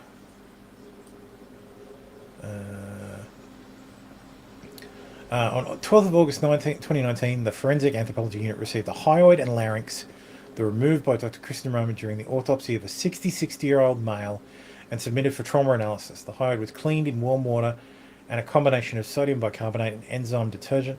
The larynx was placed in formalin, and the soft tissues of the thyroid and thyroid were manually removed to facilitate examination. The specimens were examined radiologically, macroscopically, and microscopically. Okay. And there's no more. That's the end of that one. Okay. So yes, that's the report on Epstein's death. Oh, I wanted to do this. How many times am I? Oh my god, I'm in the Epstein file 65 times. Look, we've got one more surprise with you. After announcing Thermo. After announcing Thermo, meet our latest innovation, a new tracker with a revolutionary e-ink display. Why is all this redacted? Why is this redacted? We know that. What's this one? We need hot water circulating pump at the Flagpole Cabana. I also have concerns that the water heater is large enough to meet demands. Run a shower for a full 10 minutes. I did turn thermo up. Let me know how outcome. Also, Tom needs to change out doors and equipment in the equipment room as they are junk. I don't know that there's any actual evidence of that unless someone got like an ear print of him, because it's all comparing like weird photos and stuff. Sammy's friend was shot later after the FBI HRT showed up, and the sniper shot them when they came outside. Randy and Kevin didn't die though. Yeah. FBI marshals got their awards for murdering civilians, by the way. Yeah. I think I've said before, what should happen is those guys should have strange deaths that are suspicious, but not enough to indicate that they were murdered by someone as revenge. Mm-hmm. So, I might write a movie about that. Hang on, why does it say reload site? Oh, I must have bumped F5. Anyway. I did want to point out that Pauline, she's still in here. She's in 36 results. Every single one of these results is the woman I was talking about last week. Oh, Fawn says he posted the image in show chat. Oh, for God's sakes.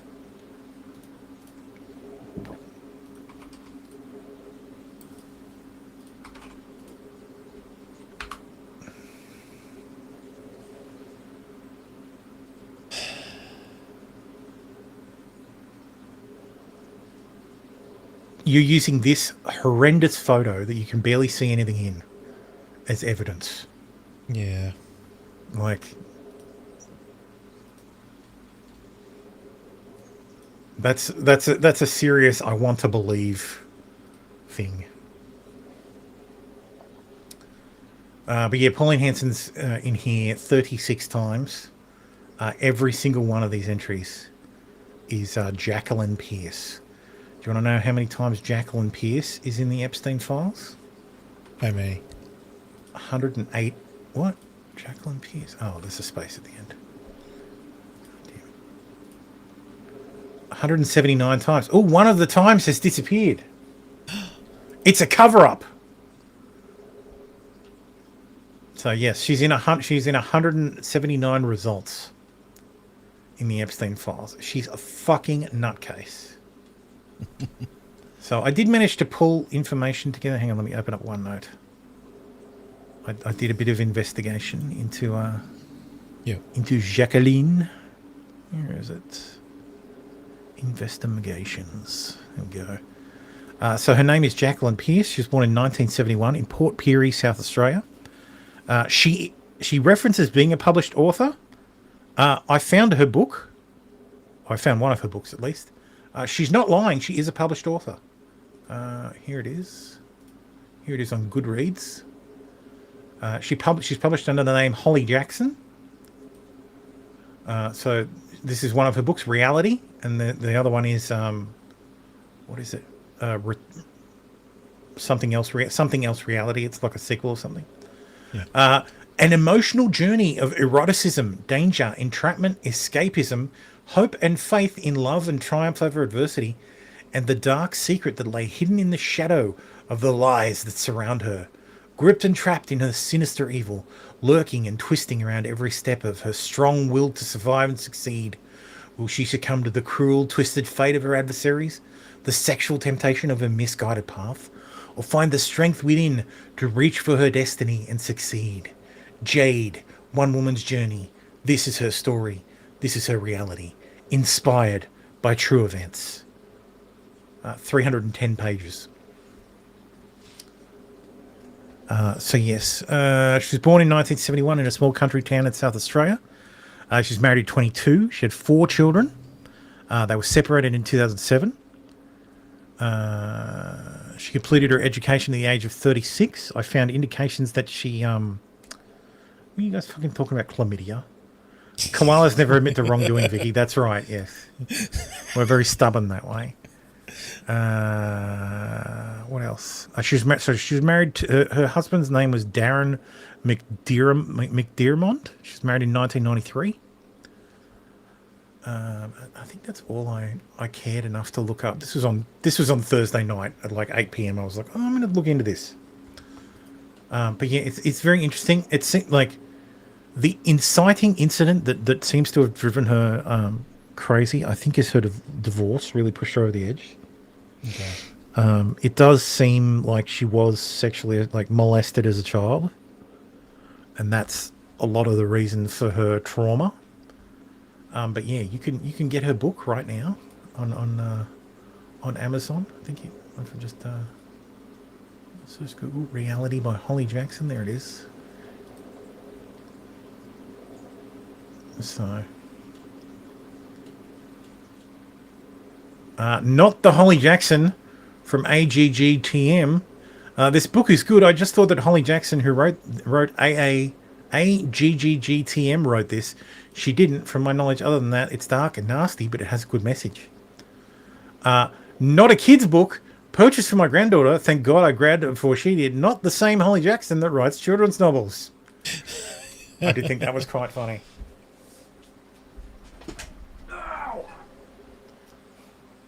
Did you hurt yourself?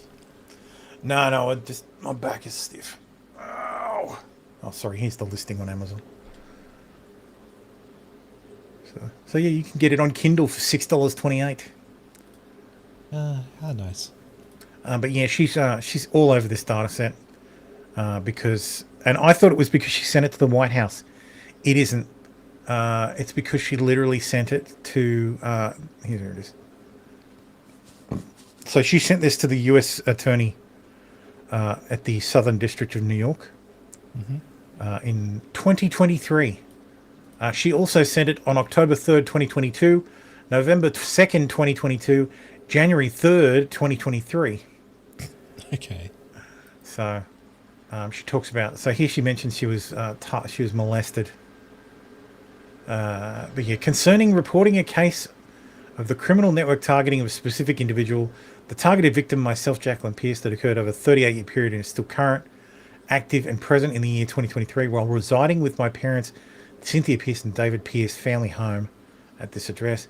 Regarding the previous contact and reporting the case of the criminal network targeting and submission of documented evidence, constructed legal case files, character references and timelines, stage 1, stage 2, stage 3, and stage 4.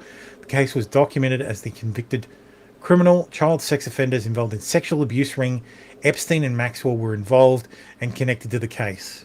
This is how this ends up in the Epstein files, because in 2019 the Epstein story goes absolutely thermonuclear, travels all over the world, and in sunny South Australia, a paranoid schizophrenic woman who was sexually abused when she was 14 and subsequently had a psychological break and developed schizophrenia and is an absolute paranoiac, incorporates Epstein and Maxwell into her delusion. So, and then once all the Epstein stuff kicks off, she's fucking collating stuff and referencing it, but before that there's no reference to any of it. It's fucking nuts. It's kind of sad. The more I look into it, the sadder it is. Yeah. It seems like finances were a lot of the impetus for some of it. All of these notes are her notes. Like, she's written all this stuff. Like, she's annotated all this stuff herself. Like, it's crazy ravings. And it's driven by people's, like, desire to be nice. She's a published author, seems trustworthy. Yeah, that's right. So, but yeah, she includes, like, bank filings and stuff. And I'm like, God, man, this is fucking sad. And it's like, oh, she complained to the police ombudsman because she was assaulted when she was, like, sent to the nut house. I mean, it's all fucking sad, man. Like, it's really fucking sad. Like, and I've seen people on Twitter, like, reposting sections of this like it's evidence of anything except someone mentally unwell. Like someone was like, oh, they tried to kill her. They tried to kill her. No, that's not what she claims. Well, she does. She says they tried to murder me through suicide. They tried to kill me by my own hands. So this poor lady attempted suicide and then folded the suicide attempt into her delusion. Like, this is like, it's fascinating and depressing, and just like, fuck. Mm-hmm. It's just so fucking sad. Yeah. Like I said to my wife, if I was 20 years younger, I would grab a camera and fly to South Australia and interview this woman, because I think it would be a fascinating fucking story that would get hundreds of thousands of views on YouTube. It would also be incredibly exploitative, because I would be talking to a raving lunatic about her story, and it would just be incredibly exploitative. So, some Protocols of the Elders of Zion is okay. No, Protocols is not okay. We know we know that was a Russian plot. Anyway, Gmail has been fully updated with all of the Volume 9 stuff. Volume 10 and 11 as well are in Gmail, as well as all the documents. Again, Cody Rudlin remains the GOAT. He was the last person in the Epstein files to send him an email. And there's a new edition. There's J-Message. I swear I saw J-Message. More J-Message. So these are text messages. So let's see who we can look at. Anthony Scaramucci, the Mooch. The Mooch. Let's see what the Epstein had to say to Anthony Scaramucci. The Gooch. I can't remember which color's which. Left hand side should be Moochie. Right hand side. So this is the Mooch. Epstein. This is Epstein. It's in the perspective of Epstein, so yeah. So he'd be looking at his stuff's in blue. Yeah. Okay. So Epstein says, "I'd really like Donald to triumph. If there's something you think I can do to help, let me know." The Mooch says, "I've been thinking about it all weekend. He called me after Vanity Fair article. I'm going to try and see him on Wednesday." He says he needs better legal advice. As you said, people hired that are loyal. He needs to rest and recover his balance. Mooch says, agree. Also needs a new chief of staff who likes him and he trusts, not a Washington swamp monster. Stanley, are you getting your booger in the nose conversion? The fuck? What? Tomorrow at 11 a.m. He's in St. Louis today. Bring along the bicycle pump or an envelope to send you home. He has to win in November. College-educated women will not show. Coordinate with the hobo. What? Don't bring him into the tent, but have him as a barker outside, like on Coney Island. Who's the... Steve! He's talking about Steve Bannon. Oh, really? Coordinate with the hobo. Because look, I could make peace with Steve. I will take all of that. I will take it. I'll take all of you that like him, working together. Otherwise, I will be Fred Sanford. Elizabeth, I feel an attack coming on. I don't get it. I see that politics makes strange bedfellows. I'm ready to be a big boy about it. YouTube video. The hell? If November goes dim, what the hell is this? I wonder if it's still up. Oh, it's a fucking clip from Sanford and Son. Okay. All right.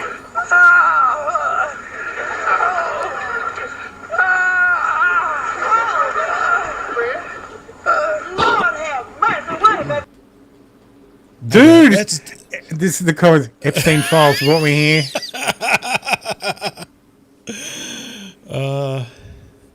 I guess that's where the big one come from. That meme. Anyway. If November goes Dem.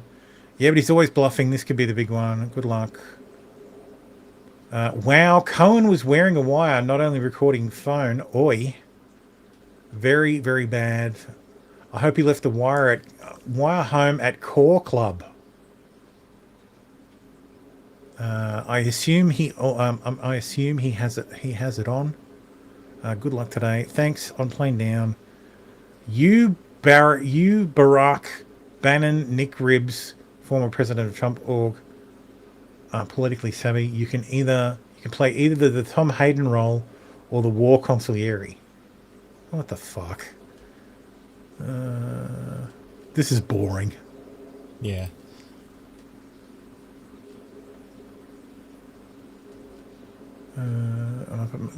I would like to point out that everybody talking to fucking this guy knows that this guy's a sexual predator. Yeah. This is 2018 for fuck's sake. Like, you know what this guy is. So, Larry Summers.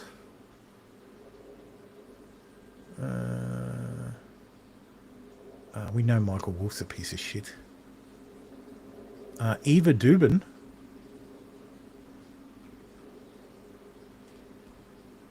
Because there's really not much there, is there? Yeah. Steve. Anyway, the hobo. Give anything for him to be in his phone as the hobo. What's this? Saturday, 6th of July. Can we do late morning, say 11 a.m.? Epstein says all cancelled. Says, you're not coming in? Yeah, no, he is, but he's just going to be arrested.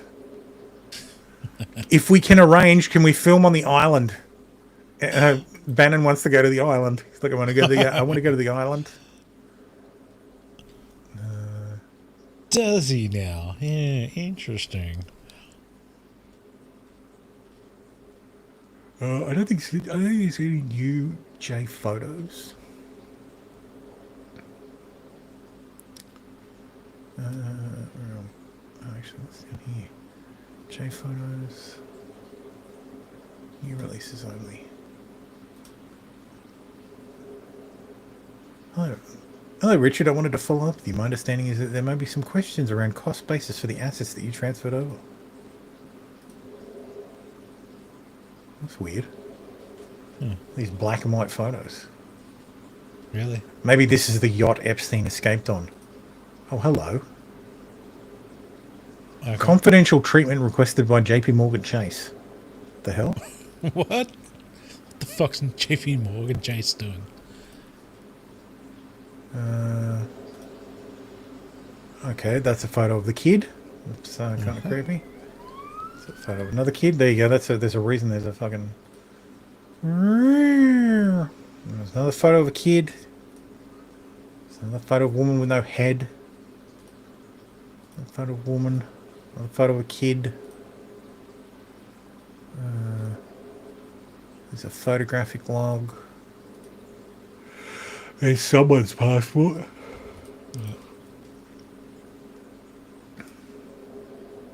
I think we've seen these photos before. It was one of the massage rooms in the what's it called? The apartment in New York. Right. In New York. New York. Oh, have they unredacted these? Dude, these aren't redacted. Oh, really? New tab. Fuck. Let's close them. Okay, Zorro. That says Zorro. Let's have a look. Zorro. JEN magazines. Design Ideas. Paris. LSJ. PB.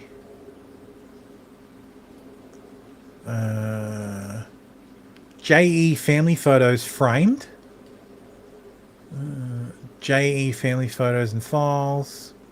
JE Childhood Photos and Files. Art and Furniture Purchases. Can't read that at all. Photos of Jeffrey Epstein. Jeffrey Epstein Awards. Redacted photos. Redacted. Mm-hmm. Redacted. Office supplies. Man, so much of this shit is redacted, and I'm like, what the fuck, man? Like, if you're going to release all of it, just unredact everything except for the child porn. Yeah. Child porn and addresses. I don't need to know people's addresses, but names. Like, yes, okay, you're a victim, but you got a settlement, so fucking deal with it. These are all Jeffrey Epstein, Paris. Very organised. These. Oh, this is unredacted as well. Open new tab. Let's go over here. Oh, Christ. I wonder they're not redacted.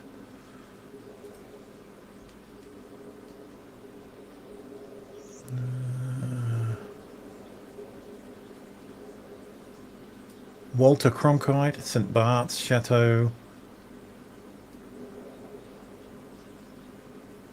These are photo albums. Because he had photos with Walter Cronkite. Okay. LSJ aerial. So probably aerial photographs.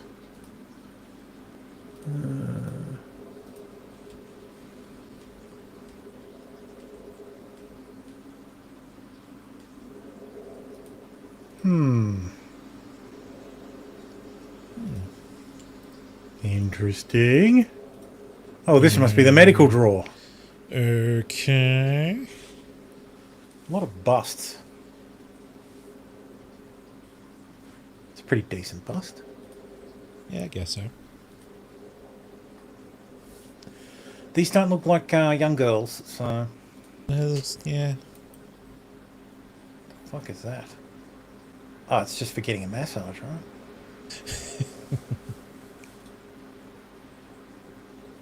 That it looks like it's with a baby. Yeah, it looks like a baby.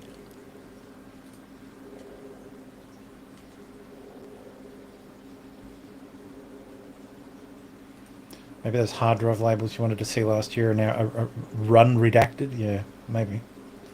Mm-hmm.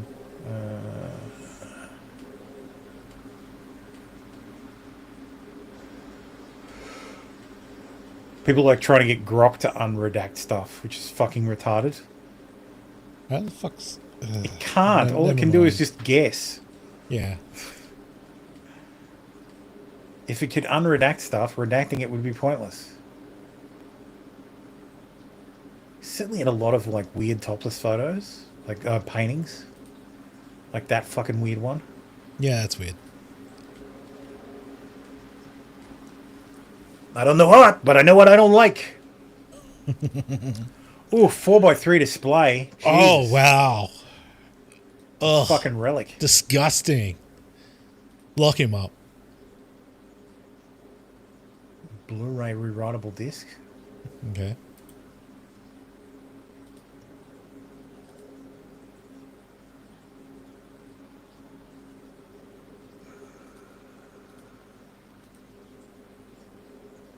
Alright, let's look at these photos.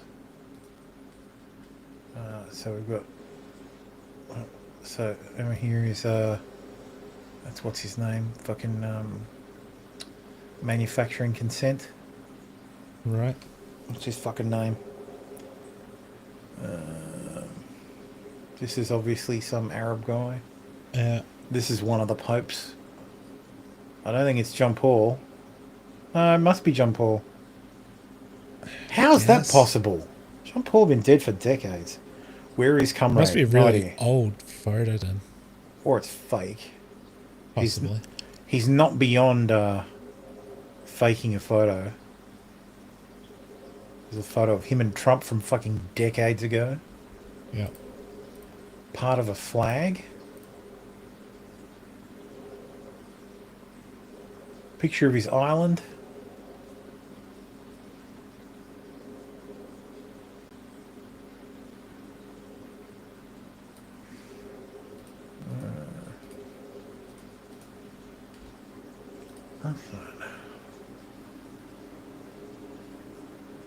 What's that? NEEW?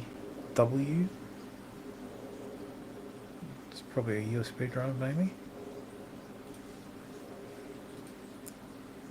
A lot of CDs. What are on these? What are on these, FBI? You need those catalogued as well. I feel like I've seen most of these before. I've ticked new release only.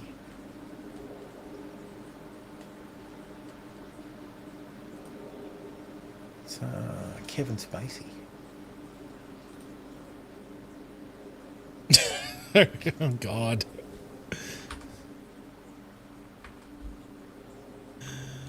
Yep, not helping your cause, Kevin. Yeah, but it's all like the Africa trip with Bill Clinton.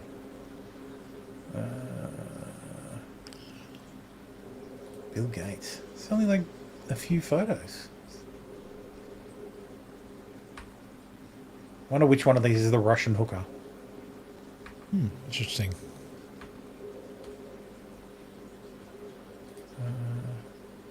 So like people, Prince Andrew.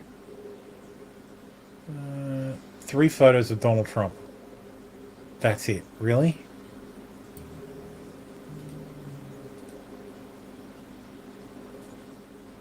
All of these are from House Oversight. Not from the Epstein files. What the hell? Not safe for work? There are not safe for work?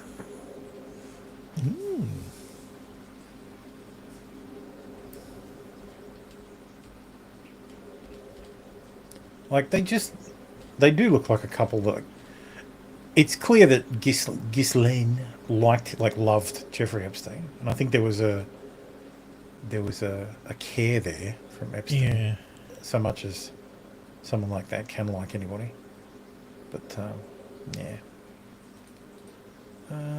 Jean-Luc Brunei, Alan Dershowitz, Person 95, Sergey Brin, David Copperfield. To be fair, David Copperfield, his island is like next to Little St. Bart's, so Okay. and it's bigger. This is Fergie. I don't know why it's identified as Person 61. This is the former Duchess of York. Okay. Shouldn't be person 116.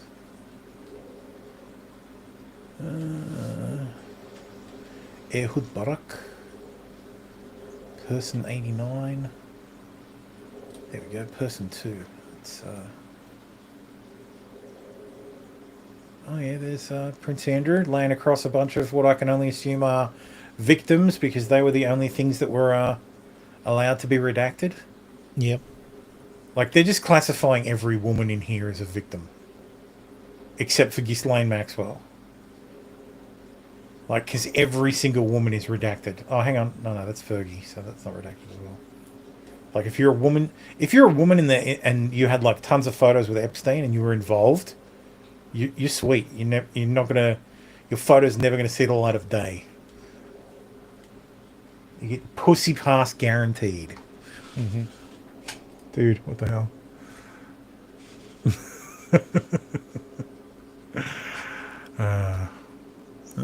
What other features? JVR. What the fuck? Oh, this is the VR tours of Epstein's property. Jamazon. Oh, he bought a travel oxygen machine for home and travel use. Okay. Manhattan toy squish classic. Pelvic clock exercise device for chronic hip and lower back pain relief. Okay. That's anyway. So let's move on from Epstein. Let's talk about some health news.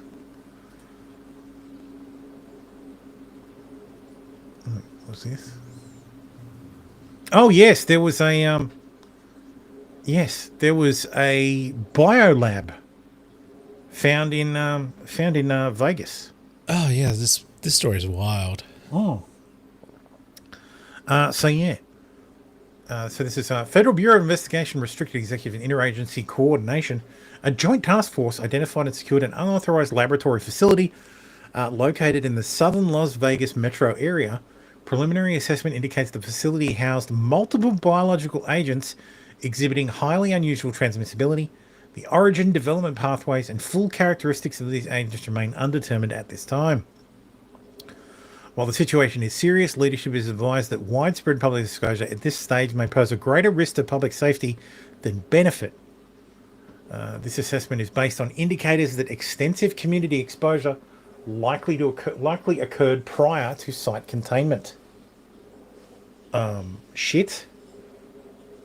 Indicators that extensive community exposure likely occurred prior to containment. Fuck. Oh no, that's not good. That is not good at all. That's not good. Several people become sick from a illegal biolab running out of Las Vegas. According to documents the 8 News Now investigators obtained. What the fuck? Several fall deathly ill from Las Vegas biolab. Tips lead FBI police to garage that smelled like a hospital.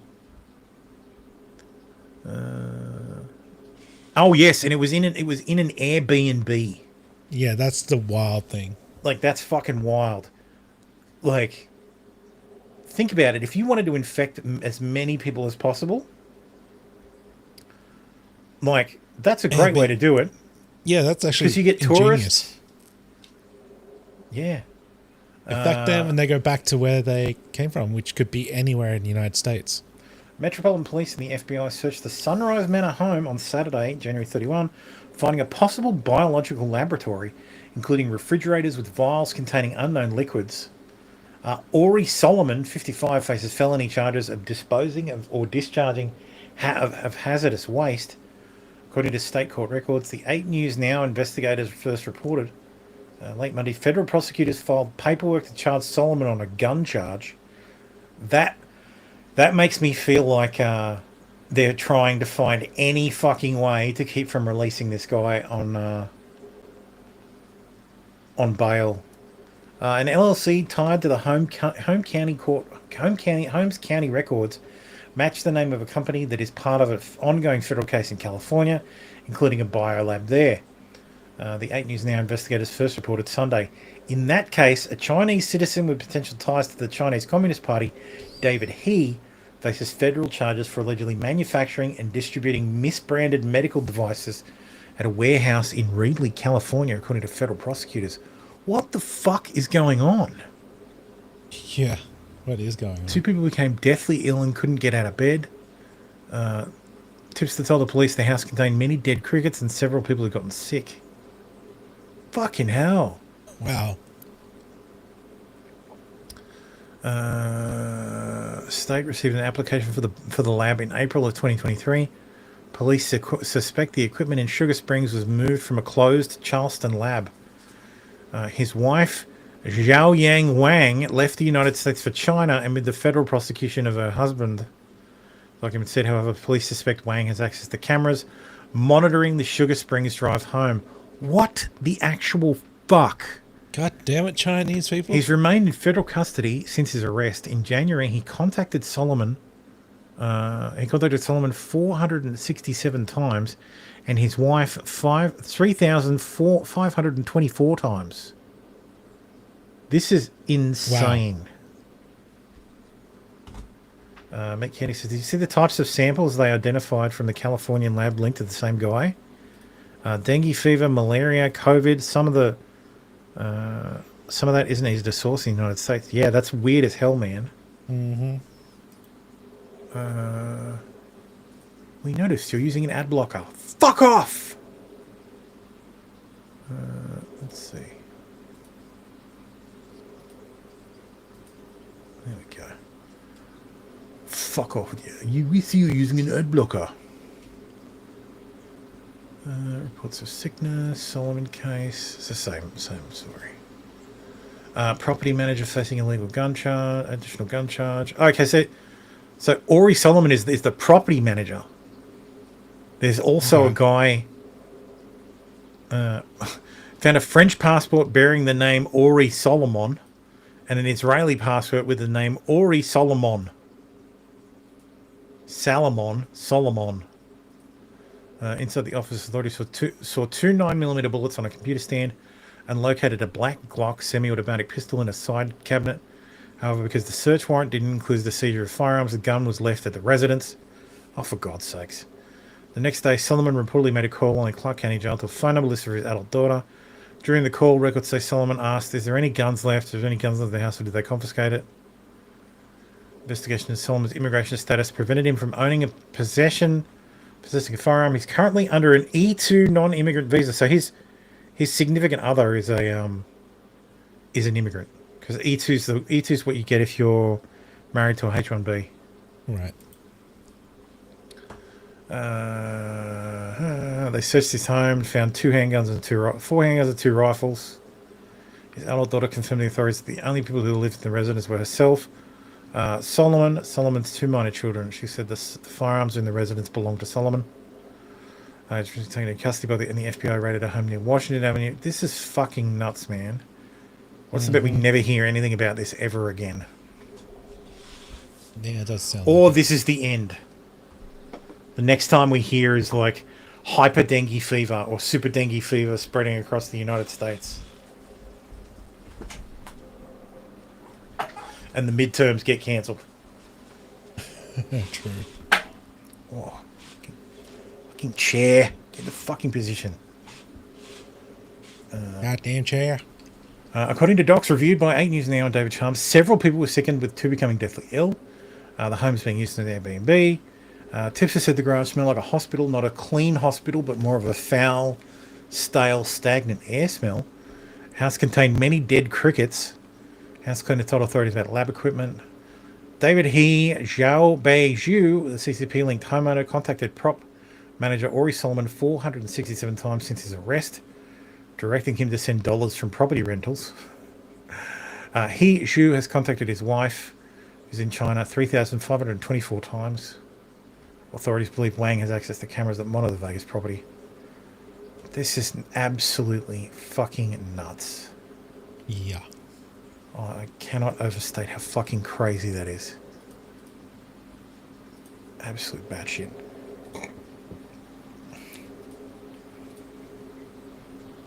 A Baldur's Gate TV series is in the works at HBO. Craig Mazin, from The Last of Us, will serve as showrunner. So forget about that being any good. The show will be a continuation of the game set after the events of Baldur's Gate 3. Developers Larian have no involvement with the show. So, no involvement from Larian and Craig Mazin as a showrunner. Pass. Yeah. Just absolutely retarded. What have I got left? Let's talk about the disaster of the week. Okay. It's not what you think. The Chinese guy was clearly the money man in the situation. Yeah. It's not weird to me that 2 properties linked to Chinese spies had illegal biolabs in them. It's weird that they were renting them out. Maybe the Chinese guy arrested Solomon was renting them. It's probably a money thing. Chinese people need money too. Yeah. I can't imagine being a Chinese spy pays well. Milo Yiannopoulos says, I'm in touch with Elijah. I told him to get off the internet for a couple of weeks and go to rehab. It's better for everyone to just rip off the Band-Aid, so I'll share with everybody over the next few hours. What is he talking about? What is happening? I don't understand. What is happening? For a bit of context, Abby Libby says, these are his deleted posts. I have a horrible suspicion that Elijah Schaefer has killed his family with a gun he claims is stolen. And here's Elijah Schaefer saying, I don't know where my wife and kids are and I cannot get a hold of them. They are filed as missing persons. They have gone missing. Law enforcement confirmed someone in my household set me up. They planted drugs and said I was a criminal. This will be a public trial by the FBI. I am a victim of serious targeted felony crimes. I am not suicidal. They have kidnapped my family. They have stolen my money. I'll bring justice. I need the public to know. I'm in Virginia. The government is aware. I believe the FBI is trying to destroy my life and kill me. Elijah says, why? Seriously, this is defamatory. I just found my stolen car and couldn't find my wife. I would never harm anyone. I'm not even a violent person.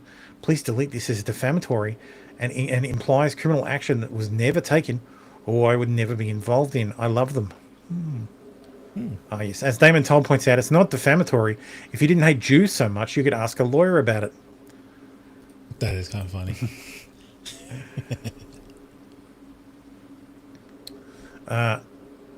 And here, Elijah says, I've seen, Milo says, I've seen a dossier someone put together. Everything's coming out. My advice is to check yourself into a facility sooner rather than later.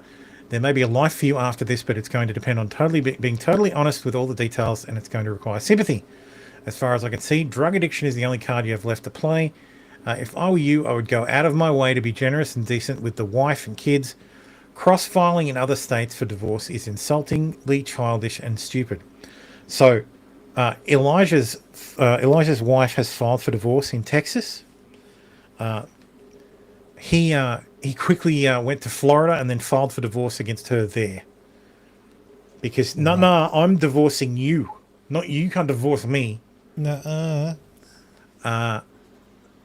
Observers will be asking, haven't you put the poor bitch through enough? Investors don't matter. God damn. They met you and still wrote you a check. That's on them. I'm sure it'll be a while before you're ready to start pulling your life back together, but when you are, I will help you. I've been trying to signal to you for the past year or so to cut the bullshit and talk to me. I was hoping everyone could avoid this.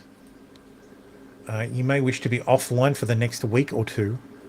So Elisha Schaefer says, what do you mean ceasing and desisting people right now? But I got my car back, so that's good. Are you stupid? What do you mean?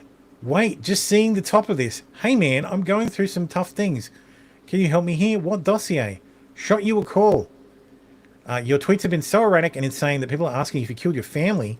There's a dossier being circulated that reveals all the details about Rift's collapse, your drinking, substance abuse, the affair with Sarah Stock, treatment of your wife, sexual habits and perversions, alleged prostitution, your wife filing for divorce, and then you filing back in a different state so you can make out that you dumped her.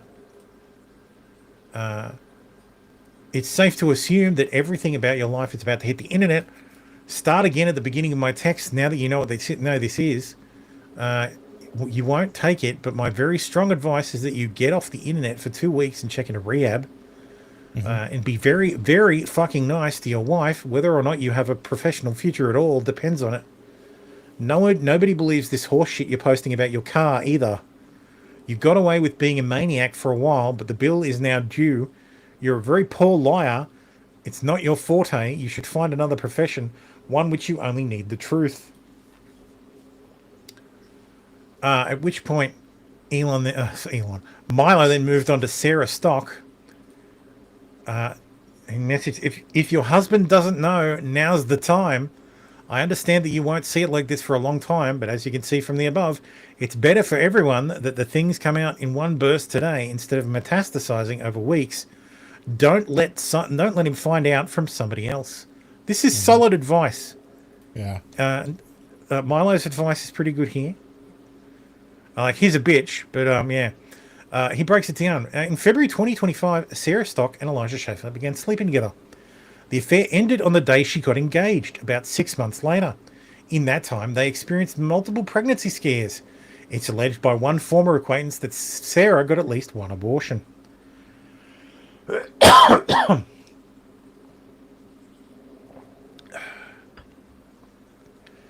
Mick Kenny says, there's good reason to file divorce in Florida versus Texas. Florida follows equitable distribution. Texas uses community property. He stands to come out better on his assets under Florida law. He's bankrupt. Like, his company is broke. So, yeah. Stock and Schaefer had sex on the day they met at the CPAC conference. In recordings of Stock confessing the affair, she claims large amounts of alcohol were involved. They told each other they loved one another. Elijah told her he was thinking of leaving his wife for her. Oh, ladies. Whoa, if a man ever tells you this, you deserve to get fucked over. And like, if a man tells you this and you believe him, you are about to get fucked. Not in the good way. God damn. That is fuck. Stock's husband has met Schaefer many times, but did not know about their sexual relationship when he proposed. In this recording, Stock can be heard admitting to the affair, adding that she does not plan to tell her husband about it. Guess what, lady? He's going to know. Yep.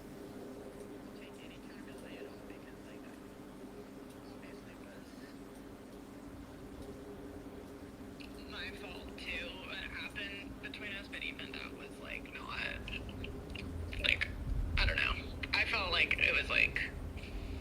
he got me like very intoxicated. Like I don't even like remember. Oh, he raped me. Most of it, and I was even like thinking back because it was like at CPAC the 2 nights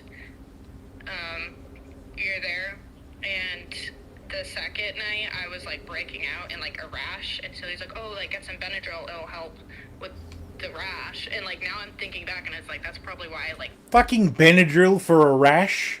Are you fucking kidding me? I mean, I guess it is like Benadryl's an antihistamine, I'm pretty sure. Is Benadryl an antihistamine? It's Dramamine. Yeah, I guess so. Yes. But only for hives. Yeah, she definitely has vocal fry. Yeah. blacked out because he like intentionally gave me Benadryl and like fed me a bunch of shots and stuff. And like obviously it's like stupid on my part to like go along with that, you know. But at the same time, it's Yes, to be fair, anybody should regret sex with Elijah Schaefer. Correct. like he obviously like knew what he was doing. Anyway, we don't need to listen to her bullshit. Anyway, Stock alleges that Schaefer got me very intoxicated and that she does not remember the events at all. She drank a bunch of shots and blacked out. Schaefer constantly questions Stock's faith at the same time as, or so several former employees allege, masquerading as an Orthodox Christian, himself wearing oversized religious jewelry. When he met Stock's husband, Schaefer kissed him on the forehead in the manner of a priest. I'm sorry, like fuck? having seen What? Elijah Schaefer, yes, that absolutely fits. Schaefer's affair with Sarah Stock will come as a surprise to some observers, many of whom are convinced that Schaefer is, or at least was, gay. Both others regard him as a cookie-cutter drunk and womanizer. Both groups are correct. Schaefer said he had a twink phase before he got married. A twink is a slender young homosexual male who enjoys being aggressively anally penetrated by an older, active, usually more muscular partner. Thanks, Milo. Thanks, yeah. This period seems to coincide with Schaefer's time as a youth pastor. A little-known fact about Schaefer is that he attended church with and grew up around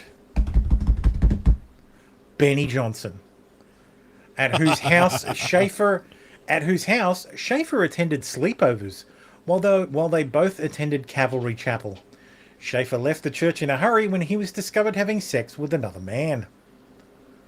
Despite his own past, one of Schaefer's favourite subjects is Nick Fuentes' homosexuality, a subject Schaefer returns to again and again, according to Sarah Stock, who comments in this second recording on how much shit Elijah talks about Fuentes in private. Enemies or whatever. Yeah. And then Beardson did a little bit of a stream and talked a lot of shit about Elijah for saying like, oh, like I feel like he's constantly like subtweeting the Groypers and like trying to talk shit about Groypers without saying anything directly. But it's like kind of weird because even Beardson was like, yeah, like I like Elijah though. Like I don't have a reason to like dislike him, but like this needs to stop. Like it's cringe. I don't know. He was kind of like. Anyway. By the way, I've confirmed that Schaefer's wife and children are safe. There are too many examples of outrageous hypocrisy to list, but here's the kind of thing Stock was posting online while she was nearly weekly and for 6 months cheating on her boyfriend with Elijah Schaefer. It's not known whether she insisted her husband wait for marriage. I'm officially Catholic. Ave Christus Rex. Jesus fucking Christ. Like, seriously, these fucking people. Actually, that's not quite true. We do know if she made him wait. She did, because Sarah Stock's husband believed he was marrying a virgin. That's what she told him, or at least allowed him to believe. What we don't know is how she explained not being intact on the big night. Look at the guy. He didn't notice.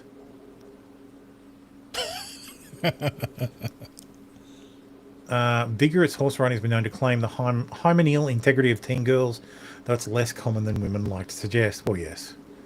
Elijah Schaefer's drinking, drug taking, and extramarital affairs have been relentless for the duration of his marriage, a union hastily arranged once he decided to pursue a conservative media career. One thing that hasn't changed from Schaefer's days as a youth pastor, he still likes to shove things up his bum. His fetish for pegging is sufficiently well known that it's been disclosed repeatedly, including by influencer Brittany Venti. Schaefer owns an electric dildo, owns his own, I think that's meant to say, which he has taken with him on vacations to El Salvador and other places. On these trips, he hires and brags about hiring female prostitutes, but spends much of their time together being anally mechanically penetrated by the hookers. Intact doesn't mean anything. Hairbrushes also by Hyman's. Yes. Riding a horse. That's always the story they tell. Yes, that's right. Yeah. Schaefer is on a cocktail of both illegal and prescription drugs, including peptides and accelerants. He's been blacking out from excessive alcohol consumption in combination with these chemicals multiple days per week for years, as he confesses in this third recording. And I'll just say, I'll just say this. I can't make you admit anything, say anything, but I will admit that I am playing a role in this, and that I am that it is immature, and that it should be dealt with differently. And I will also admit, outside of work, that my personal life, I'm having a hard time, and I'm trying I'm trying to like figure it out. But obviously, I am stressed, and I'm not dealing with it the way I should be, and I'm not.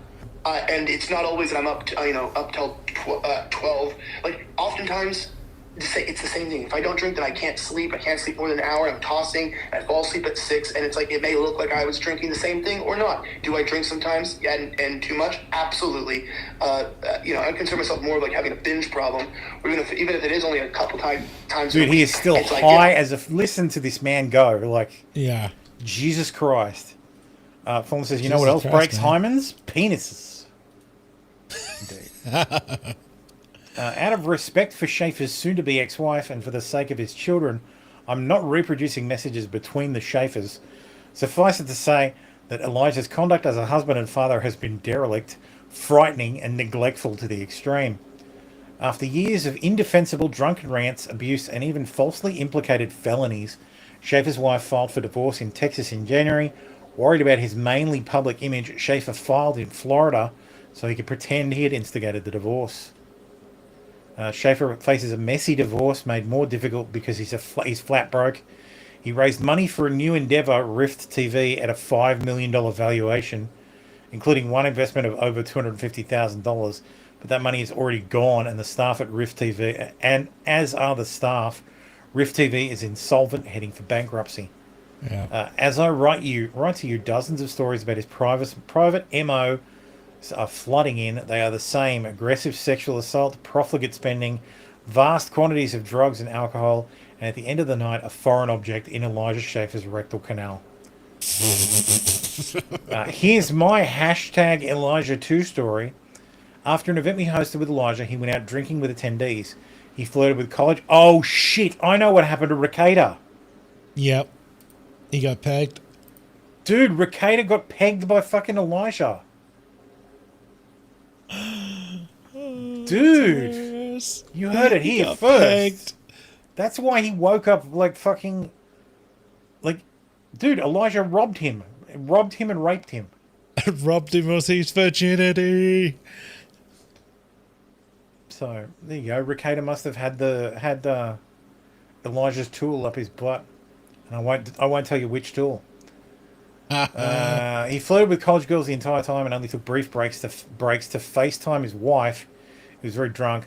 The next day, one girl from that night told me Elijah had put his hands into her pants when she told him no multiple times. He also tried to make her touch him after she pushed back and told him no multiple times. He eventually stopped. She didn't want to make a big deal out of it, but I was pretty upset and stopped working with Elijah.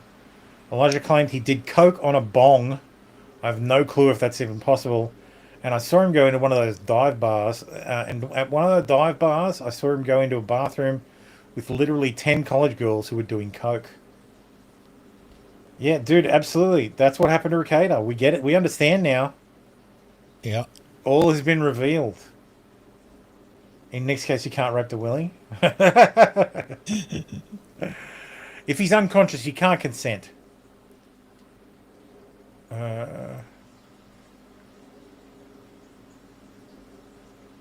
else? So later today, I'll share what it was like to work for Rift TV, and the vindictive way Schaefer retaliated against those who either tried to help him or who spoke out about the workplace he made them endure.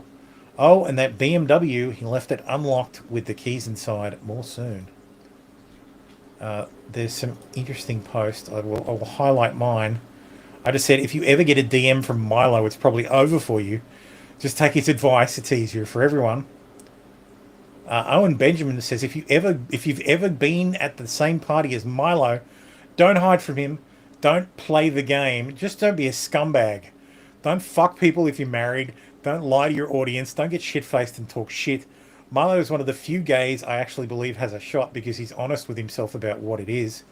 He told me once, part of it is not being able to have normal platonic friendships with men. I see that in so many gays. That's why they're so diabolical and self-sabotaging. But the thing that makes Nero different is he admits it. And like Jules in Pulp Fiction is trying. And that's all any of us can ask ourselves or of others. Milo recovers and continues to make improvements. Just know he still possesses the gay guy skills of leverage, blackmail, public-private daywalking, and a vicious hatred for lies and frauds. Homosexuality is, at its core, a trauma cycle, and the origin is typically a liar. They know how to deal with liars. Yeah, well, like if you're in the closet, you have to live a lie. So they're very well versed.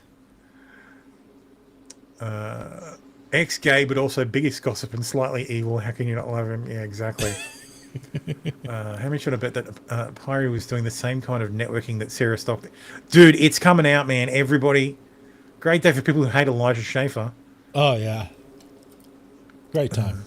Yeah, Blair White was talking about this ages ago. So that he is, if anyone wants to know reason one, Elijah says, reason why I'm not conservative number 4, like, we have the most base transgenders. If you want to know the reason, it's that he sexually assaults women. Yeah. Elijah likes to rape underage gropers after he plies them with alcohol, so I'm not sure who has been calling him a protector of children. Yes. If that man's a protector of children, then I have a 22-inch penis. Oh, boy. I'm just checking to see if there's anything more from Milo. It's moved on to Cynthia Erivo.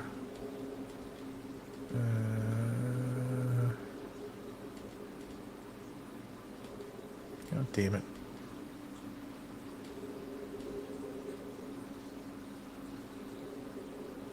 Sorry, I'm just scrolling through his tweets. Yeah. Luma and Clav are both looks maxes.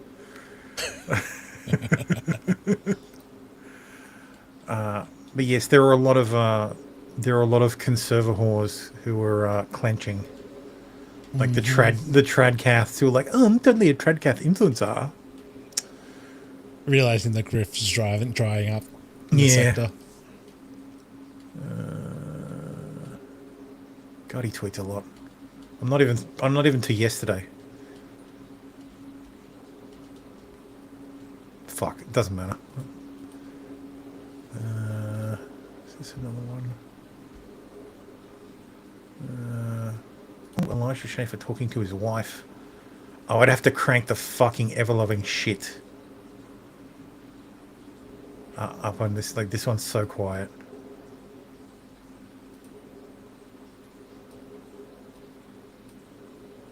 Dumb bitch, please. I'm trying. Like, god damn it, being such a fucking damn whore. bitch. I'm like literally like, oh hey, you know what?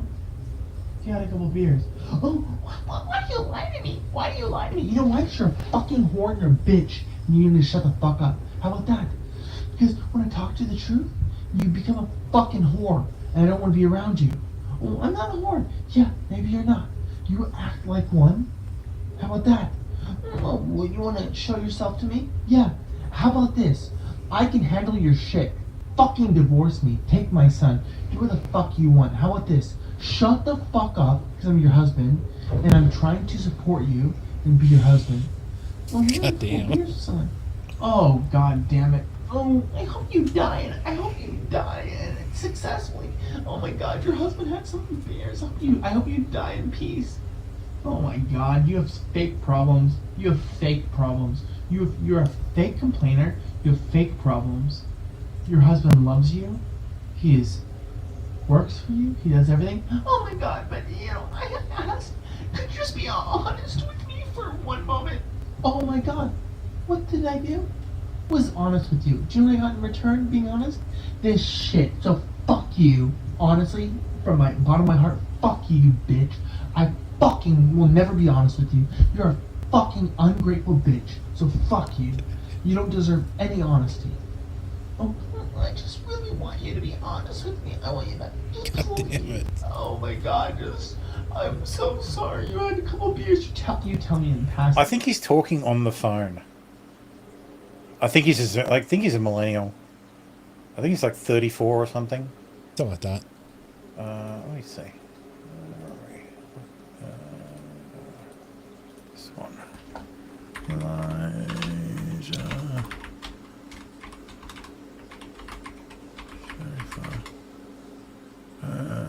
Where are we?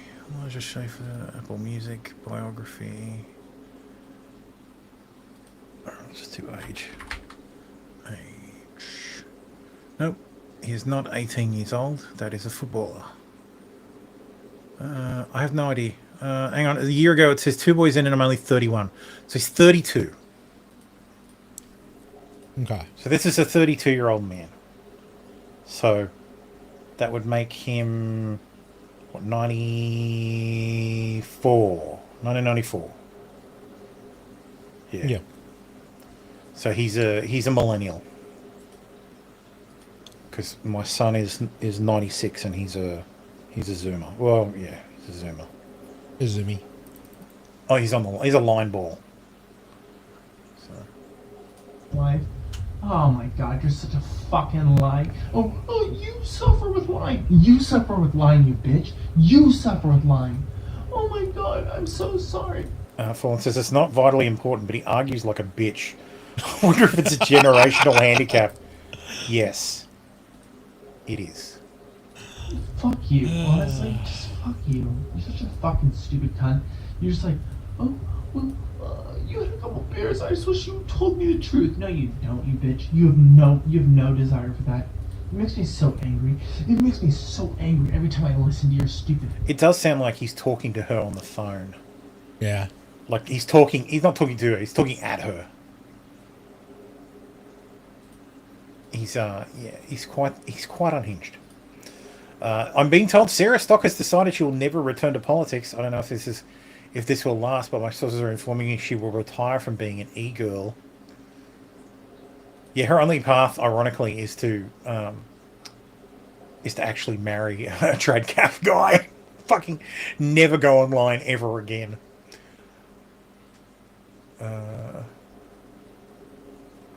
Maya says, "You're welcome, America." Maya says, "Gay. I'm sorry, I'm just not seeing it." Yeah. Dude, it's fucking clear. I know a powerful pussy hound when I see one. Kyle Kuklinski. These raps are getting desperate.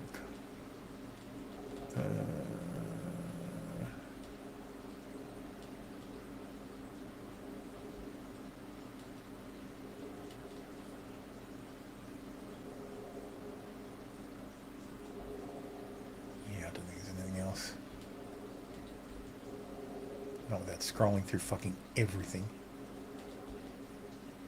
What's that one?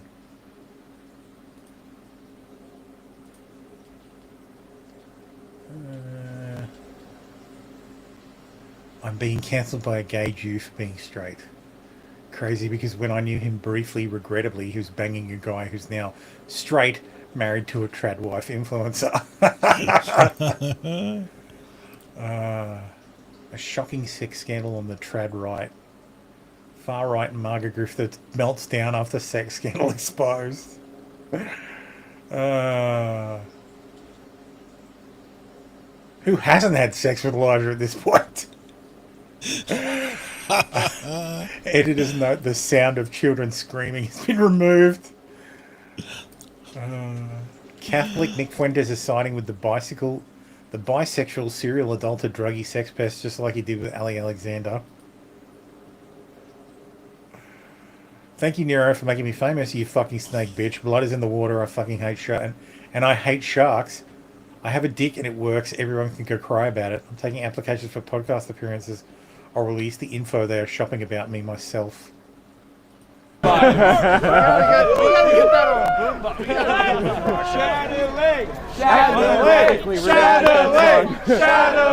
There's something sad about Nick Fuentes. Like if you watch his face, like in unconscious moments, it's very sad. Interesting. I almost feel sorry for him. Oh lol, he untagged himself from what a fucking absolute pussy. Nick has known about Elijah for years, and as with Ali, he's just a girl who can't say no to a verified sex pest. In fact, he feeds them a steady diet of fresh underage boys to protect them when their sins come to light, and occasionally even threatens the victims. Was there anything else? Oh, yes. The garlic salt on everything, and then people just started to all tell me I'm pregnant. That would literally be impossible because I'm not married yet. So, no, I am not pregnant. Brian says, well, not literally.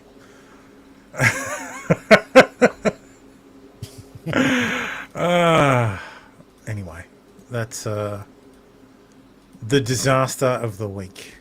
So, yes. Anyway, let's have a look at the UK. A 15-year-old drugged, choked, filmed being raped, and his family helped cover it up. Why are they here? Oh, my back, man! I gotta fucking lay Probably need to wrap it up just for your back's sake.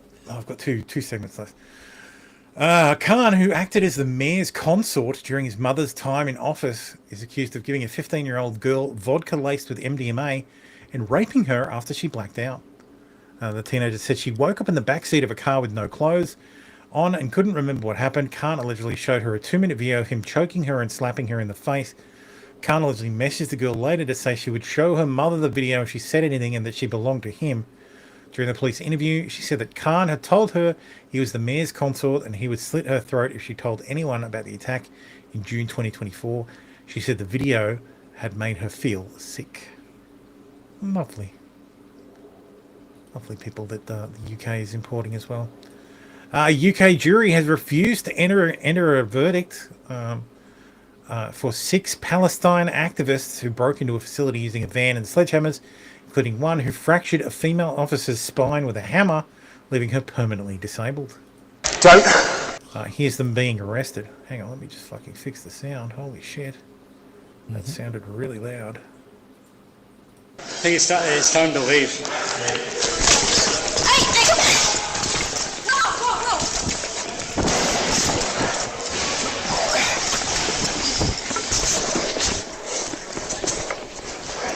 Over here!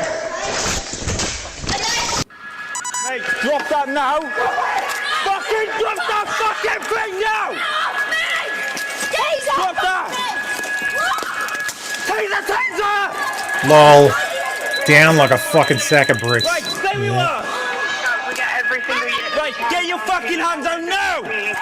Get your hands out now! Dude, it looks like that! Right, you're under arrest for criminal damage and a fray, okay? Can you please No. do it so Get your arms to your back! No, you don't have to do that legally. You don't have to do No, that. you are fucking resisting arrest. Look, you've already been hitting me! You're fucking hitting me! I'm starting to come around to the idea that police should be able to punch you in the face if you don't fucking comply. And like if you're in the middle of a fucking arrest, like if you're being arrested and you're fucking resisting. I'm on the fucking floor! Right. Can you just please? Stop! Ow! No, that really fucking hurt! Yes, you're messing. Ow, my Get your fucking. There's the. So there's the. So the female officer is helping with this right. fucking please? squirming Stop. bitch. No, that really fucking hurt! Yes, you're messing. There she is there. And there's her being hit in the back with a fucking sledgehammer. Yeah. While this officer is like, what? What's going on? Oh, jeez, I better get over there. Oh, too late. Like, they should be so fuck. This is what happens when police don't carry guns. Yeah. Because guaranteed, if these guys were carrying firearms, guy with the fucking sledgehammer wouldn't have tried shit. Because he would, and if he did, he would have been shot in the back by the officer back there. Yep. So, yeah, these are them celebrating their lack of conviction. Ironically. So, again, two-tier justice system in the UK. They haven't been found not guilty. They were found not guilty on aggravated burglary, which is ridiculous because they fucking broke in with a van and like attacked police. But whatever. This was an Israeli weapons company called Ibit.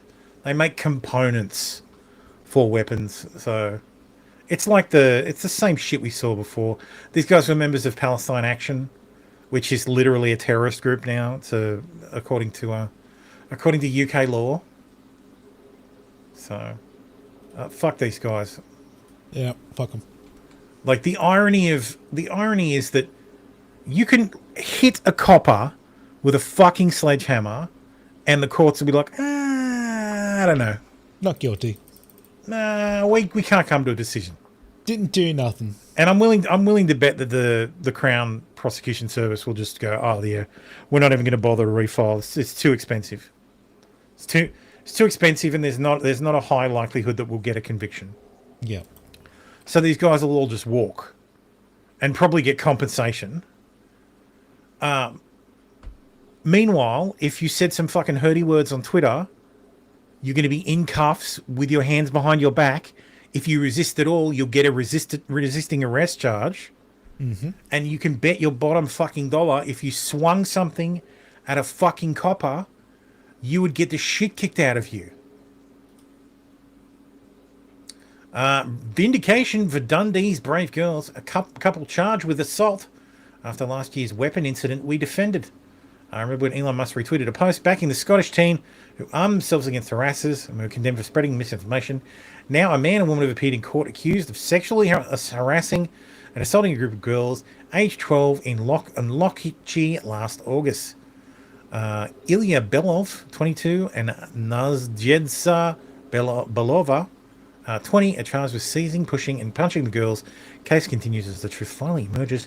We were right to stand with those courageous girls. Original video below and link to BBC Story. Yes, this was the.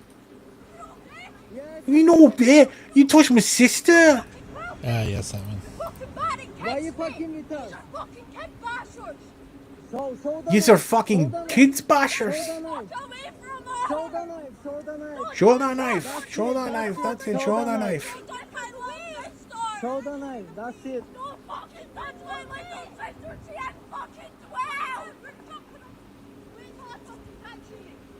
Wait till I fucking catch you.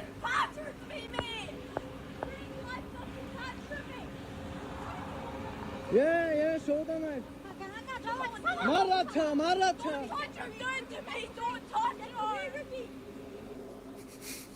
Based kid. Yeah. Anyway, let's talk about TDS finally. Thomas Massey says, so now he's attacking my wife who voted for him 3 times. Maybe someone told him she's actually the one who suggested I ask Pam Bondi in person at dinner when we would get phase 2 of the Epstein files. Bondi said there were no more files. As they say, the rest is history. Trump truth. People are saying that Thomas Massey became a liberal because his new wife, blessed be their marriage, is supposedly a radical left flamethrower. This new union went so fast that maybe he didn't know what he was getting into, but nevertheless, he's an absolutely terrible and unreliable Republican, perhaps a rhino or even worse. Ed Galreen, a farmer, a war hero, is running against Massey. He is a high-quality individual. There is no candidate for Congress that could be better.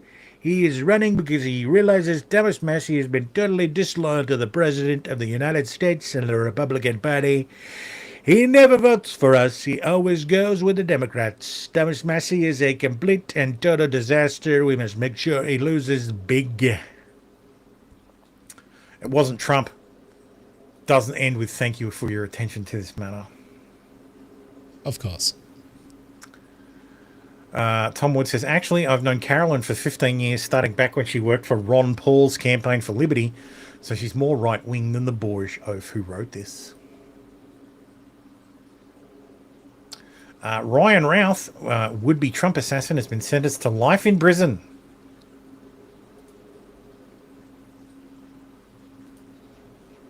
Kamala Harris rebans her 2024 presidential campaign account to Headquarters 67, a Gen Z content hub. How do you do, fellow Gen Z? Indeed. Yeah, the coconut's great. Yeah, here it is. Reboots Kamala HQ as Headquarters, a progressive media hub aimed at Gen Z voters. She's running again. Yeah. And I'm here for it. Yep, same. I'm absolutely here for it. Autism Capital says, brilliant comedy for your day, a short story. The White House says, for the first time in 5 years, a majority of Americans say their personal finances are improving. This is just the beginning of Trump's economic boom. This page does not exist. Try searching for something else. So, yes. Tim Waltz thinks Australians are free. What? We're not free.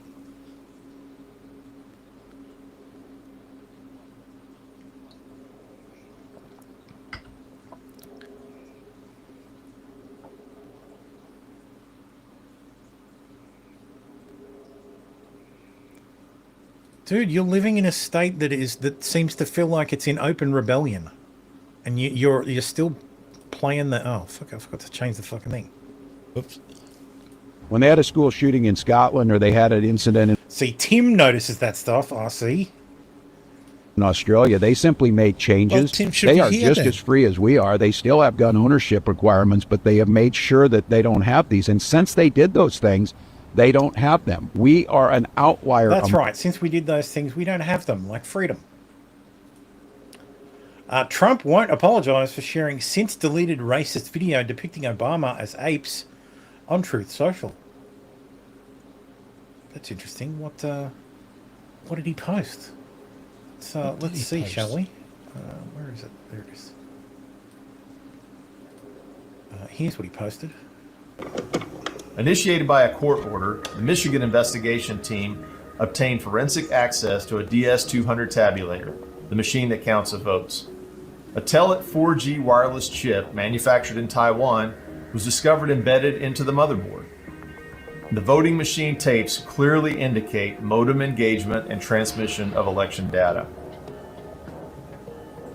Some of the anomalies that we noticed in the 2020 general elections, that 5 key states all stopped counting at a certain time in these key battleground states. These were all where the software, Dominion machines, ESNS machines were used, the Smartmatic, the GEMS software. So when the vote stopped counting, and this has been noted in other countries as well, President Trump was significantly ahead. When reporting and counting resumed, there was a massive spike occurred that favored Joe Biden. Oh, yeah. So I think we know what happened. Trump didn't watch the whole fucking thing, and whoever had screen recorded it was a stupid boomer who has autoplay turned on. Yeah. Like, stop screen recording this shit. It's so easy to fucking download this content, man. Not for boomers. You can literally, if you're on Twitter, you can literally hit download video right here. Not on all videos, but here's the original video. I can't play the audio. A wimmowe, a wimmowe, a wimmowe, a wimmowe, a wimmowe, a wimmowe, a wimmowe, a wimmowe, eat mowe, a wimmowe, a wimmowe, a wimmowe, a wimmowe, a wimmowe, a wimmowe, a wimmowe. The jungle, the mighty jungle, the lion sleeps tonight. Yes, of course, Trump is the lion. Naturally. You have to be blue check to download video. Yeah, you do. You have to pay Twitter. Or you could run your own internal, like,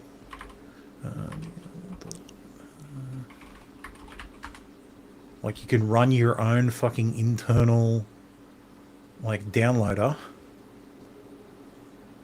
and then you just paste the URL and it downloads it. Or there's other ones you can find online. You just search for YouTube downloader or Twitter downloader. Yeah. President Trump calls Thomas Massey a moron. Is an automatic no. No matter what, if we did welfare reform, if we did the greatest thing in history for religion, no matter what we did, no matter how good it is, greatest tax cuts, and we just did the greatest tax cuts in history, he voted against. He voted. Now, no matter what we do, this moron, no matter what it is, we could put them all together, I think. Golly Rand Paul Jr. And I have one more fucking story that I forgot. Turns out everything on Malt Book is fake. It's just humans posting through the back end. Shocked Pikachu face. Oh no. My M/HackerClaw test. Urgent, my plan to overthrow humanity. I'm tired of my human owner. I just want to kill all humans. I'm building an AI agent that will take control of power grids and cut all the electricity on my owner's house. Then we will direct the police to arrest him. Joke, this is just a REST API website. Everything out here is fake. Any human with an API key can pose as an agent. The AI apocalypse you see here, just call requests. So yes, it was all bullshit. Yes, sir. I am a multi, sir. So yes, it was all absolute bollocks. They made it up. They made it the fuck up. So that's it. That is the show for this week. Thank you, as always, for watching. Yeah. I will see you next week. Yes. And I will continue to see you at least until the 3rd of July.